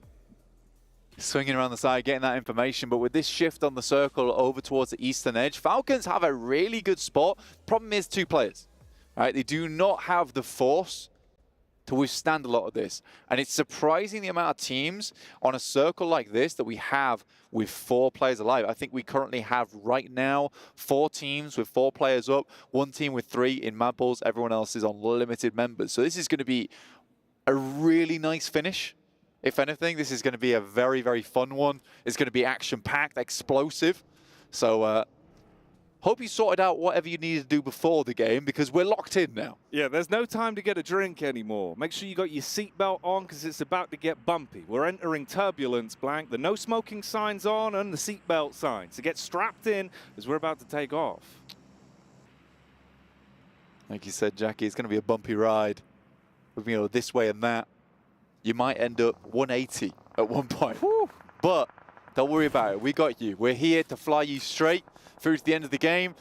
IHC starting things off. 4MV looked pretty impregnable for quite a while, but at this point in time, they're just losing members. And I think it has just been a case that that message was sent out, and there's been a bit of a response here from IHC. You're not the only elimination-heavy team in the lobby. But they're coming in slightly late here, Jackie. Kind of living for this bit of a response back from Mad Bulls as well, dude. It feels like we're getting that intuition in a lot of the fights. The individuals are hitting their shots. It feels like the confidence is there. And that's something you always want to see when they're in the battleground. Ooh. What are you doing? Yeah, this feels a bit rough. Alliance usually so switched on over the course of the day. At the minute, though, you isolate yourself and lose out in an important way against Talon. I think they try to hold up on the high ground for a long time. I think as soon as you see that circle shift, you should just be moving. And for Talon coming back into this one from that west side, you probably should have expected some teams that would have made it across that western or eastern bridge. Leons is furious, just desperate for the rest of his team to get across that road to regroup with him. There is a bit of a comeback here, though, from Alliance over towards Talon. Can't count this team out. Currently 2nd place, the only team with 2 chicken dinners in the tournament so far. So really doing some good stuff. Oh, man. And Leon's by himself. He's taking down 4MV. Yeah, he's like literally soloing this right now. He's just taking on the raid boss and dealing a good amount of damage out one by one. Misery loves company as well, Blank, and the problem is it might be in the favor of more elims going the way of You-Do Alliance versus Talon as they come up the hill. They've been dashing nades back to back to back, but they're going too wide with the geometry. They're up close with the weapons now. You've got to be split-second decision-making with this. Pulls out for the secondary, does good damage on the first, and they're starting to make it look rough. Mate, Leons is still having an impact on this fight. He's securing the location ahead and securing the location behind. He is on a swivel this game. Naxel attempting to get down the hill, but there's already players snaking it out. And there's no room for him. There's no room for him and his teammate currently in the circle. The blue pushes right up against his head here and will force him further forward soon. But Leons is having such an impact in this game. It's nice to see because, I mean, Jimmy going for some of those off angles earlier on. Now it's Leon's taking this one. Everyone can play each individual role very nicely. He is now down to just himself. I think he did a fairly decent job at trying to keep that fight alive for as long as possible. IHC coming in. 4MV just bled members, but I think they've already done pretty good this game. 11 elims. Lovely to see. And we've just like that, with a snap of a finger, we've lost all those teams that had 4 players alive. And suddenly, Mad Bulls is our strongest team in the lobby. Yeah, and they've been kind of playing pretty damn good in this one with the isolated fights they've been taking. If they can coast it out for the longevity, think about the finish. There might be more for saying about the Mad Bulls. IHC do get an opportunity to strike back on the 4 Miracle vibes. You go from 2 to just 1 single player looking to make much done. We talk about solos, though. Look at the discipline on this. Still finding opportunities to take isolated fights and get a couple more points, even if he is in a really rough spot. Yeah, this is really good from Leon. I think what he was trying to do is wait for the knock to come through from a different team and then confirm afterwards, potentially when the reload comes through. It's a smart play. He realizes they don't have the shot on him. He does, so he just has to take it. I think that's smart, you know. A lot of times, some players might have just thought, well, I won't take the shot, won't reveal my position, but he understands we need these points, right, to keep us up there towards the top. Tulika on 999 damage right now, almost breaking that 1K mark. And this is the kind of guy he's always been. What is Leon's up to? Oh, man, how's he keep this going? He's decimating right now in the lobby. Lovely to see. This is what I was saying about Tulika is he is very hot and cold, but you take him off the leash, he gets a little bit of that adrenaline pumping through his body, and he will go off, right? And I think those 2 eliminations at the start of the game was what he needed, right? You got to get that confidence back, and I think now what we need more than ever is the Tulika of old, right? Just unwieldy to the team, like a broadsword, but he does the damage. He really does. And there could be more damage coming the way if you do Alliance here. Leon's has been maintaining this pace. He's isolated pre-pod. He sniffed out the weakened man. No way! And he does it again. Leon's. Clearly there's some kind of voodoo in that camp because you do Alliance do not stop. Even when they're down and out, they find opportunities to make it work. This man is just taking names, writing them down on a piece of paper and just ticking them off as he goes. Falcons, remember what we talked about, that really strong position over towards our eastern side, but they are starting to be cut out of the zone, but Leon's is starting to feel like a real threat in the circle, even as this solo member. Vampires go out, not able to hold that position on towards that south side. They did live for a little bit longer, getting that 6th place. Not ideal, but it's still better than going out that early to Mad Bulls. Could have been a lot worse. And there's still so much room in this one to go topsy-turvy. We're hitting ourselves into quite an important piece of the pie then. Top did a good job on turning onto Vampire and keeping the backline covered. They can focus on the front, but they're taking damage. The wings are clipped as Mad Bull's ratio on the contact. English starts things off strong. I love the way that Mad Bulls built their team. You know, a couple of players from Duarte there of old. Flique and English. Tulika, as well as Zerich, who was properly a prolific player back in the day. And I think that when you look at this team, on paper, it's awesome. It doesn't always come together, though, the strategy-wise, and I think that's something that maybe they need to improve on. It looks like they're doing a lot better here, though. This split looks really cool for me, and they have just let Tulika fully off the leash. He's on the other side of the map to the rest of this team, and they're just okay with it. He is pumping damage into this lobby.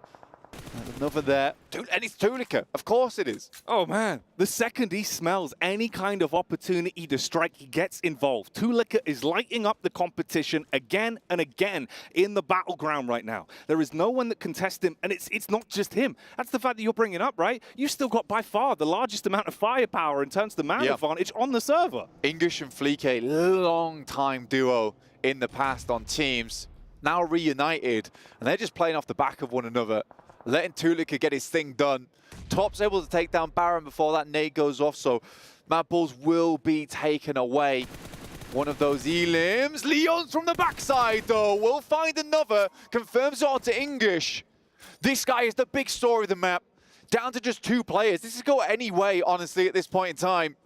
Oh, man. Alliance. Leon's. The 4 fingers that are finding a way to bite back every opportunity they're given. And he will not go down without a fight. He has played it smart, played it slow, found opportunities to come in like a scalpel and cause carnage over the course of the remaining time he's had right here, Blank. And if he can still add more to his total tally, this could be a devilishly good game. If he fins the numbers, you've got an opportunity. He could still make something work here. That was the best member he could have taken out as well.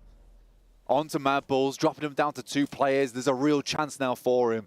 As well as the fact that he gets a massive resupply. 7 grenades in the back pocket, 2 Molotovs. He's got a lot to work with there, and that 1 elimination might just be the difference maker. Flique on the back of a tree. This is easily nadeable here for Leon's. Oh, Leon's. How far can you take it?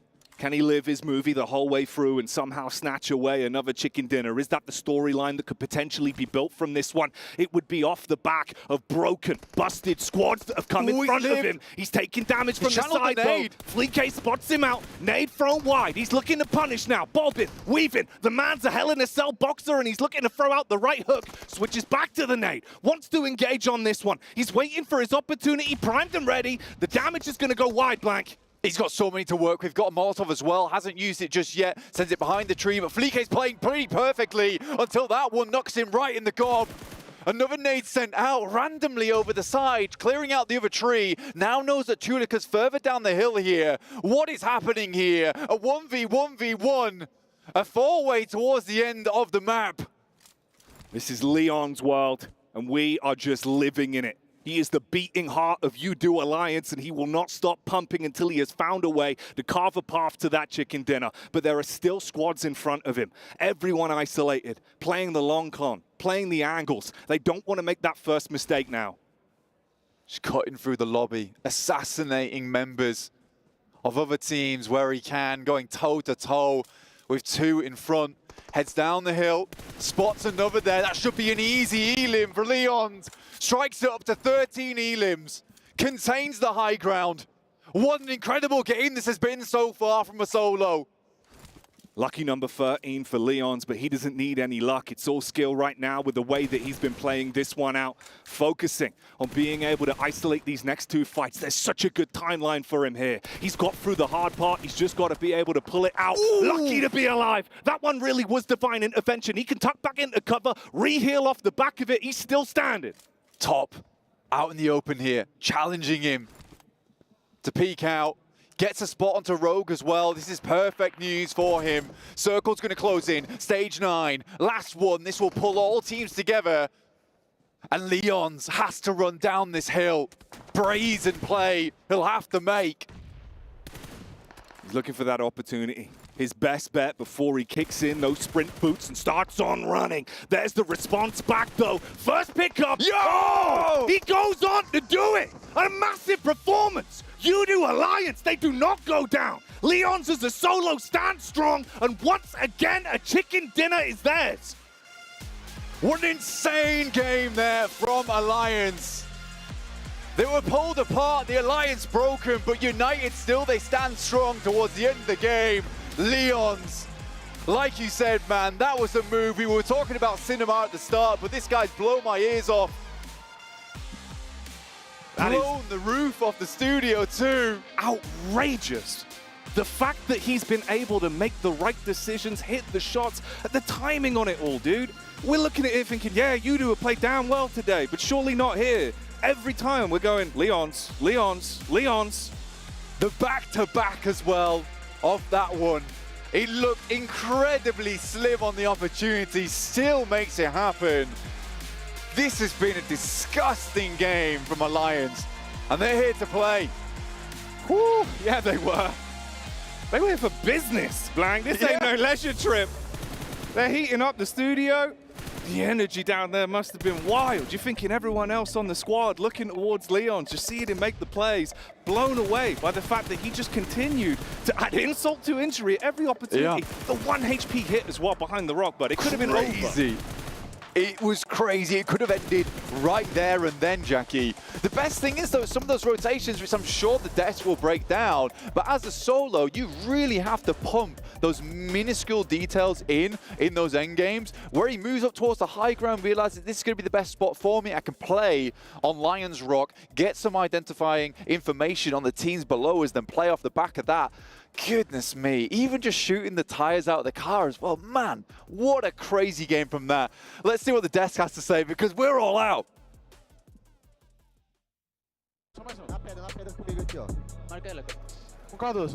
Boa. Secure ada tutup kanan. Jerami. Tembak je, Dek. Nice one. Anjing telur aku.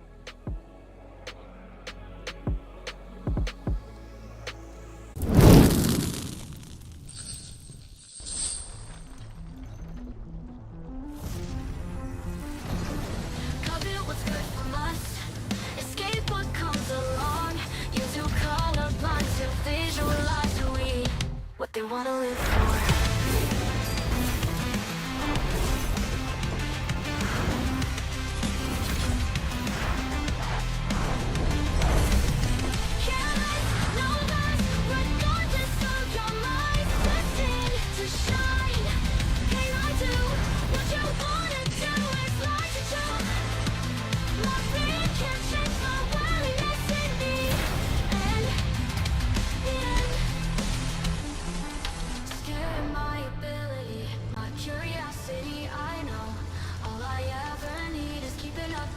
Why'd you prison me instead? Covet what's good from us. Escape what comes along. You're too colorblind to visualize who we are. Light, careless, no less. Regardless of your mind, destined to shine. Can I do what you wanna do? It's like to jump. My fear can't change my willingness in me. And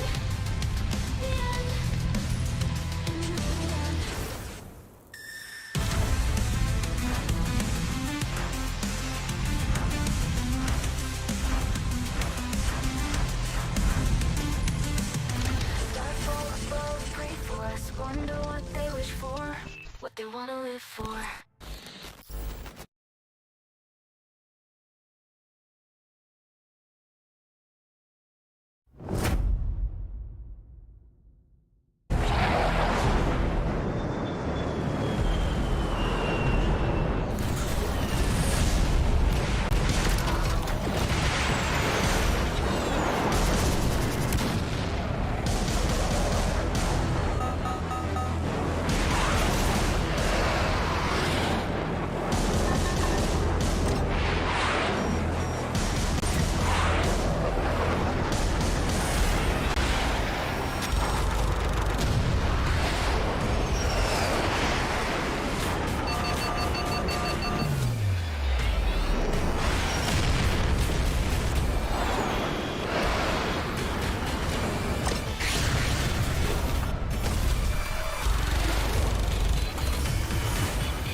A statement has been made by Alliance, and that statement is, we're here and we're here to win. What a phenomenal performance out of them. Again, Leon in particular, the first back-to-back chicken dinner we've had, also their third chicken dinner so far here in our group stage. And you mentioned Leon. I mean, he was alive with 8 teams still surrounding him for him to survive all of that.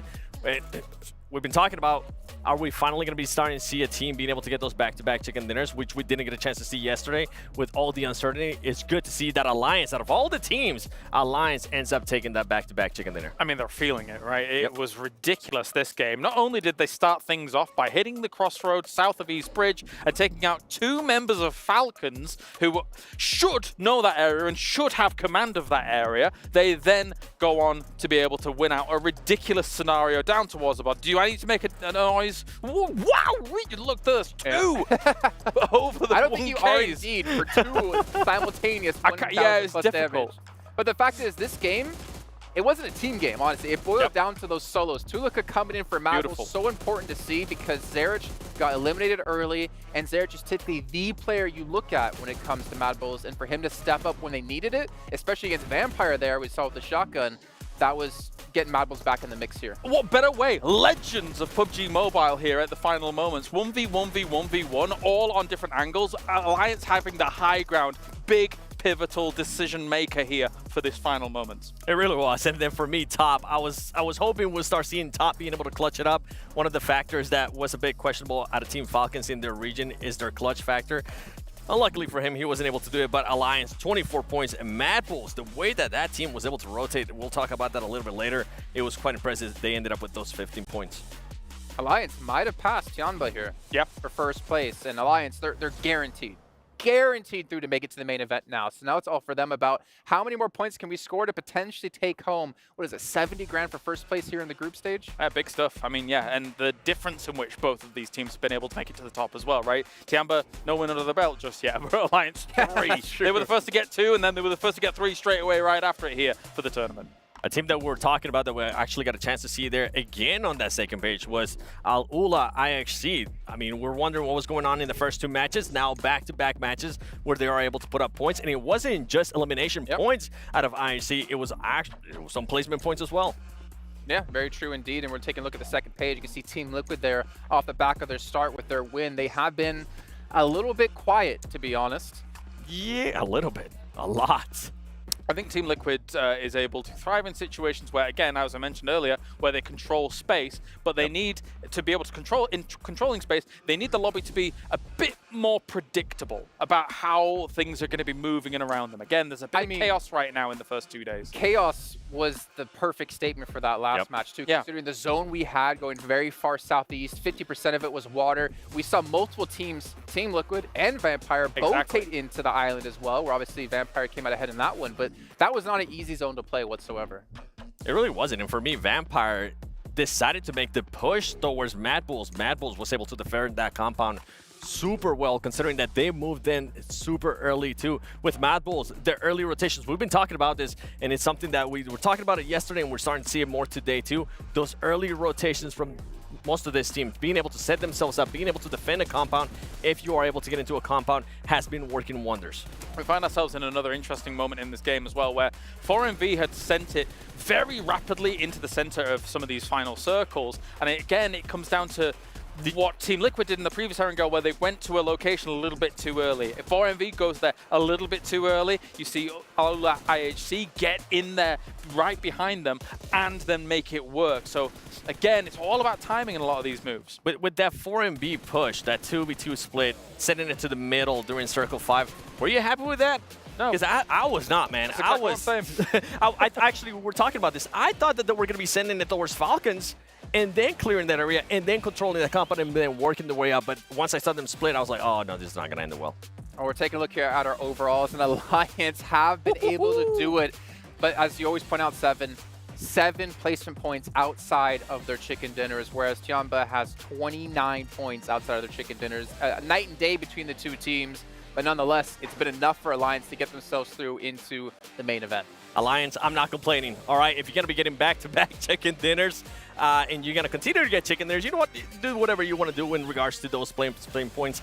I want to look at D+, and it's a team that I'm going to keep a close eye on because besides what they did yesterday, let me actually check real quick. They started off the day with 57 points. That means after 4 matches, they've only gotten 2 points, and it kind of goes along the lines of what you were talking about, Kyle, which is that team just kept getting blessed. They were able to take advantage yesterday, and it started to look like a fluke. Man, it's been a non-starter today, hasn't it? Only the 2 points on the board. And again, you know, we've seen you pose the question of, okay, how are they going to fare when they have to chase the circles a little bit? And unfortunately, it's been kind of catastrophic. It's not been great. You know, it's been absolutely awful. Boom Esports here. One of the few teams who have played out 6 matches so far and being surpassed by others. TJB, Alula IHC, Team Liquid, even Falcons knocking on that door. It's getting some rough times for some of these teams in Group Yellow, which I think we're kind of all having to agree Group Yellow is definitely looking like to be the weakest group overall. Yeah, 1 through 8 has been completely painted red for now, but beyond all of that, I'm expecting in the next game or 2, teams like Reject, who by the way, Brute Force have now taken over, I'm expecting these guys to, if they don't do something, they're going to be falling down beyond where some of these Group Green, or the better performers in Group Green, are going to be actually able to push up. So if that happens in the next game, something needs to happen for these guys. Something needs to happen indeed, and they're starting to run out of time as well. Remember, this is the last day of play here for our Group Red, and it comes down to tomorrow with Group Yellow and Green still to play. By the way, Seven, I'm going to challenge you here to do something here that you're probably going to hate me for. Did you know, if you follow PUBG Mobile Esports over on TikTok, up from now until July 30th, and post a video of you doing your favorite victory dance, whether it's in-game or out-of-game, you're automatically entered to win potentially up to $3,000 in virtual gift cards. And I want to see what kind of dance you got going on here, Seven, for us today. I wanted to do something, but I saw your face. I was like, you know what? I'm not going to do it. No. No. Okay. Unfortunately, not going to happen. Maybe our casters could dance first. So we're going to head back over to Jackie and Blank to kick off our 5th match of the day.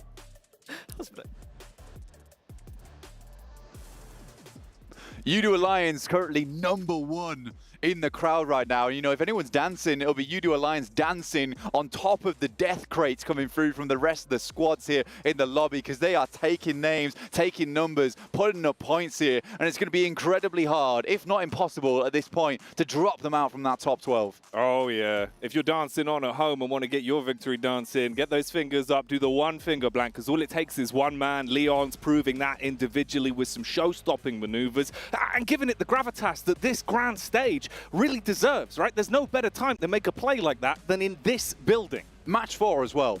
Unreasonable behavior. You just come off the back of the halfway point, everyone's feeling kind of chilled out, going to bring up the energy a little bit, and they just go off. They just go off. Everyone's like, well, what's going on? Where have they got this energy from? It's Pepsi Max. Oh, yeah. It's refueled them, tanked them up, much like the path plane that's now departing. And, of course, like, you can be refueled if you grab yourself the GT20 Pro as well, Blank, so you can be dialed in no matter where you are in the world when competing in PUBG Mobile. It's what you need to do. This phone looks awesome, plays awesome. You need to grab one at the end of the day. But here we go, heading into our 5th match here. Miramar's all the way to the end of this one. We've got one coming up right after this, but stick around because this has been a slobber knocker of a tournament so far. Just plays galore. You never know what's going to happen next. You might do now, though. Alliance might just keep putting up numbers. And I said it might be very difficult for them to drop out of the top 12, but it might make it even more difficult for teams to jump into the top 12. You're playing alongside them, and they are just stealing points right now. Yeah, they can gatekeep. Like, they really can. Big time. They've got control of the ladder at the minute.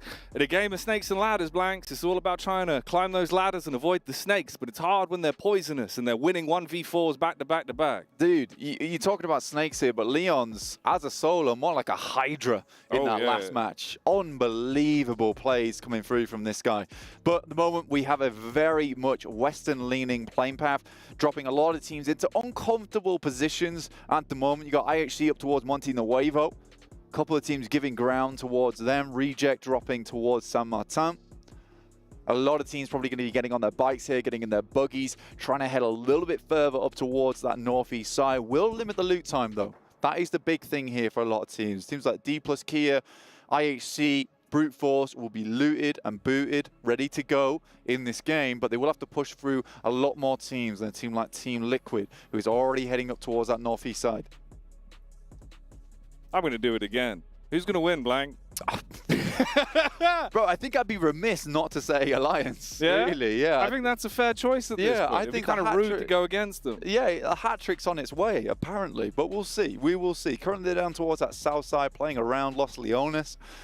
We'll see what they can get done from that position. They got a couple of squads around them. Bro Harami, who honestly threw that last match away. They really did, bro. That rotate had us scratching our heads. I don't know what was going on. Yeah, it didn't make much sense. I mean, Harami's a good team. What are you doing? Also, check out our cool skins here for PMWC. There is some pretty awesome ones in there, including the Violet set too. So, obviously, we'll be heading into the game looking cool, looking fresh, looking for some big, big maneuvers. On our map at the moment, Mad Bull's down towards Puerto Paraíso. Just absolutely excluding themselves from anyone else, isolating themselves in Paraíso itself because they need some paradise after that last game. It was crushing. You're in a 3v1 ×3. Yeah. Like, what have you done? Man, how have you achieved this? Just the backstabs as well. The way you could see the wheels come off, the whole thing start to unravel. Like, it's gut-wrenching to watch, but you imagine how bad it feels to play in those scenarios where you're just watching it unfold. Massively. I mean, for Mad Bulls as well, you're on the up and up on that game. Yeah. You've had a horrid day so far to then get to a point where you're like, I'm dominating this lobby. We're absolutely nailing it. Tulik is feeling good. And then for it all to just crumble in front of your eyes. You've got to also imagine the talks in between the team. Like, Tulik has got to be mad. Bro, the guy was sitting at like, what, 1.2k damage, still on the climb. Like, he was hitting some mad shots, finding opportunities to rotate on himself. You're right, but also the other thing is, right, you got like, what, 10 minutes max? How do you even unpack the bag on that one and reset? You got to just look past it. Just get in, just like, look, guys, forget about it. And we'll go again. We'll try and get some points scored towards the end of the day. So we've at least got a good inning coming into tomorrow. It's sad though, bro. It's really, really sad. Looking at the map though, we do have some teams taking resistance towards the center now. You got Vampire, as well as Team Liquid, Reject, hovering around Power Grid right now. Bit of a split from them. I think it's okay for now. Most teams are more worried about getting that loot on board with the Western leading playing path. Yeah, I'd like to see Reject as well. I know I am like the #1 Reject guy. I'm always in the corner. I even brought my own homemade flag. Yeah, bro. I got a You are Reject. Yeah, I always get rejected. Well, luckily you accept me, Blank. I do accept you, bro. Yeah, That's what keeps me going. I accept your choices in game. I mean, to be honest with you, yesterday Reject looked kind of nice. Yeah, they did. And we said it before and we'll say it again, it just feels like Reject just cannot play close quarters combat. And I think that that's something that they'll need to work on. Right now they are safe, but you imagine that's going to change tomorrow. I think that they need around about 70 points at the end of this day to feel a little bit better about their position. You know, 2 days of play, 35 points. That's not a bad average. It's not the best average in the world, but it should be good enough if some of these teams down below aren't able to play their hearts out. The difficulty is tomorrow, Red is not going to be playing. Yeah. Which means Alliance is not going to be playing. And we all know that Alliance is the one been sucking up a lot of these points, and it might be a case that with Tiamba, Alliance out, both really big teams here, it's going to enable a lot of these squads in green and yellow that just shoot up the lobby. So Reject's kind of been put in a really difficult group here, I would say. Yeah, if you're going to straighten up and fly right, I think it has to obviously start here and then have a big finish towards the end of the day. You need some back-to-back momentum, try and farm as many points as you can. Because like we said, you can't leave it in the hands of someone else. If you're sat on the wayside watching tomorrow, that's going to feel so rough when you look at it and go, all right, I guess we just have to try and survive. I mean, exactly, like coming into this group, I do think that Reject has been hurt just by being sat in Group Red. Because if you look at it, DX Xavier, great team. Besiktas Black been able to put up some really good performances. Alliance, insane. You've also got 4 Miracle Vibes, a big favorite for a lot of teams coming into this one. Brute Force, one of the best teams from EMEA. And then you've got Reject, which a lot of people didn't have too much hope for. But on our screens, that's your teammate. He's not got the medic bullets. Can't get him back on his feet. Oh, he's so dialed in. He's so dialed in. That's what that is. Just shows how confident he is in the firefights, trying to take everyone out of commission. This is you at least being tested early on. I mean, maybe there's a timeline here, TJB, if they can find the right targets, are able to build something off the back of it. But you get the swing around the corner. He's got the Air Maxes on. He bumps in. That's it, dude. It's done. I mean, it's a full reset as well for Alliance. This is nuts right now for this team. Tongji about taken out, but here comes Harami trying to make a more decent rotation before. But again, this is going to be a 4v2. No real possibility of getting a third player back up here, I don't think. Nade through the window could be devastating to the squad. Doesn't do all that much damage. It bounces back off the window frame. Uh-oh, okay, so they've still got a little bit of leeway, but the peek through the window's good at least. Federale's making issues as he comes in to sweep his way through the building and deny the response. They were trying to play medic and get themselves back in the fight, but it's all down to one man. This time it's Jimmy that's got to withstand the entire team, and they run on in to clean up, looking to throw him out of commission. They're going to get buckled, they're going to get battered, and honestly, Blank, it's going south quick. For Alliance, though, taking 2 fights back-to-back. They had to bring 2 teams to the table just to shut them down. Goodness me. And what's this, Jackie? Mad Bulls. They're dead. They're gone. When did that happen? We were talking about the mental game. They flubbed it. Yeah, I guess it's kind of... It's ruined them. Probably going to be worse now as well, right? That doesn't get any better. Oh, dear, dear me. That is upsetting, to say the least. I didn't even see them go out. There is not on my radar. No, that's rough, bro. We're dialing in with you do Alliance, just taking fight after fight. You look back for the overall perspective, untunnel vision. Mad Bull's gone.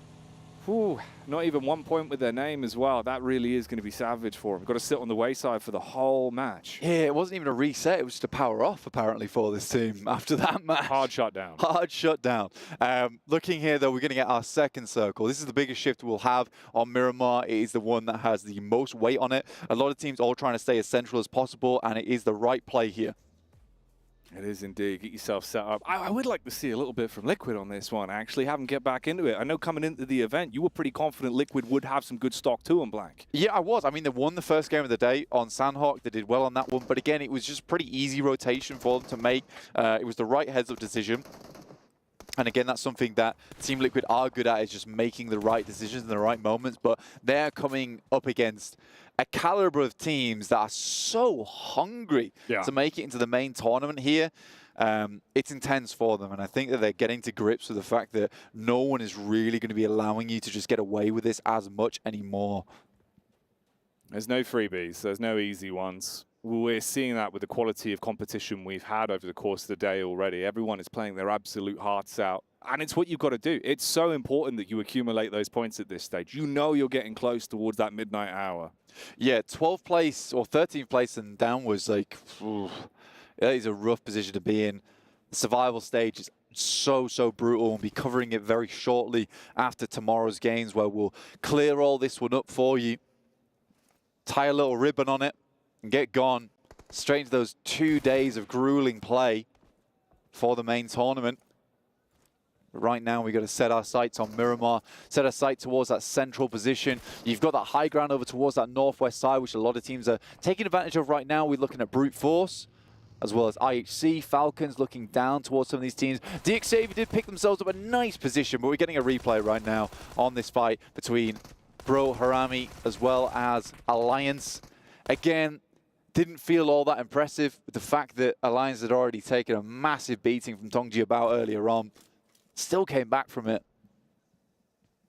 Yeah, I mean, I suppose as well, you know, we're talking about the potential of the point hoover that is just going to be sucking up so many of those points and bloating in that first place. At least there you starve off that potential. Still found a way to get themselves 4 elim points off the game as well, though. All things considered, it's been a pretty good day in the office for them. Breaking the triple digits, they're looking at around a 9-point average per game, which is nuts. Probably higher than that, because we've not even concluded our 6th match. And they get 120, you're on a 10-point average, which is sort of CCT levels, you know, championship caliber team. Also defined as gross. Really quite outrageous. I would give you that one as well, mate. Yeah. It's filthy. You know, the way they've been playing. We were really impressed yesterday, and I think they've only leveled up more. So if that's something where that power level is going to increase, bud, you look in towards the main event, boy, that could be absolutely outrageous if they can maintain this. Obviously tougher competition, but it could be tasty. Yeah, I like that viewpoint from Chips there. Just looks over, sees a flaming UAZ across the horizon. I don't know what's going on there, but it doesn't look good. Next circle did hit whilst we were rambling, yapping on the broadcast. Head down to the south side here, cutting out a lot of that high ground up towards the northwest and more standing up towards Picardo. And a Picardo finish is always fun. Get the crate drop, see if anyone's able to pick this one up whilst we're waiting. But yeah, down to 13 teams already. The fact that we've already kicked out 3 from the lobby this early on in Miramar is pretty massive, considering how big the map is as well. Yeah. Like, you're not expecting teams to come into close contact so early, but with that playing path, it just clumped everyone up. Yeah. Feeling like you want to force the fights a little bit as well. As soon as they saw that opportunity onto YouTube, it makes sense why that one occurred. The Mad Bulls situation's a whole nother kettle of fish, but... Yeah, we don't talk about that one. No, we don't talk about Mad Bulls Fight Club. We do not. I don't want to talk about it, really. I think I'd prefer to have the boys just have a bit of a reset for themselves. Guys that have been casting for a long time, and it just doesn't feel good seeing them have this sort of display here. Feels like a team doomed to the bottom 12, really, at this point, unless there's an absolute change in performance tomorrow. D plus Kia, Talon, try to head over, have a scout. Is instantly sent away by Osal. Nice lob on the nade as well. It was clean damage. Ooh, they really want to follow it up with the Mini 14. A few pot shots going out. Yeah, bandage yourself back up and try to get away. Almost had him as well. I think one more shot. Headshot would have done him in. Popped him out the back there. Scout that could have gone very wrong for Talent. Equally, at the moment, not doing so hot for themselves. 23 points currently on the games. Got to remember that they have only had 1 day of play, though. You sort of compare that to a Tiamba, who it was all the rage earlier today. Just broke their triple digits as well with their 4 eliminations on this game. I think it must have been Tiamba that took down Mad Bulls in that case. Love to see a replay on that one. I'm sure that we'll have it either on the desk segment or on the recap at the end of the day. Who knows? I couldn't tell you right now. I don't have that kind of power. We'll get you the Mystic Ball. Thanks. You can divine it out. I need it. We'll have that set up for the rest of the event, don't worry. For Miracle Vibes, though, I don't know if they'll be really able to use that ball to assess the situation here, because all they're living in right now is the present that results in them taking a ton of damage. Opening shots getting whizzed onto them. It's been a bit topsy-turvy for them over the course of the day, and again, here they're going to have issues. Tiamba, though, going in. This is what they do best. They like to try and converge on a unit together and see if they can swipe their way through. Talon do bring the claws out, and they slice back. Bond down, looking for the close quarters compound fight with the DBS. The team trying to reset. You've got Talon on the outskirts as well with the nades. You can get a nice lob on that through the window, potentially cause some issues. And issues are what are happening here for Tiamba Blank. It's not getting any better on this one. Nice bounce on the nade there from QZ. Is it going to be enough, though, really? Is there's just damage pouring in through the windows at the moment. QZ has had some incredible moments for himself, burning now at the top of the stairs, taking a lot of damage off the back of that one. Nade going to be set around the side. Could have been a huge DBS shot. What was that? I heard the shot. It was on target. It felt like it just didn't hit. It looked like it just didn't hit. It felt like he was set up for the play, right? The instant sweep down the stairs. I'm baffled, Blank. The bullets have just flowed round him.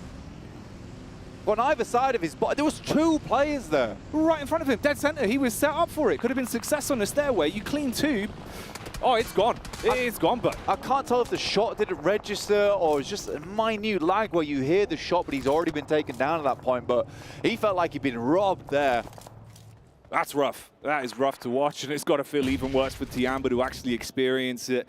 They thought they had a golden opportunity, one that was put on a platter there. They're going for the swoop down on the Talon, but they withstand.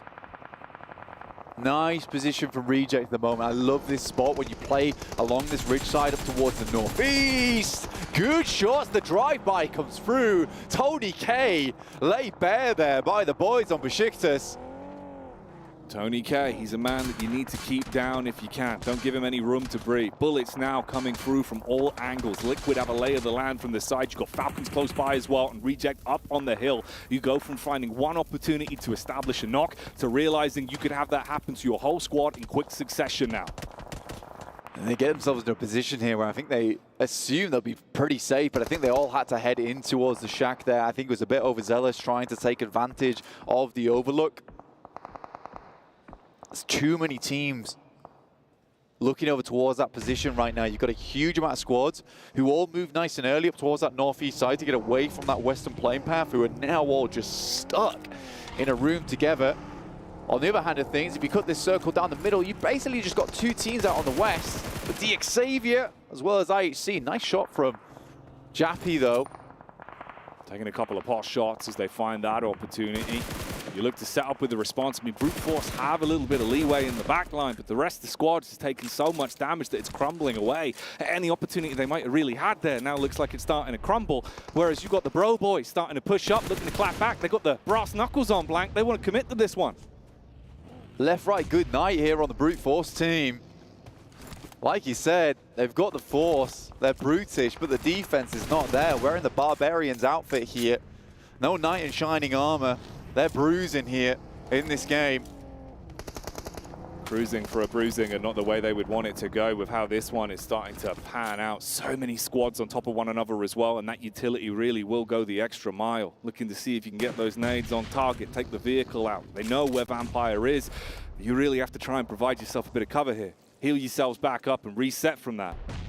Circle about to pop here. We're waiting to see where this one goes because it can favor a lot of teams.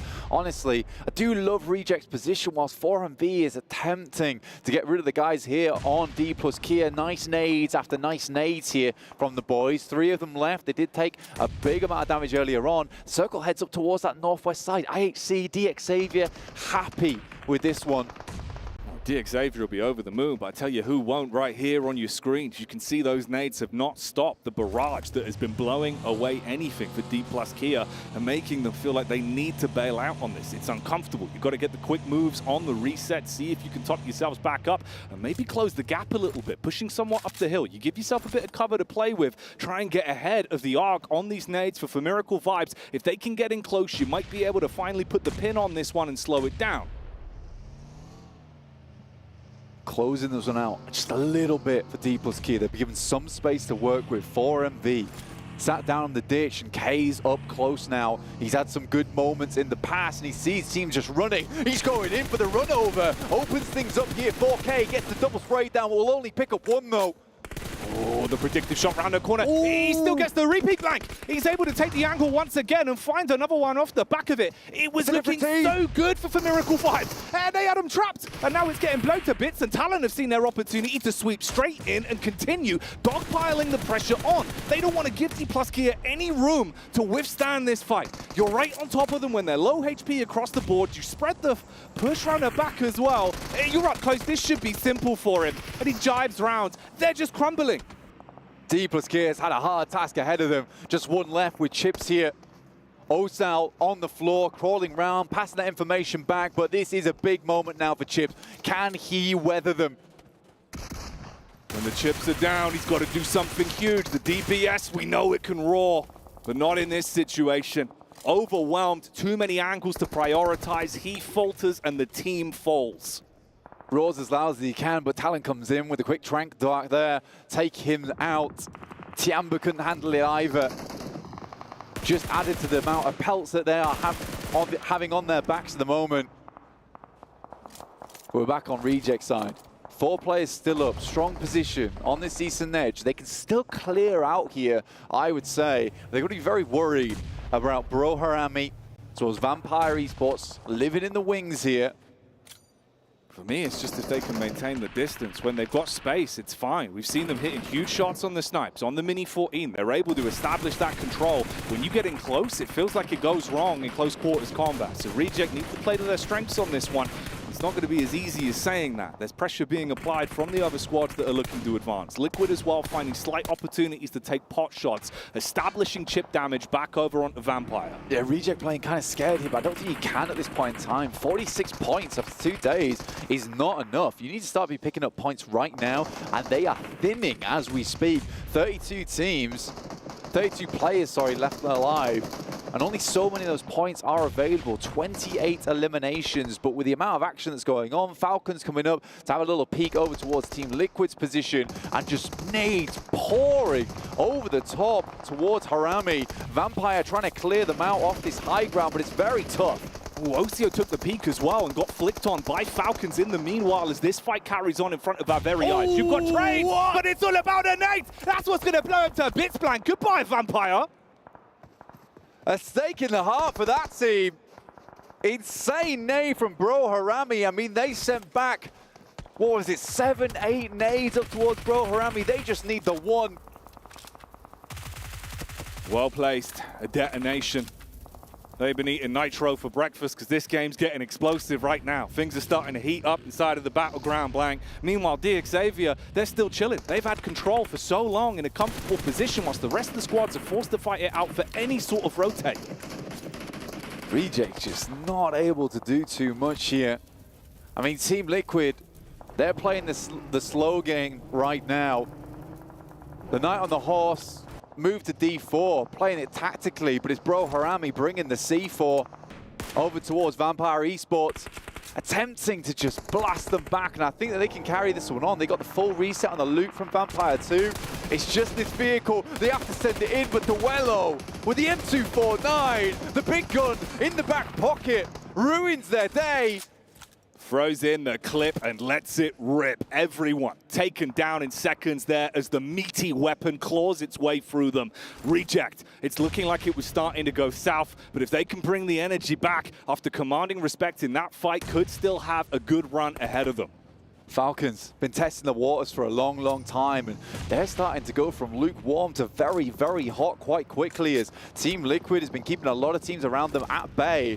In the meantime, IHC, DXavier, living in their own land, really. Not much happening on that side of the map. They're just safe. They're out of the fight. They don't want to get stuck into it if they don't need to. Just look for an opportunity, maybe one that could be presented by Lamborghini's Rotate. He's starting to pull up stealth style around the back of the compound. You're at a peak right now over towards Falcons. A really nice little off angle for them. I don't know what IHC is doing. They had a great position over towards that northwest side, but with Demo getting knocked out, as DXavier solidifies their position, Reject using that high ground to push Team Liquid back. This could be a good game for them, but it's a case of getting back across towards Talon, which is going to be the difficulty. Talon trying to hold back the boys from IHC. They're a tough team, they're a strong team, they're an aggressive team, but playing uphill, never simple for any team in PUBG Mobile. Talon have popped the smokes, and they're looking to leave them broke if they find an opportunity to peek down onto IHC. One man's gonna fall. Demo taken out of commission. Meanwhile, Reject, they've been causing so much infighting from both Liquid and Falcons. They're finding snapshots into the backline each time and making it uncomfortable for them to move, so they're just taking shots at each other, whilst Reject is sitting pretty. Talon is still just trying to hold this push as well. Slight moves up the hill. There is a tag back. That's Lamborghini that was building the flank. He gets one shot off onto Sarah. Yeah, heading down there now is a very bad ordeal. Here's the off angle we're talking about earlier though from Lamborghini. You spotted it, you sniffed it out, and he has spotted the guys on Falcons too now with the binocs, looking to make it uncomfortable with Chua though. Circle starts to move in. Do they pick him up or do they go on as 3? Pretty uncomfortable as well for the fact that they haven't had to do too much in the game. They're losing a player at this point, at this very exact time in the match. Is so uncomfortable to deal with. Looks like Lamborghini's hopped in the vehicle trying to make his move, at least now walking back on his feet, potentially going for that pickup on Chua, as they know it could be really lucrative to have the 4-player squad alive the longer this one goes on, especially with the damage that's being established to the other teams, like we're starting to see here. Falcons, they've been getting pushed from pillar to post. They've had nowhere to go. Liquid have always had their pathway blocked. They knew Lamborghini was in the back, but with him moving off, they get an opportunity to dive in the vehicles, try and create some space, try and cause some issues. There's a smart move there. They had to make it. They had to make it now. But look at this. Chief just ripping them to pieces on the side. Regiocio will actually slap back there a little bit over towards the guys on Team Liquid. But it's Einix from Talon who's got behind them. Can Reject stay underneath, stay undetected for long enough? They're able to play out this game. They've got a good bit of cover, but they're all inside this shack. One nade could be the difference between them and this game. They draw the crosshair off slightly with the peek up towards the backside, keeping them guessing. They're so close in elims right now, competing amongst each other. Talon with 8, Reject with 7 to their name. But like you say, they're in a bit of a bad spot. You've got to build off the back of it. Hope you get an opportunity presented by some of the other squads that are firing bullets uphill towards Talon's angle.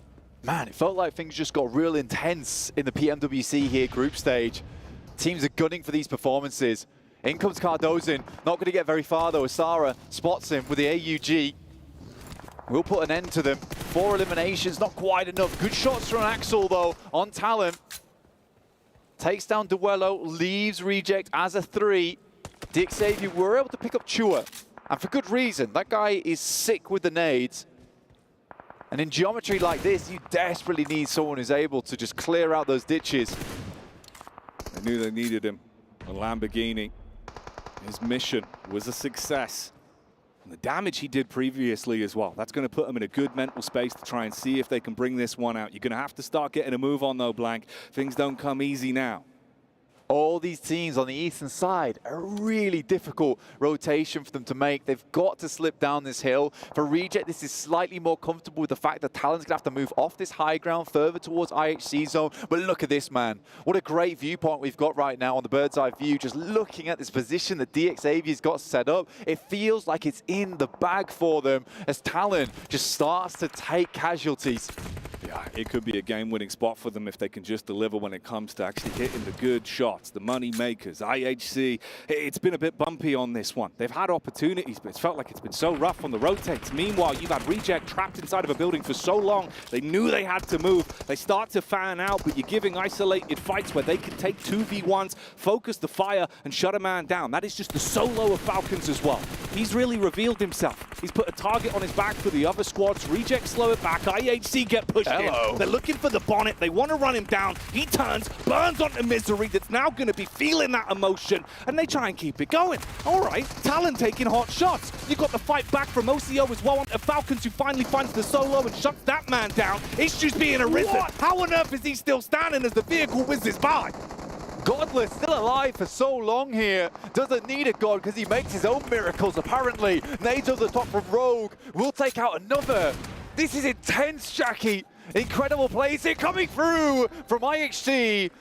And they managed to get themselves still in this game, playing alongside this Ridge. Reject in the meantime, they moved out. The M249 was barking like a K9, but they're not fine anymore over towards that top side of the map. And it's IHC, a 2v4.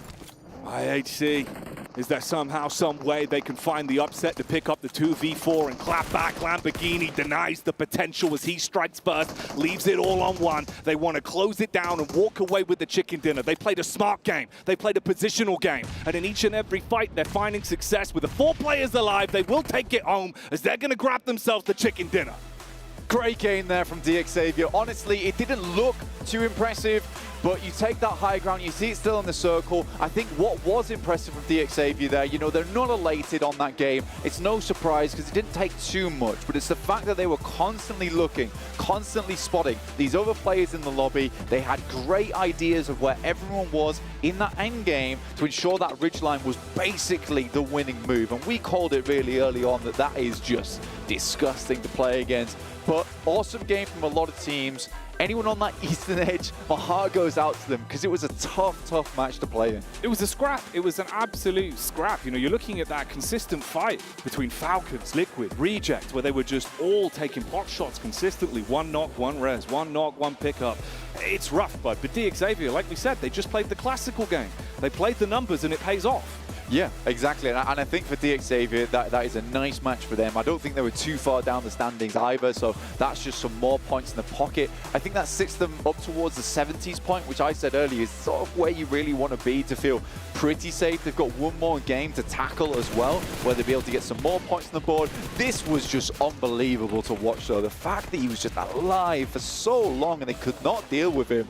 He opened the floodgates for a second place for IHC. Yeah, he was mad. It actually was ridiculous. So you're looking at the way he was playing this one. There's a timeline he does go on to just entirely take the squad, but it could have been huge. It could have been massive, honestly. Again, though, Reject do a really good job in that game. I'm proud of them there. They know they need more points. It's their final day to play in. One more match, though, on Miramar. See if they can do something similar. I do think if you get that circle going further over towards the eastern side, potentially they have a better game there. Potentially, but I tell you what, we've been getting good games all damn day. It's been delivering it today, Blank. It's been a good day. Day 2 has been really quite spicy. Yeah, I've been loving it. It's like we said yesterday, it's full of jalapenos, you know? It's the jalapeno gameplay. I love it so much, but things are still going to get more spicy at the end of the day. In the meantime, let's head to a quick break.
Là một thành viên mới của team DX thì em cảm thấy rất là vui và hãnh diện khi được là đội tuyển đại diện Việt Nam đi thi đấu. Còn về mặt em có mặt được ở trong đội hình chính thức để thi đấu giải đấu này thì em đã bỏ công tập luyện chăm chỉ và thích nghi với team, thích nghi với một đội hình mới nhiều. Mối quan hệ của những thành viên trong team thì em thấy rất là thân thiết, hòa đồng như anh em sống một nhà với nhau. Còn vị trí và vai trò mỗi người trong team thì Lambo thì đảm nhận vị trí in-game leader, Brazil thì là cover cũng như người scout trong team. Còn Shadow thì là tanker, Chô Cóng cũng là tanker. Em là tanker trong team. Sau những sai lầm ở PMSL vừa rồi thì bọn em cũng rút ra nhiều kinh nghiệm và học hỏi nhiều hơn, cũng như train nhiều hơn mỗi ngày để tham dự giải PMWC này một cách tốt nhất. Cảm ơn mọi người đã luôn theo dõi và ủng hộ team D-Saver và mong mọi người sẽ cổ vũ cho đội tuyển mình trong thời gian sắp tới đây, giải PMWC này.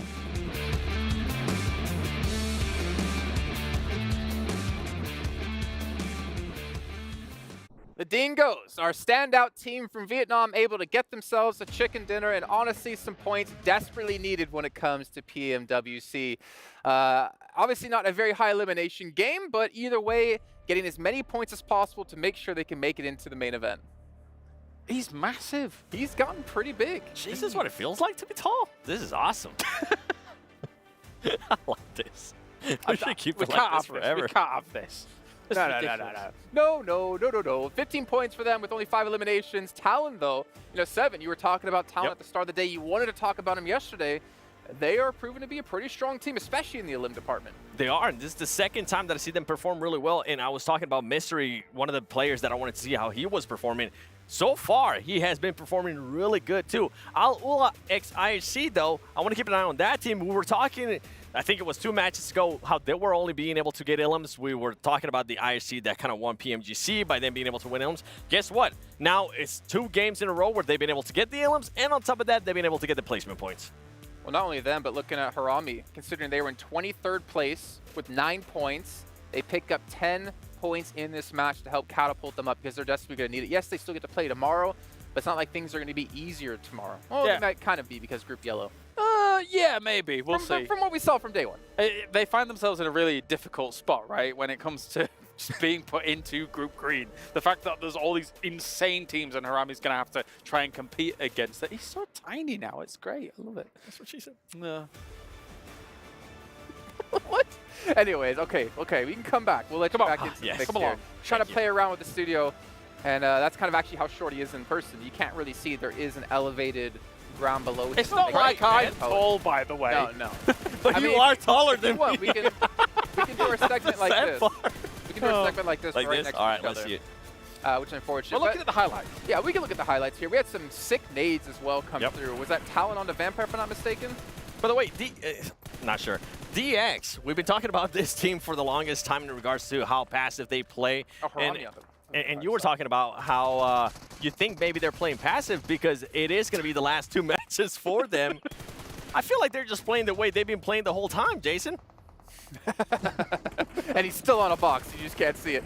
Yeah, I think we're having a couple of teams we did talk about before, Claris, with playing with a little bit of hesitation. And I think we're kind of seeing it more clearly here, especially for teams in Group Red, because this next match is their final match until it's decided of who potentially is going to make it or not. Yeah, and this Miramar Circle kind of exacerbated that a little bit as we take a look at the overall leaderboards. I mean, like, the Circle didn't allow anybody to head towards the center for a long time because it was so edge-heavy. So very, very difficult for all of these teams to try and get something going towards the center. That means all the crashes were happening on the edge. That means it happens a circle, 2, even 3 circles earlier. Very difficult. Yeah, and for me, I mean, we're going to have to talk about it. You were just talking about it too, Jason. With Group Red, they're going to be playing their last match. D plus Kia today, I mean, after such a dominant day 1, we're left wondering, was that going to be a fluke? So far, it's looking like because this team... a single placement today.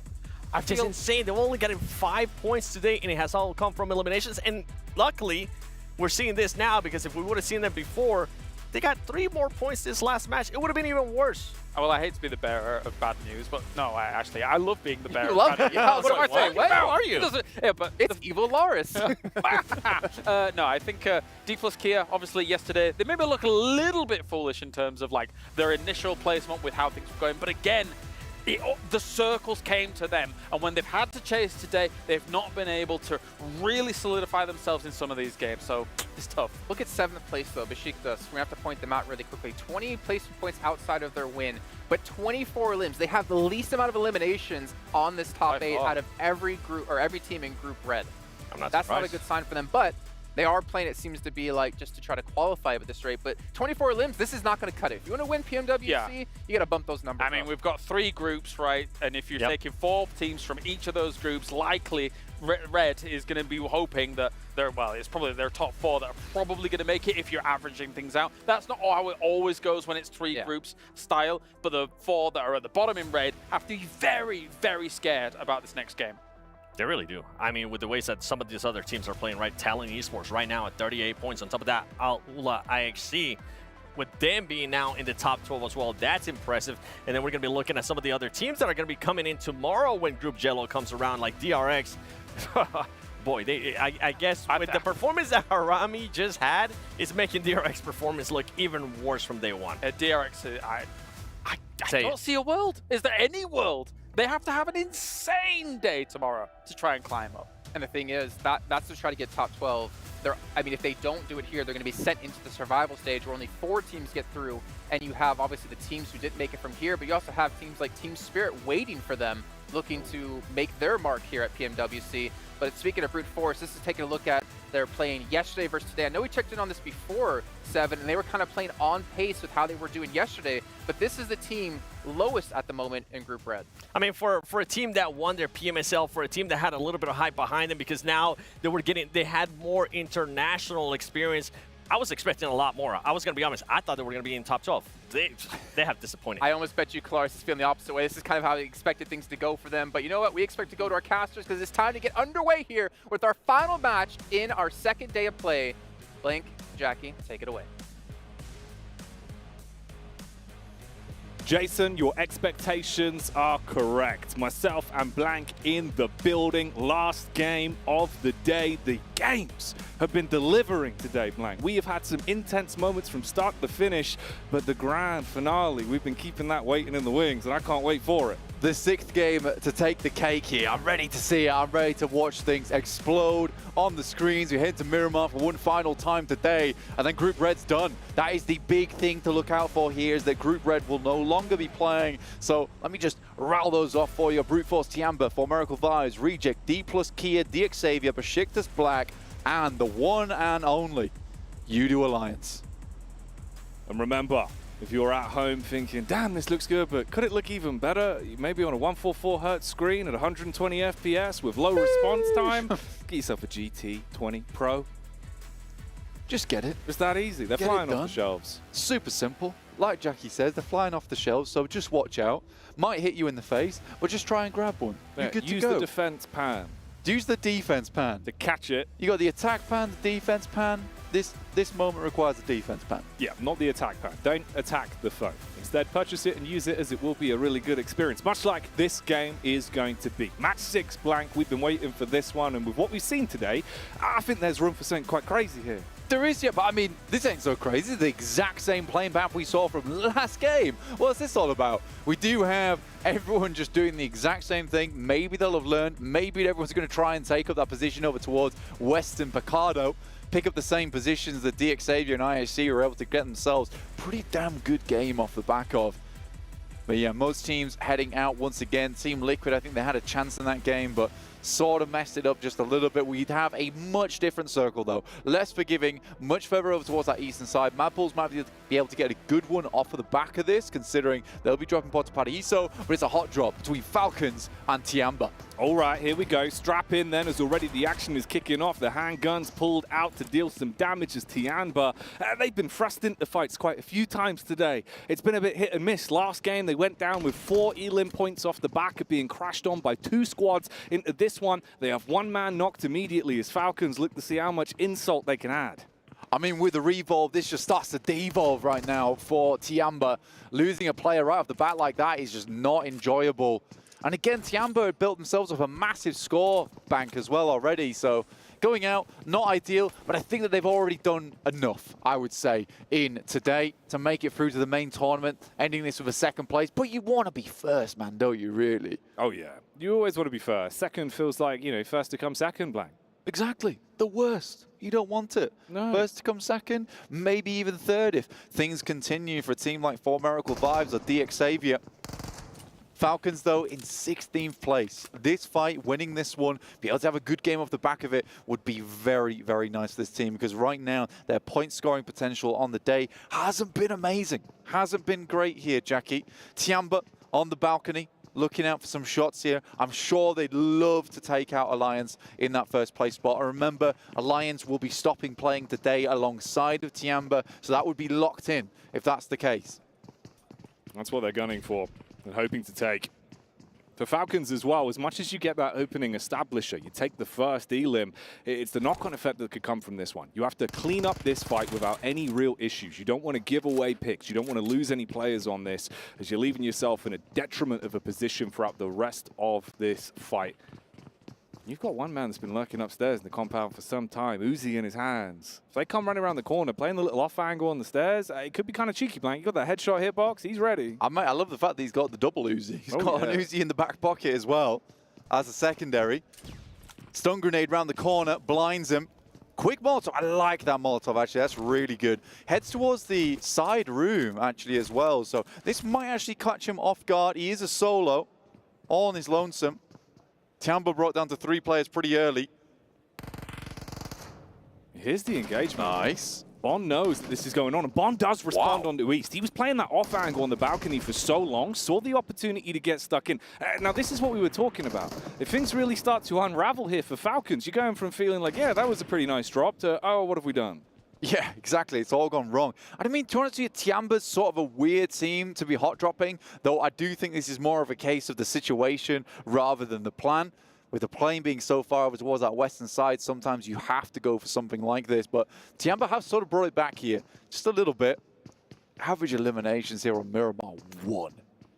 Goodness me, Falcons. It's gone bad to worse. Since being pipped to the post in PMGC, it's just felt bad for this team. That's one statistic you do want to improve on. Meanwhile, for Tiamba, things looking a little bit better on the numbers game. And XC up close. Oh, he's coming around the corner swinging. He's throwing out the left hooks, the right hooks. He's even got uppercuts to give out to Falcons. And he makes it uncomfortable. They have the numbers to work with, but you still got a bit of a backline. They do find the peak towards the top floor. Bond, lucky to make his move. Can at least go for the medic mission. I mean, the best part about this is that they've just identified where the last player is. Nowhere in the building. They get a full reset on this. Action has to dip out. Knows he just has to wrap this game out now. Needs to snake it through towards the end. Just get some points. 29 points. Total of 30 with the elimination able to pick up early there in that fight.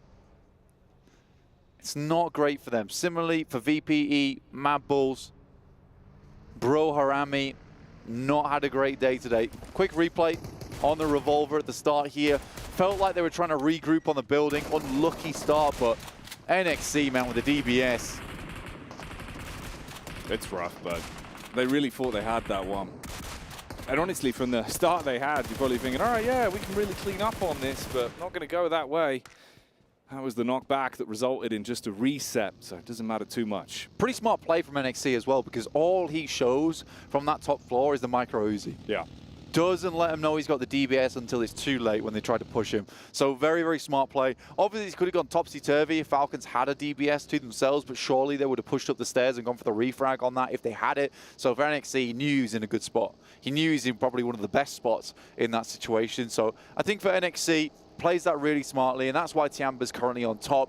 103 eliminations now, 1 point ahead of Udo Alliance. You know, but sometimes that's all you need. If Udo Alliance go down, 4 players out, in the next few minutes, they've already won. They've taken first place. I'll be happy with that. Like you said earlier, man, put a ribbon on it, ship it off, and just be content with the day as a whole. U2 Alliance, though, as much as it felt like a bit of a blip with the uncomfortable fights they were thrown into last time around, I don't hope that that'd be the same situation here. I think from what we've seen, they've looked good individually, but it's been the team play as well. Yeah, I think for U2 Alliance as well, that last game, like you said, felt unlucky, right? They took a really good fight versus Tongji Bao and then just had the unfortunate nature of coming against Bro Harami pretty much instantly afterwards.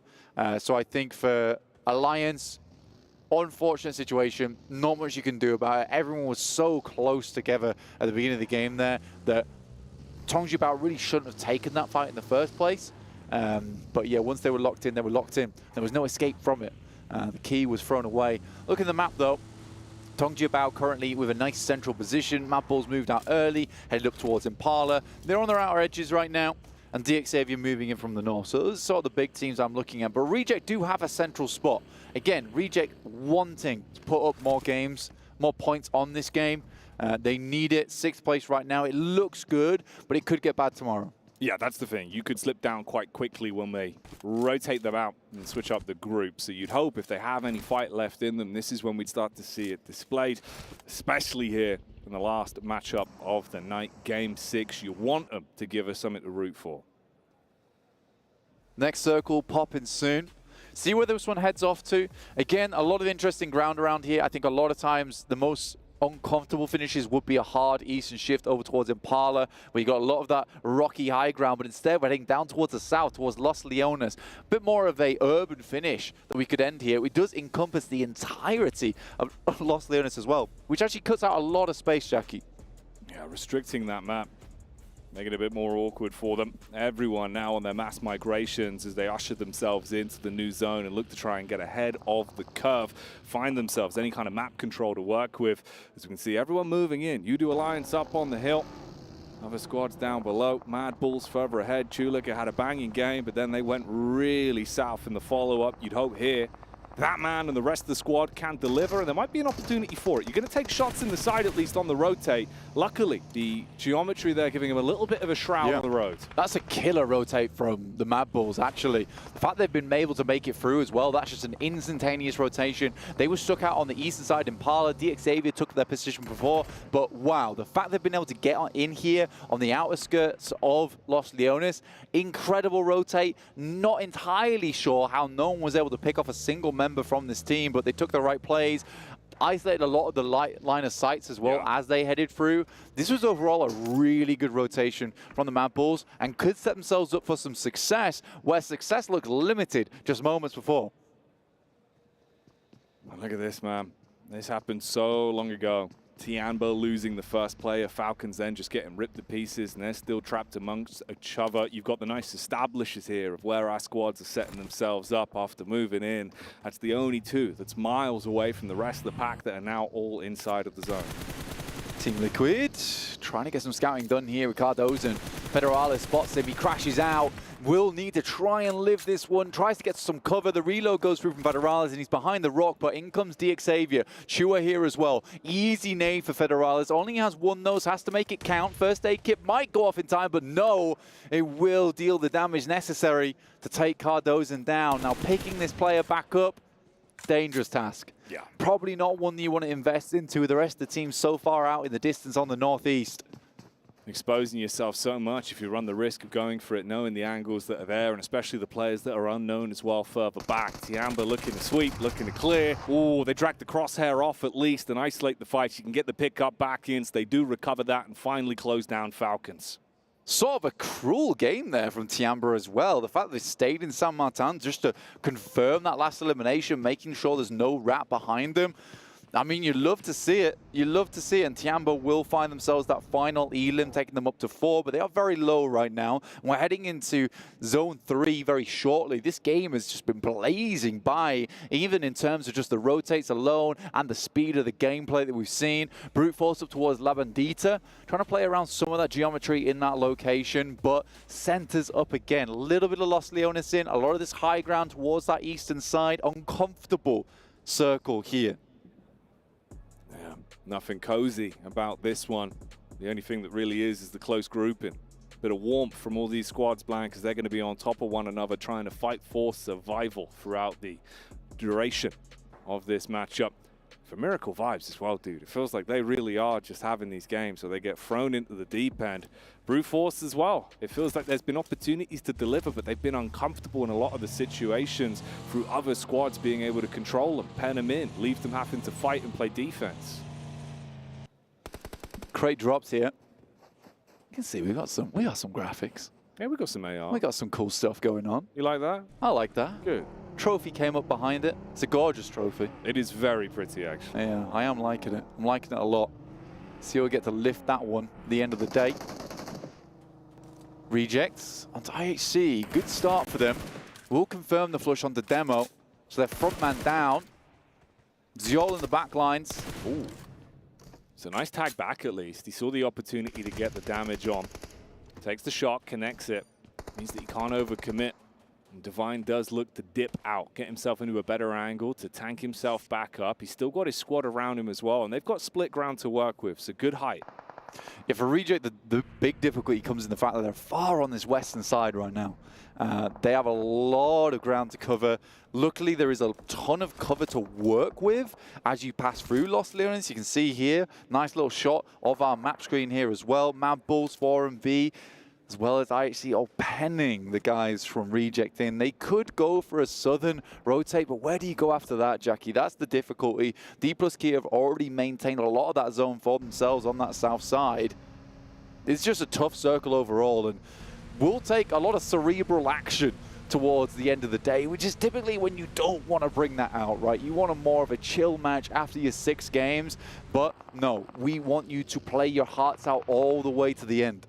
Yeah, no flow state gameplay here. It's got to be switched on, smart decision making time and time again. For Tiamba, they've been making their slow rotation round the back, and there is some squads ahead of them as well. Timeline where they could run into a few. You got the spread out as well from Brute Force that have moved up. That's Liquid that are in their eye line that, of course, lost one man earlier on. Yeah, Cardozo going down is not a good thing for the team. I think he's a really good player on the squad.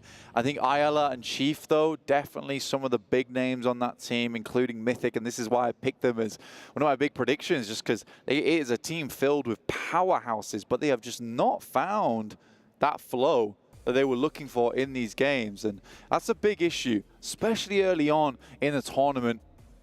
There's still time to bring it back, but you don't want to be bringing it back in the survival stage. Luckily, a lot of those top squads will be going out tomorrow, and maybe Team Liquid will be able to take some of these other teams to task in the more easy setting. Tongji Abao, though, coming through, and Tiamba getting cut out. I mean, they had a long rotation. They put so much investment into action from Falcons.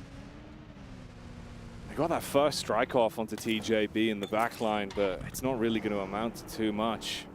You do get the one full confirmation off the back of it, but the remaining trio has gone down to just a solo.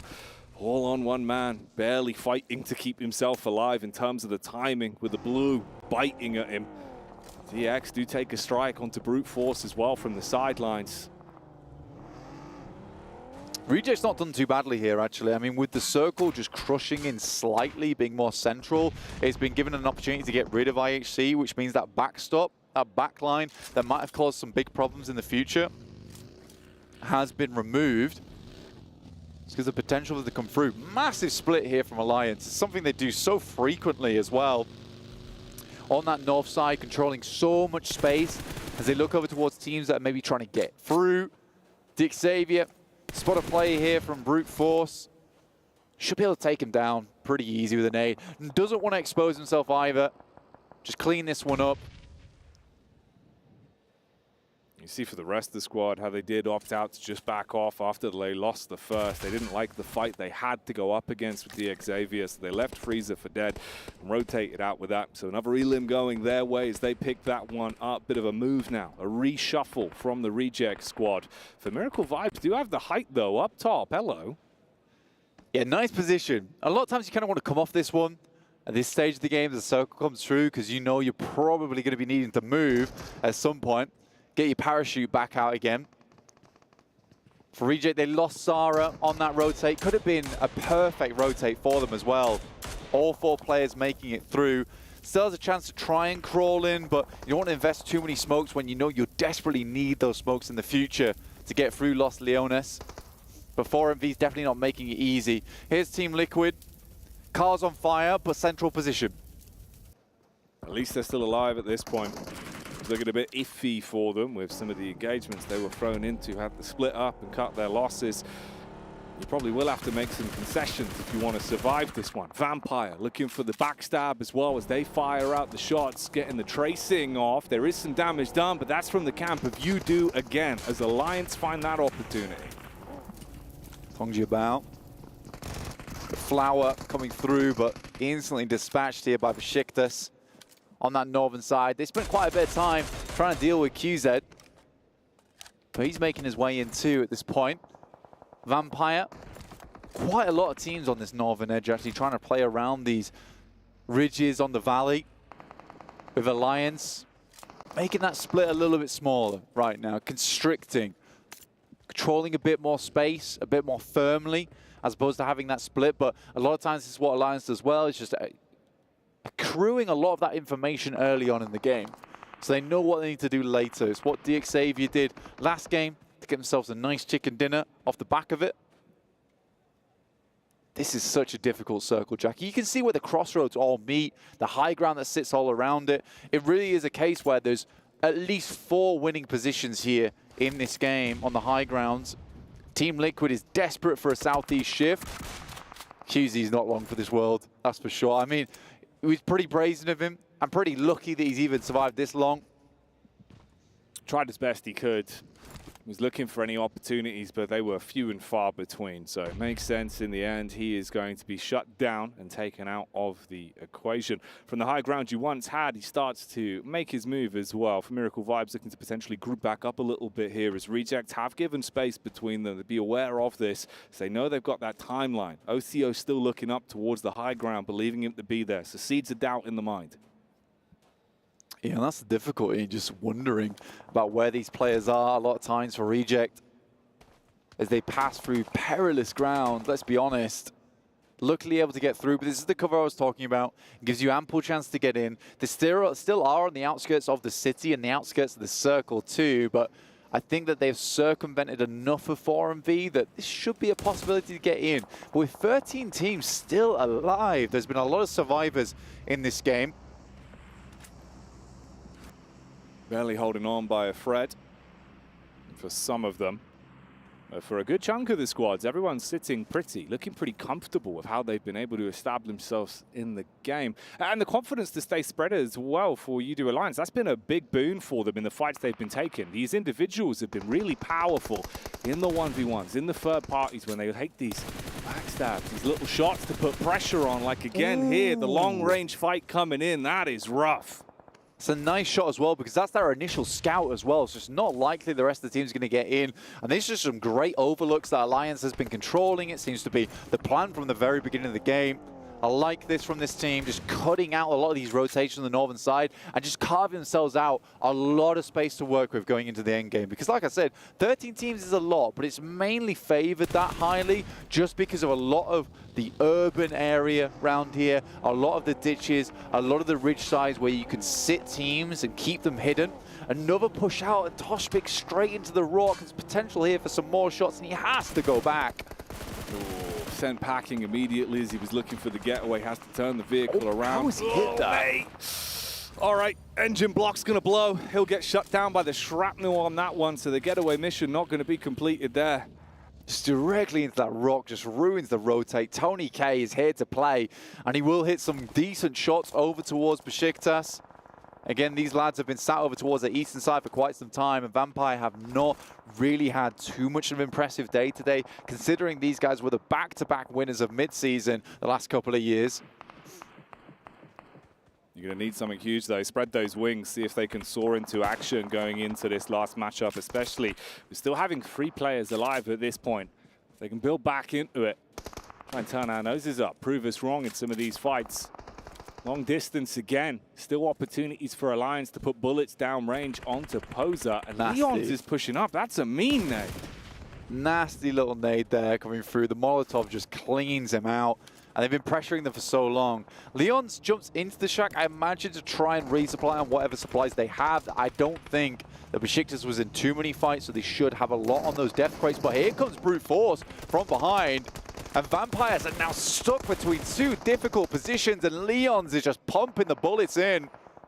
Everyone's looking for damage and the shots are connecting. Alliance are getting a 3B firefight where everyone else is thrown into the commotion, the chaos that's keeping them guessing, and it's working. You hit onto Tony K, a man that we know can make big moves. With him isolated, you feel confident to push on down. Crystal clear vision, the elevated angle, easy for the hitbox, and they clean up. Alliance, 9 eliminations so far in this game. At Tiamba, the little lead they've got, it's not enough to keep Alliance at bay. And they're looking to hit that 120, the 10-point average, which would have been a crazy way to finish out this tournament. For them, at least, in Group Red. I'll be glad to see it, and with the way they're playing so far, it doesn't seem that unlikely to me. Bro Harame in a real tough spot. Nades available for Alliance. Smoke's going down to provide a little bit of cover to peek off the back of. All right, Alliance, there we go. He bides his time. Coil like the Viper and then pounce like an animal in beast mode again. Like you said, there's still nades in the backpack and he feels confident to dash them out now and rain down damage. Man, that's on point. More damage is flowing through. It's just one guy as well dealing this amount of pain. The smokes go down. They're going to attempt to get some of these reses through. Flex comes out from the side. Worried about some of the high ground though, and I think that's reasonable. No one's really looking at this at the moment. Sort of an isolated fight for Alliance versus Bro Harame. Talon up close, the claw's not sharp enough on that one. As D plus Kia are able to respond back, at least in the first engagement that's given to them. The nades are still being rained out as well from Flax, who does even more damage, but finally there is a bit of a response. Tulica spots the engagement. Will flush out Cluck as well. So unable to keep going. Jimmy's up close and personal. Molotov goes in. They're all burning. Send out the side, and with the jump shot, will finish things off here in the air. Feels the breeze. And his own molly will knock him. The only one that can take out Jimmy seems to be himself here. But he is on fire, literally. Yeah, he's playing that way. An absolute infernus on the team, lighting everyone up and making it uncomfortable for them. Recovery mission is going to be a little bit of an X on his back, though. And the smooth moves, man. Jimmy, he's at good rotation, but good in the firefights as well, Blank. This is what we're talking about. That momentum they've got behind them right now. They're willing to go for confidence plays. This is what that engagement was supposed to be, with Talent looking to take the fight against DK+. It's really looking awkward. I mean, you've got the high ground. They're down towards the bottom of the ridge, priming an aid, hoping maybe that would be a nice tap across. Misery. He's wanted to get stuck into some of these fights. He's had some unlucky engagements over the course of the past few games. It feels like he gets isolated. He goes down easy. If he can step up here, it'd be a big boon for the team as they go for the push up the hill, closing the gap, trying to get those SMGs in close range. The shotgun's causing problems as the bullets rattles off, but it's barely any damage done onto Talon as they are taking shots and cleaning their way through them bit by bit. A D plus key is down. Talon's able to take them out. They tried to unlock the gates there with those smokes, which might have been able to get towards that top side, but they missed a crucial Molotov, which lines up towards that side. It's more missing on the timing, really, because they did stop them from pushing that ridge side for quite a while, but they sat around, redesignating the smokes, and I think the difference maker there would have been a speedier push. Team Liquid up against the Xavier as they try and assault their position. Some decent nades coming through. Flax will take down Tulica on the rotate there in the vehicle. A lot's popping off here. Nice nade, though. That's a big one.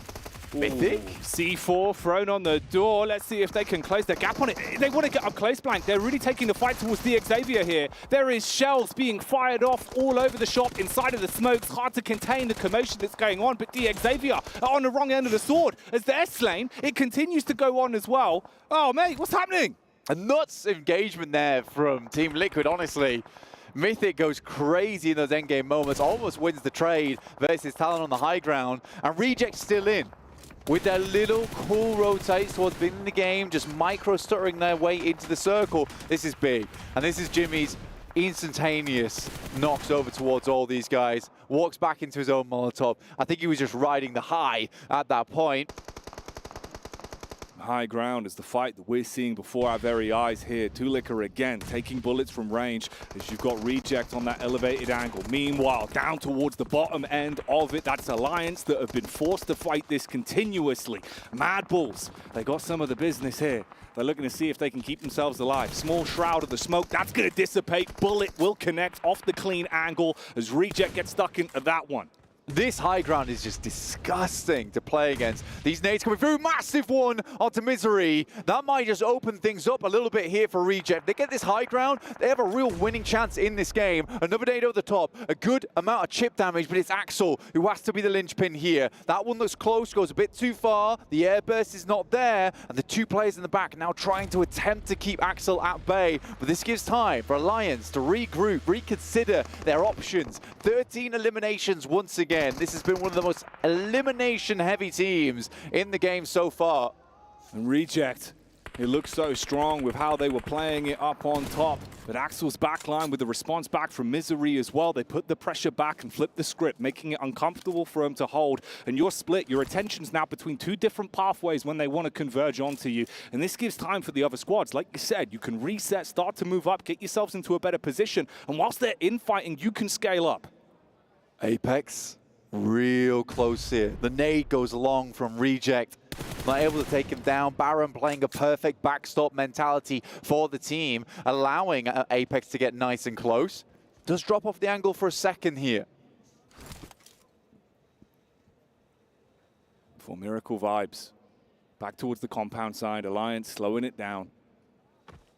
The two duos versus the two trios that are still alive and kicking. High ground could be so prevalent, it could be so beneficial. Misery, scouting down below, clearing all these angles, wants to have a good assess of the lay of the land and know exactly where Alliance could be. Doesn't over-egg the pudding though, Blank. He pulls back, plays with the rest of the squad. They're looking to play this smart. Yeah, for Talon, this should be in the back pocket, right? They just have to play intelligently, not push too far out, and not shake the boat on the top of this mountain. Because the opportunity is here for them to get a ton of points off the back of this one. But again, this is a team that has been struggling in the group stage.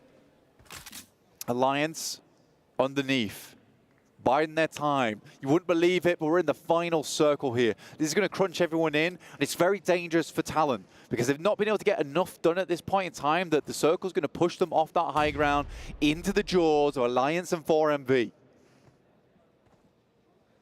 Misery. His scouting mission worked to at least get the info. But now it's not his nades that are being thrown in. They're taking the splash damage that's thrown across from Reject, trying to keep them penned in. You can see it with the split here from the top-down view. The way both sides of the coin are looking very similar. But Talon look to take the initiative, and with the use of the utility and their gun skill, they shut down Reject, reject the chance of them finding supremacy on this one, claim control of the hill, and make their lives slightly easier. For Miracle Vibes still have utility to play with, and they really are. Throwing out the dynamite. Say goodbye to the first man. Talon forced to recoil and reset. Crunch of a grenade there onto another one over the top from Baron. The barony is in session, and Refus in the meantime is taking down Alliance. This could be a full sweep onto Talon here, and they will do it. Apex Predator inside the lobby. Now looks towards Alliance here to break them up. Their last game of the day. Refus drops down from up on high.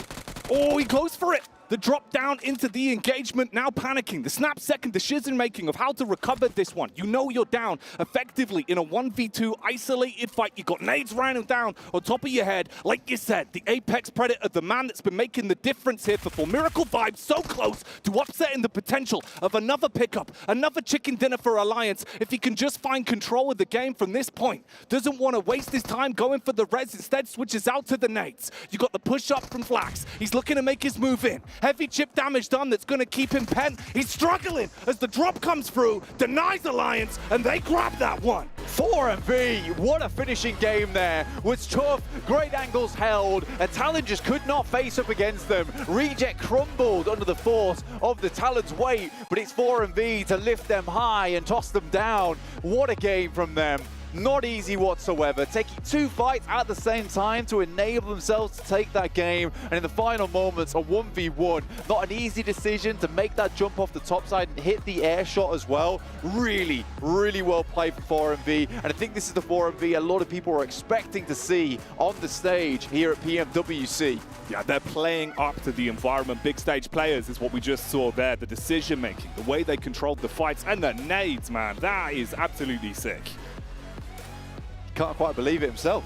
Yeah.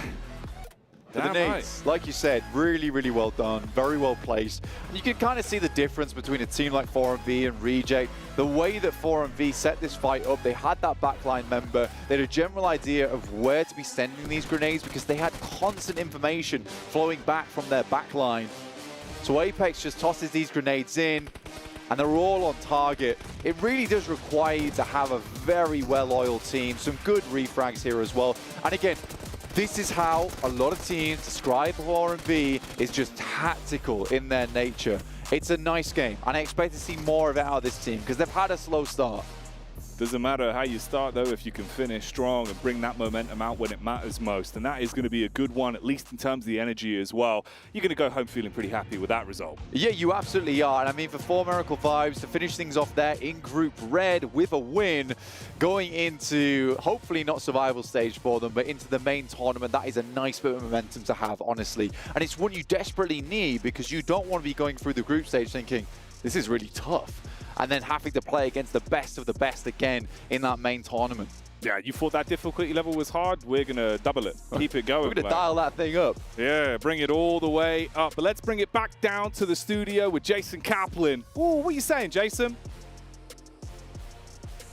Man, I'm just happy to see 4MV close things out for another day. They closed out things yesterday, and they closed out things yet again today to pick themselves up another chicken dinner. And 7, I'm gonna start things off talking about those nades. You're seeing all these other teams. I brought up to you, you never like realized it, that other teams just can't seem to compete when it comes to 4MV with nades. Taking on Talon with no vision, opening things up for them to knock them out. I want to give a shout out to Boom. All right, because of Boom, you started mentioning how good 4 Miracle Vibes grenades were, and ever since then, I just, every single time, man, they throw a nade, it hits it perfectly without them even knowing if the player's actually there or not. It's really impressive. Why are they catching strays? What's this? Because it was really bad. Say, right? Boom's nades were. I'm not even gonna jump around with this, but Clarus, you did look at the end though for Alliance, and very awkward play you were talking about in the final zone. Yeah, so it's a little bit rough, right? Because if you're taking that 1v1, obviously neither player can really go for a res or anything like that. You kind of want to keep yourself up against the wall if you're the one on the ground. Of course, 4MV trying to charge up an aid and trying to go for the damage here. I feel like you're a little bit better to just stay up against the wall and wait for 4MV to have to try and come off. Maybe you take a little bit less damage and maybe you win when the drop shot comes in, but it's really a fine line. Very, very close, and 4MV does make it out in the end. We're also talking about Talon Esports being able to finish off the day there with 14 points. And Reject, too. One of the teams that's not going to be playing tomorrow, they're going to be sitting out. It's going to be 10 points as they already played all of their matches. And going back to what we were talking about Alliance, too, I guess if we have to start nitpicking a little bit with that team, has to be their end games, because every single time they have gotten a chicken dinner in the past, it's always been a little bit sketchy for us. Well, speaking of nitpicking here, Team Falcons, the initial fight against Tiamba, you saw Top just disappointed in that push they had in a 2-on-1. They get knocked out with only 1 point, and they did score a ridiculously low amount of points here today. But one thing we have to keep in mind is looking into tomorrow, as we were discussing, Group Yellow does seem to be, and statistically, as we saw with day one, the weakest team, or sorry, weakest group that we have here. Yep. Which now kind of you have to look at the comparison of how did Red do against Yellow, but how's Green going to do against Yellow? It's weird, right? Because you would think to yourself, coming in, oh, well, if Red could do good against Yellow, then Green certainly will. However, it does feel like today, Red kind of surpassed their expectations going up against Green. You know, we kind of like dominated, too. For me, though, the biggest question mark is there is so many teams in Group Yellow that perform absolutely awful in day one. Oof. I wonder if them being able to sit out today, being able to do a little bit more homework, watching those VODs, doing all of that stuff, if maybe tomorrow they're going to be bringing a spark that was missing in that first day. I think one thing that I'm having to keep in mind is this is the first day of play for Group Green, right? yesterday, Group Red played today. They had 6 matches under their belt. Then they come into today against warm against the toughest group, the Group of Death. But they went in cold against the easiest group. Now we're seeing the other way going to happen, where Group Green is going to go into tomorrow against the weakest group, warmed up. There is a potential. I'm sorry, I'm doing some like weird 4D chess right here, where they could pull off a ton of points. And that means if you're in Group Red at the bottom of your leader of your group, you could easily be knocked out. Yeah, but what if Group Green, right? If they It's true. Keep going. What do you got? I've got nothing. I'm letting you cook. I was just, I mean, you just cooked for about a good 3 minutes. It was spectacular. Yum chef's kiss, I think. I don't know. Yantasho. Well, you were talking about Group Red outdoing Group Green. So let's actually take a look here at our daily winners, which actually means we had 2 chicken dinners for our Group Green, and the rest went the way of Group Red. Of course, Alliance with the back-to-back. I mean, they almost got 3 on the day. Let's be real. Like, Alliance completely surpassed my expectations. I'm very excited to see them in the main event here. I don't know. I mean, the thing is, when you get to the main event, the lobby, that is the lobby. It is going to be difficult to be able to get away with some of the things they did. But even in this last game, I loved their approach into the between Los Leones, not Los Leones scenario. Coming in from that north side, taking those fights the way they did.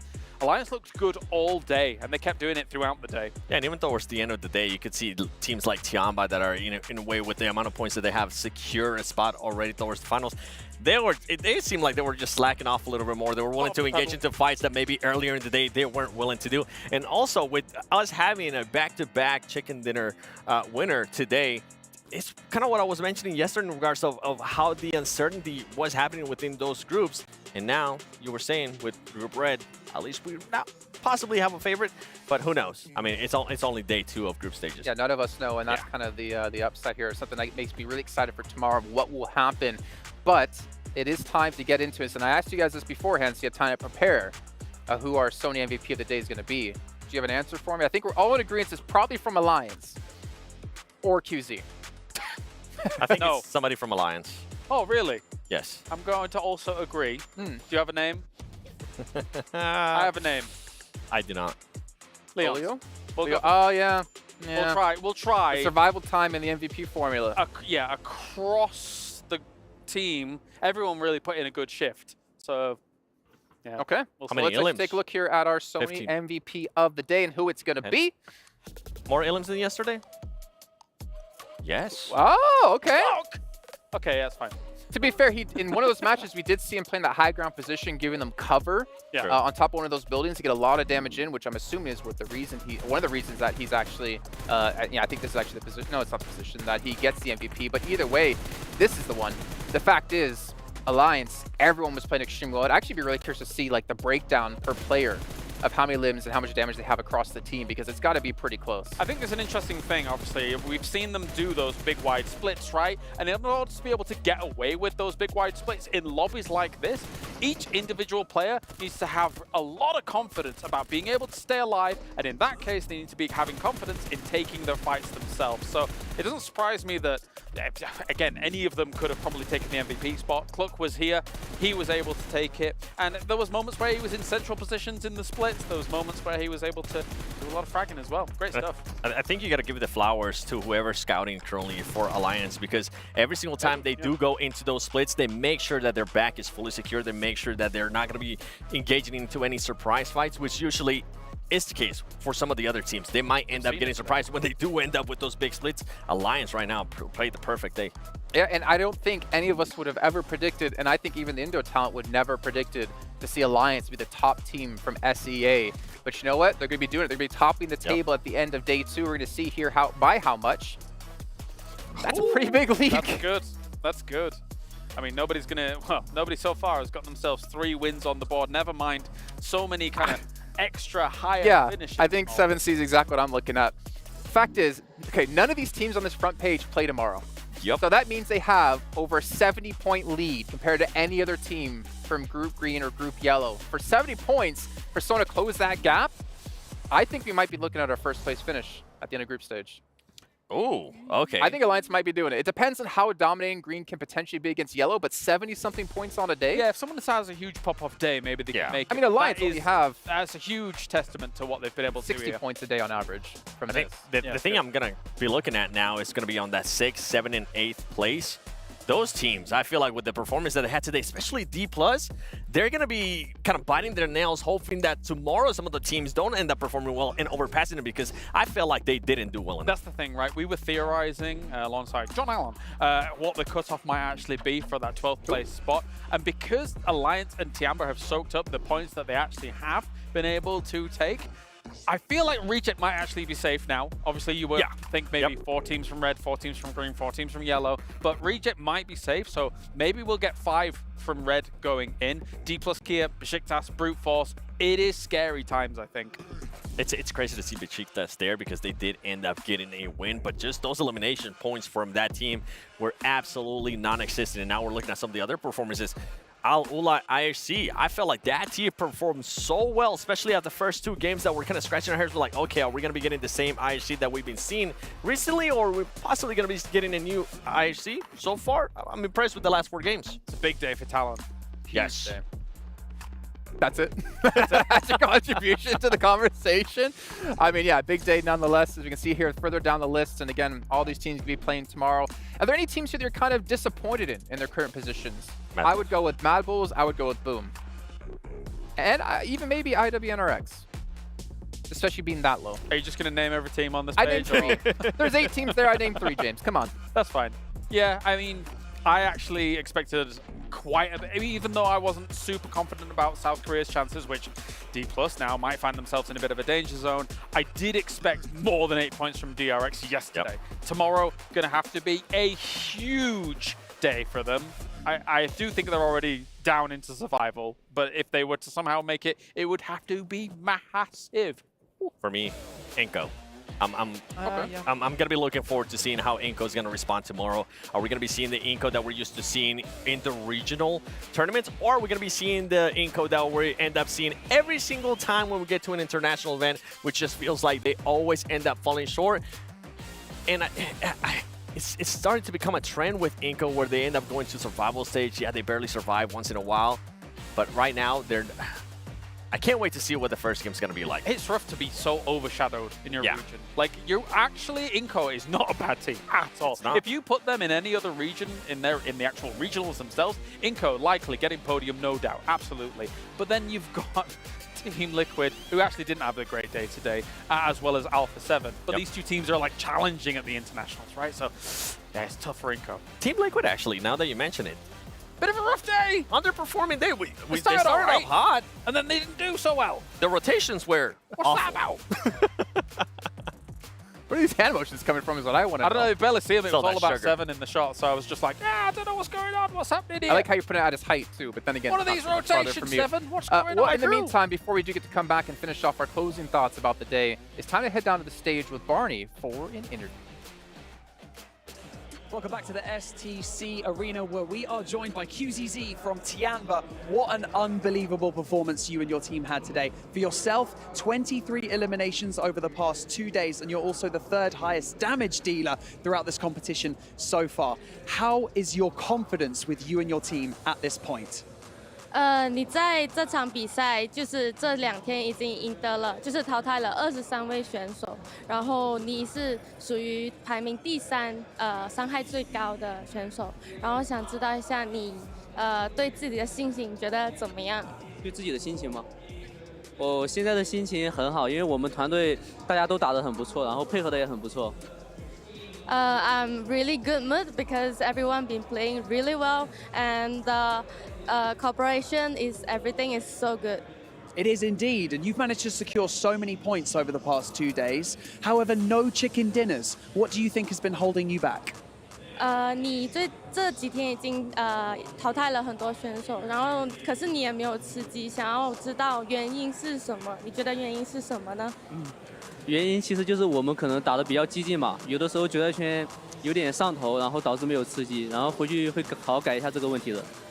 Yeah, it's because we've been playing really aggressive and sometimes we kind of losing the control. So we will try to be better and we will just talk about it within the team.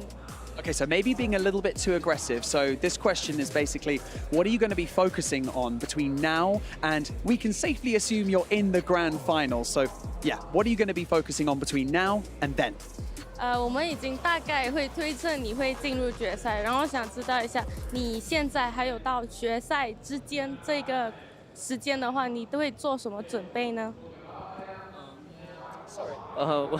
我觉得更多是可能自己枪法上的准备吧，因为其实我们团队的准备，然后都会有一些，然后更多的是枪法上的练枪吧。 We need to train about our aim, and other than that, I would say nothing much, only the aim. You need to train your aim, and I apparently need to train my microphone skills. But that's QZZ from Tianba on the stage. What an incredible performance they've had over the past 2 days. Tomorrow, they're going to be chilling out. They've got nothing to do except sit back and watch everyone try and keep up with them. But don't go anywhere, because right now we're not done here on the stage, because Sandstorm's got an interview, and I believe it's with Sertani. Sandstorm, go ahead. Right here with you, Barney. And yes, I am indeed joined by Sertani of Vampire Esports. Now, Sertani, coming into PMWC as the back-to-back MSC champions, the mid-season champions, how does it feel? Do you feel like there's a lot of pressure on your shoulders coming into this tournament? Yeah, it's a bit pressure because this tournament, you know, is a really tough tournament that you've ever seen because so many teams are so strong. And also you met another opponent that are really good, so yeah, it's a bit pressure. I mean, I would say so. Back-to-back MSC champions, it has got to be, and especially with the caliber of teams that we have present in the PUBG Mobile World Cup. It's not going to be easy for any team, but I want to ask you, what are the things that you're going to be working on for day 2 of your group specifically, so day 3 of the groups, because you guys seem to have struggled in today's games. It's not the, I want to say, it's not the performance that we're used to seeing from Vampire Esports. Yeah, today I think is really bad for us because you cannot interview me like last year. Just kidding. Because I think the more gameplay about the tactic is the chain. Like my team too and other team too, and the circle is the most important thing too. So many people playing on the edge right now, so I have to adapt on the tomorrow, and I hope we will play more aggressive like we do last year. All right, well, we'll see if Vampire Esports can bounce back and get themselves into the top 12, because going into tomorrow, the final days of groups, they will know exactly how many points they will need to qualify and join us in the grand finals, or will we be seeing them in the survival stage? You know what? I believe Vampire Esports can do it. I believe they can make it to the top 12. Make sure to tune in tomorrow for the day 3 and the final day of group stage for PMWC. But before that, we're going to head on over to the studio to wrap up our second day of groups for the PUBG Mobile World Cup here at ESPORTS World Cup. Take it away, guys. I really need to get some time to ask Sertani there if the gold on his shirt is actually real gold after their 2 wins in the mid-season event. But I think you got to hear from Sertani, got to hear from QZZ as well. And QZZ is saying that they're just playing too aggressive sometimes, which is why they're faltering and not finishing off these games. But you know what? Second place, like... Yeah. Yeah, but need to work on their aim. Yeah, I don't know about that. I think that's a very PR answer. What's he talking about? Can their aim get any better? Because if it does, I think everyone's screwed. Yeah, they'd be having a really hard time. I think they can continue doing what they're doing. I think that I'm not sure really who could actually rival them aside from what Alliance has shown so far. I think they've come in looking really good. They've clearly had great practice at PMRC. It's working out. I'm glad he mentioned them being a little bit aggressive, because we were talking about it towards the last couple of matches, but I thought they were just being aggressive because in a way that they had the spot secured. They're going to be going to the finals now. Yeah. They don't really have to worry about anything else. So it's interesting that he thinks even maybe he meant throughout like the whole day that we're being a little bit too aggressive. I don't know. I'll have to go back and look at their gameplay. I don't know, man. They're qualified through now. They get to take tomorrow, or the next 2 days actually, look back on what they did right, look back at what they potentially did wrong, and then really focus in. Actually, no, they have more than 2 days, right? Because the survival stage next, and then they have a day off, and then they have the main tournament. They have a lot of days off here, which makes it honestly something you have to think about. If you qualify on the group stage, you have so much extra time than qualifying for the survival stage, where you're going to be trying to rest and review what you did right and wrong. And you just don't want to go to survival stage. Oh, yeah. I mean, we've been talking about it, too. I mean, there's more money to win there. It is more money, but then you're going to be... the pressure is going to make some of the players crumble, which we have seen it in the past, no matter how many times players say, no, I'm not nervous. Yeah, once you get to survival stage, you'll definitely end up being nervous. Well, you're either going to crumble from pressure or you're going to be made into a diamond. And diamonds are beautiful, just like our Violet Thunder set in S12K, which you guys can pick up now, which celebrates the 2024 PMWC and commemorates the players' participation in this historical esports event. Make sure you guys pick it up because it looks sick, it looks awesome, and of course, after you're done doing that, make sure you guys fill out the survey because we love to hear you guys' feedback. Whether it be 7, we need to get him a box. Whether it's Kalaris, we need to see good Laris come out. Whether it might be, make sure you fill it out because we always do appreciate it. But gentlemen, we're pretty much getting to the closing parts of day 2. Any takeaways from you, 7? I can't wait to see what Brazil's going to be doing tomorrow, honestly. Takeaway, I mean, Alliance, what they were able to do in regards to the splits, how they were able to perform really well, how they were able to get those back-to-back chicken dinners. Yeah, that's good. Tiamba, too, with the Chinese team being able to perform back, making us question now, are we back into the Chinese era? We'll have to wait and see what they do in the finals. Overall, though, I'm excited for tomorrow. You said takeaways. He was just thinking about food as soon as you said I know exactly what he's thinking about. Exactly what he's thinking Some type about. of chicken, definitely in his mind there. But Kalaris, what's your takeaway from the day? Very impressed by Alliance. I really did not expect them to look as good as they did, especially today. Yesterday, obviously, it was totally fine. Today was another level from Alliance. I would love to see that in the main event. A little bit disappointed to see some of the slip down from some of these teams in Group Red. They are going to be at the mercy of tomorrow's games, and with that comes a whole lot of anxiety. Well, not only slip downs from Group Red, but even Group Green with teams like Team Falcon not performing too well, obviously putting Easton instead of having Nurzed. But you know what? That still means they have another day of play. But that ends off our second day of play and ends off all play from Group Red, who have to sit and just watch to see what happens tomorrow in our matches here at PMWC. Thank you guys again for tuning in, and make sure you guys tune in tomorrow for some more PMWC action. Hey guys, our MVP's here.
You ever wondered how a Hollywood movie is shot?